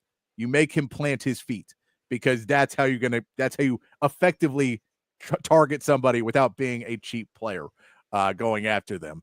And so it is going to be a fun one tonight with the Cavs and the Pacers. We also get Thunder and Nuggets. This has been the tale of two different teams, but the Thunder look like they are dominant right now. This is the Thunder team we expected to see come out and play. They just were unworldly against Denver in game 2. Can Jokic find it back in Denver? Can they get that? You talked about Jokic being in the huddle and being really aggressive and trying to call plays. Can that Jokic show up? Because if he does, you don't bet against Jokic, right? But it's OKC, and it's hard to bet against this OKC team either. Yeah, I mean, if it'll all depend on Jokic. If he comes out and he has a game like he had in game 1, then they're going to have a fighting chance. He's got to get some help around him. He's got to get a big game from Jamal Murray. He's got to get a big game from Aaron Gordon and the other guys around him. Russell Westbrook has to show up even off the bench and be a big part of it. But if Oklahoma City plays the way they did in game 2, I don't know that there's a team on earth that can beat them when they're playing that way. So it's going to be tough. I will never count out Jokic until game 4 is like the fourth loss has occurred. So then we get into the weekend series that'll start on Saturday. Of course, you'll have some other games on Sunday as well. On Mother's Day, you get the Thunder and Nuggets playing game 4, and you get the Cavs and Pacers possibly ending their series on Sunday as well. But on Saturday, one of the more fun series to watch so far, the Celtics and the Knicks. And this is still where I'm like, that Tyrese Halliburton, Jalen Brunson matchup. Those two guys have been cold as ice in the playoffs, and I mean that in the veins. They have been clutch players so far in the playoffs. So that could be a lot of fun to watch them go at each other for an entire series. But right now, the Celtics are trying to figure out what is happening. This feels like the Celtics. We watched Creed the other night. This feels like the powerhouse fight at where the Celtics are like, why is this guy punching me? Wait a minute. I'm supposed to be able to win this one easily. That's what it feels like with the Celtics and the Knicks. And the Knicks are just not going down. And the Celtics have not been able to figure out a way to offensively get going. And now you're going to have to go to New York to get going. I don't know if this is another one of those gigantic games for a Boston team that felt like they were not going to be in this position probably till the finals, if anywhere. And now in round 2, they're going to New York with their backs up against the wall. Yeah, it's going to be really hard to turn things around in that Madison Square Garden crowd, man. Like those guys are hungry for playoff success, so they're going to be super loud. They're going to make it as difficult as they possibly can. The Porzingis thing is still a mystery, so they're not going to have that part of. They're probably not going to have that part of their offense going. I mean, can Jason Tatum turn it around? Based on what I've seen in the last couple of games, I don't think so. Jaylen Brown has to step up. They've got to find a way to overcome adversity in what's probably going to be the most hostile environment they've faced all season. So it's going to be really difficult. They absolutely have to win one of these games. It's just like the Indiana Cleveland series. This game 3 is an absolute must win for Boston or it's over. It just kind of feels like New York. This is such a corny way to say it, and I usually don't buy into this kind of thing. So I'm going to preface it with that. It just feels like New York wants it more, and that's why they're winning this series. And you know what? I'm going to give credit to the Knicks training staff. I don't know where they got that training staff from, but that training staff, Tom Thibodeau doesn't rotate players as much. He likes to play his guy a lot of minutes. And they've been pretty healthy so far, knock on wood. But this training staff don't worry, you fired some more of your guys anyway. So it'll be good next year. If anybody doesn't know the joke, the Knicks training staff used to be the Mavs training staff that was really, really good and everybody thought was the industry's best. They're now in New York, and they've been healthy. That's one of the problems they've had in years past is Tom Thibodeau teams are usually not healthy in the playoffs. Right now, they're playing really good basketball and being healthy. But yeah, I think this comes down. Karl-Anthony Towns, what can he do inside? And yeah, it's can Joe Mazzulla draw something up? Does Joe Mazzulla continue to stand on we're the team to beat, we're playing Celtic basketball and it doesn't matter, we were just awful, come back and fix it? Or does he start to game plan for the Knicks and actually try to find some other ways to get this offense going? Because he hasn't done it yet. He's tried to play Celtics basketball, they've played all season, and he has not switched that gear to say, guys, we maybe have a match, like we need to go play different basketball, we need to think differently on the offensive end. I think he's a good enough coach to do it, but he hasn't done it yet, and now your back's up against the wall. So Joe Mazzulla going to prove some things tonight as well. I just want to say that we should strap Nico Harrison to a rocket and fire him into the sun. But yeah, I'm going to give the Knicks the edge. I don't think Mazzulla is going to figure it out. I'm going to give the Knicks the edge because they have the best training staff in the NBA. And then we'll go over and look at our Timberwolves and Warriors. We talked about it a little bit already, but they play again on Saturday. We've talked about that already. So it's a must. It's really a time where this is one of these next two games, either to Saturday or Monday. They're going to have to figure out something to get going and get Jimmy Butler on the proper side of playing and get him a big 30, 40, 45 point game if they want to have a shot. Let's take a break. We'll come back. We'll get in. We have our meathead of the day still to get to, maybe a little bit more Bill Belichick. We heard different sources about Bill Belichick. We can talk about that and get ready for a great Mother's Day weekend coming up. But we're going to take a quick break here and take you to the last few minutes of the show. It's Open Gym. Myself, Patrick Davis, alongside Matt Galatzan of Texas Longhorns on SI, keeping you here till 6 o'clock here on a Friday afternoon. Coming back right after these. The best sports bar in Austin, Texas, USA, America is Cover 3. They've got everything you're looking for in a great sports bar. TVs everywhere, so there's not a bad seat in the house, and they've got the right games on. You're not going to have to ask the bartenders, the waitresses, the waiters for the game that you want to watch. They know the games that you want to watch, and the food. My goodness, that's what separates Cover 3 from the other sports bars out there. An upscale menu with tons of great items. You got to try the Sean Adams prime rib sandwich. They've got the filet mignon. They've got the fish tacos. Of course, all of the sports bar classics like wings and nachos as well. Great burgers, great salads. I'm telling you, something for everyone. Of course, the full bar happy hour prices, the weekend brunch. You got to check them out. Anderson Lane, Round Rock, and San Antonio. And, of course, Cover 2, 183 and Lake Creek. It's Cover 3. Dining, spirits, sports. Hi, I'm Dan Covert with my wife Hayden. Welcome to Covert BK. Our newest location in the gorgeous Hill Country includes Buick, GMC, Cadillac, Chrysler, Dodge, Jeep, and Ram, and hundreds of pre-owned and certified vehicles for you to choose from. We have 3 service departments that are ready to take care of your car, truck, or SUV with 86 service bays to accommodate any repair and get you in and out quickly. Come visit us today to select the vehicle you've been dreaming about. Covert, born and raised in Austin. Shout out to Leaf Landscape Supply, a full service and wholesale and retail plant nursery and landscape supplier here in the ATX. They have 2 terrific locations. Y'all should check both of them out. If you're up north, hit up the one on Pond Springs Road. If you're down south, hit up the one off Monterey Oaks and 290. If you're looking for large quantities of supplies to fulfill any landscaping job, trendy house plants, a collection of specialty plants and rare plants, Leaf Landscape Supplies, your one-stop shop for everything you need. Go to their website at leaflandscapesupply.com so you can check it out before you get there, what you want. And when you do get there and you're in the checkout line, let them know your boy Zay Collier put you on, the boys at Texas Sports Unfiltered, and you get 10% off. 10% off, can't beat that at Leaf Landscape Supply. Hi, this is Tom McKay, owner of Audiovisual Consultations. I got this, Dad. This is Camilla McKay, and my dad can help with any TV or stereo needs you have around your house.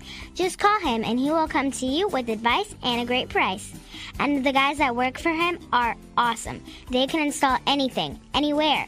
So, like my dad says, just relax and smile. We handle all the work. So just give us a call at 255-8678 or on the web at avconsultations.com. Back here on Open Gym, wrapping things up on a Friday afternoon. Hope you guys have enjoyed the show and enjoyed your time here. We did see reports today, Matt, as we get into our just multiple meatheads of the day.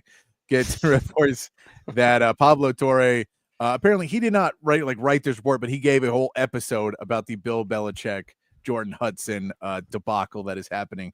And in it said that North Carolina was going to ban Jordan Hudson. He had sources that said Jordan Hudson would be banned from North Carolina activities, right? North Carolina facilities because of her being involved too much with Bill Belichick. That report in North Carolina has had to issue their second statement now about Jordan Hudson and Bill Belichick, that no, of course she's welcome everywhere. We're not going to ban her from anything. We're just doing stuff behind the scenes to be like, hey, this is no good. This is bad. This is a bad look for everything. And even if this isn't as bad as you think it is, you get that this is killing recruiting, right? Like you get that we're becoming a joke because you're a joke. And I don't know if I've ever seen a fall from grace by somebody who was like knighted as possibly the greatest football coach. Like he's on the Mount Rushmore of coaches in football. And then we see the Tom Brady stuff start to come out where Tom Brady's like, that dude sucked. It was all me. And we start to see that come out. And then we see other players being like, no, Bill wasn't, like, it was Tom's team. It was Tom's team. It was never Bill's team. We see all that stuff start to happen.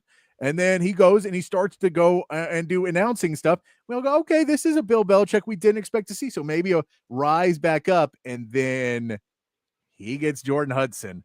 And it is just ever since been this catastrophic fall that everyone is either looking at him saying, you're being taken advantage of, or you both are trying to take advantage of other things. And you know what you're doing. You just don't care that you have somebody around you destroying your legacy because you're fine. Like you're fine with it at this point. It is crazy to see the stories about the commercial shoots, that there was the Dunkin' Donuts that apparently she forced her way into that commercial for the Dunkin' Donuts commercial, the Super Bowl one with Ben Affleck. That would apparently force her way in that there was another commercial with Bill Belichick that she tried to force her way into, but they didn't use her in the commercial. But apparently there was a scene where he's like on a chair and he's doing something, and she wanted them to show her in a bikini by the pool and trying to get his attention or something and it's just crazy stories. And you don't know how much of it's true, but all of it is going to look bad for Bill Belichick. Yeah. I'm 37 years old, Patrick, about to turn 38 in a couple months. I've had friends in the past who have, fallen into girl troubles with younger women. And speaking from that experience, I really hope Bill finds a way to get himself out of this. Because if things continue going this way, like the guy hasn't even coached a game yet.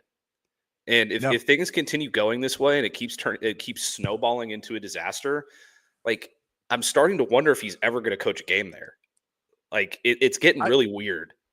Well, I'm really curious about if he coaches there, they don't win. If North Carolina uses this to be like, we are not paying you the rest of that contract. We're not giving you the buyout. We're not doing any of that. You screwed it up.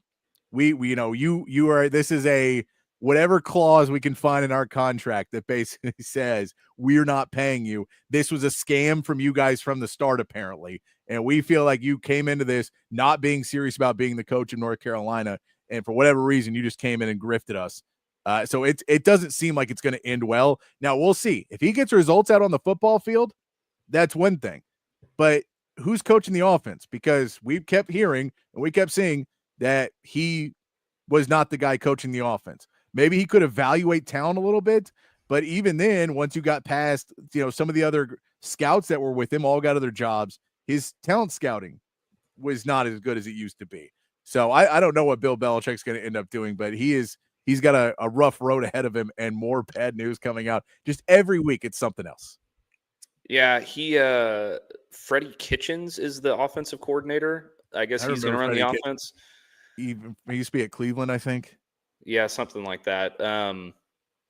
I mean, at this rate, Jordan Hudson's probably going to be coaching the offense. I have no idea what's going to happen. Yeah. Like the Pablo Torre thing was, I totally bought that. I was like, okay, that makes total sense that North Carolina would put their foot down, and then they put out the statement.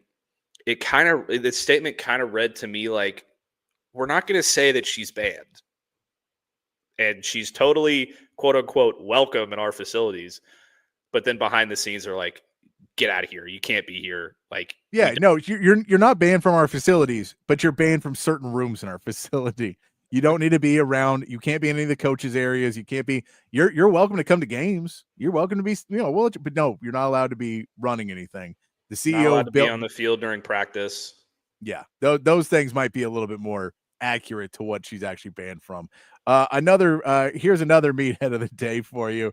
This is when we were giving out our draft winners and losers. This name came up in there, and it seems like we're already seeing problems there in Cincinnati.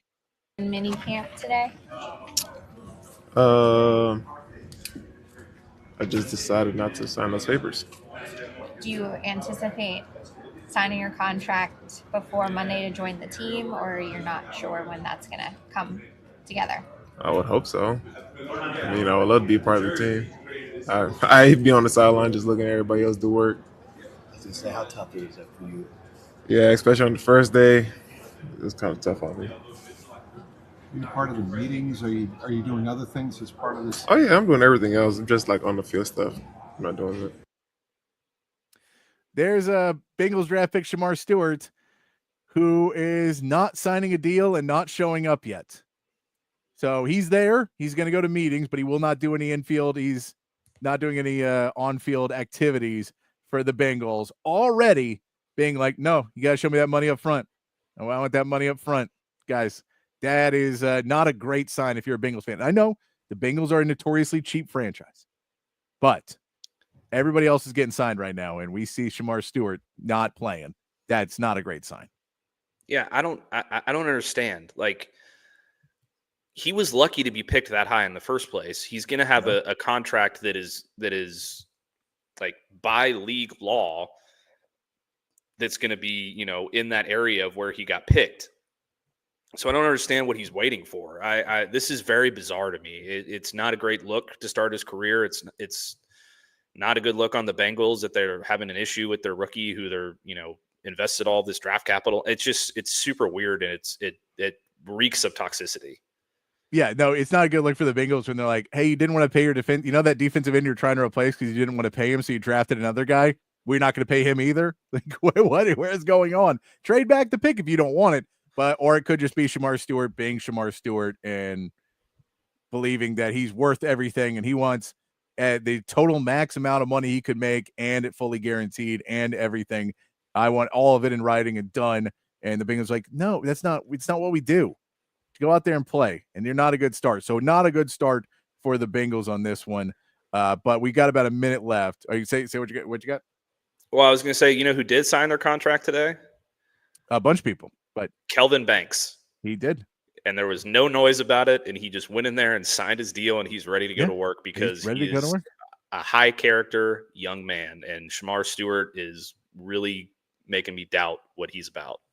All right, but we're going to leave on some positivity here. Showing our man, Kevin Durant, just a clip there. Little happy Mother's Day from Kevin Durant. Supposed to be here. You made us believe. You kept us off the street. Put clothes on our backs, food on the table. When you didn't eat, you made sure we ate. You went to sleep hungry. You sacrificed for us. You the real MVP. The Kevin Durant MVP speech goes down in history. You the real MVP to his mom, and all the moms out there, the real MVPs. Love all y'all, especially my mom.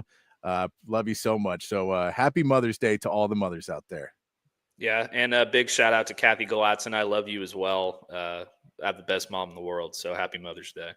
There you go. Happy Mother's Day to everybody out there, including Mama Durant. Happy Mother's Day to Mama Durant, too. We'll be back on Monday with more from you from here from the open gym. But until then, be kind, be safe. Call your mother, tell you love her, and we'll see you next week.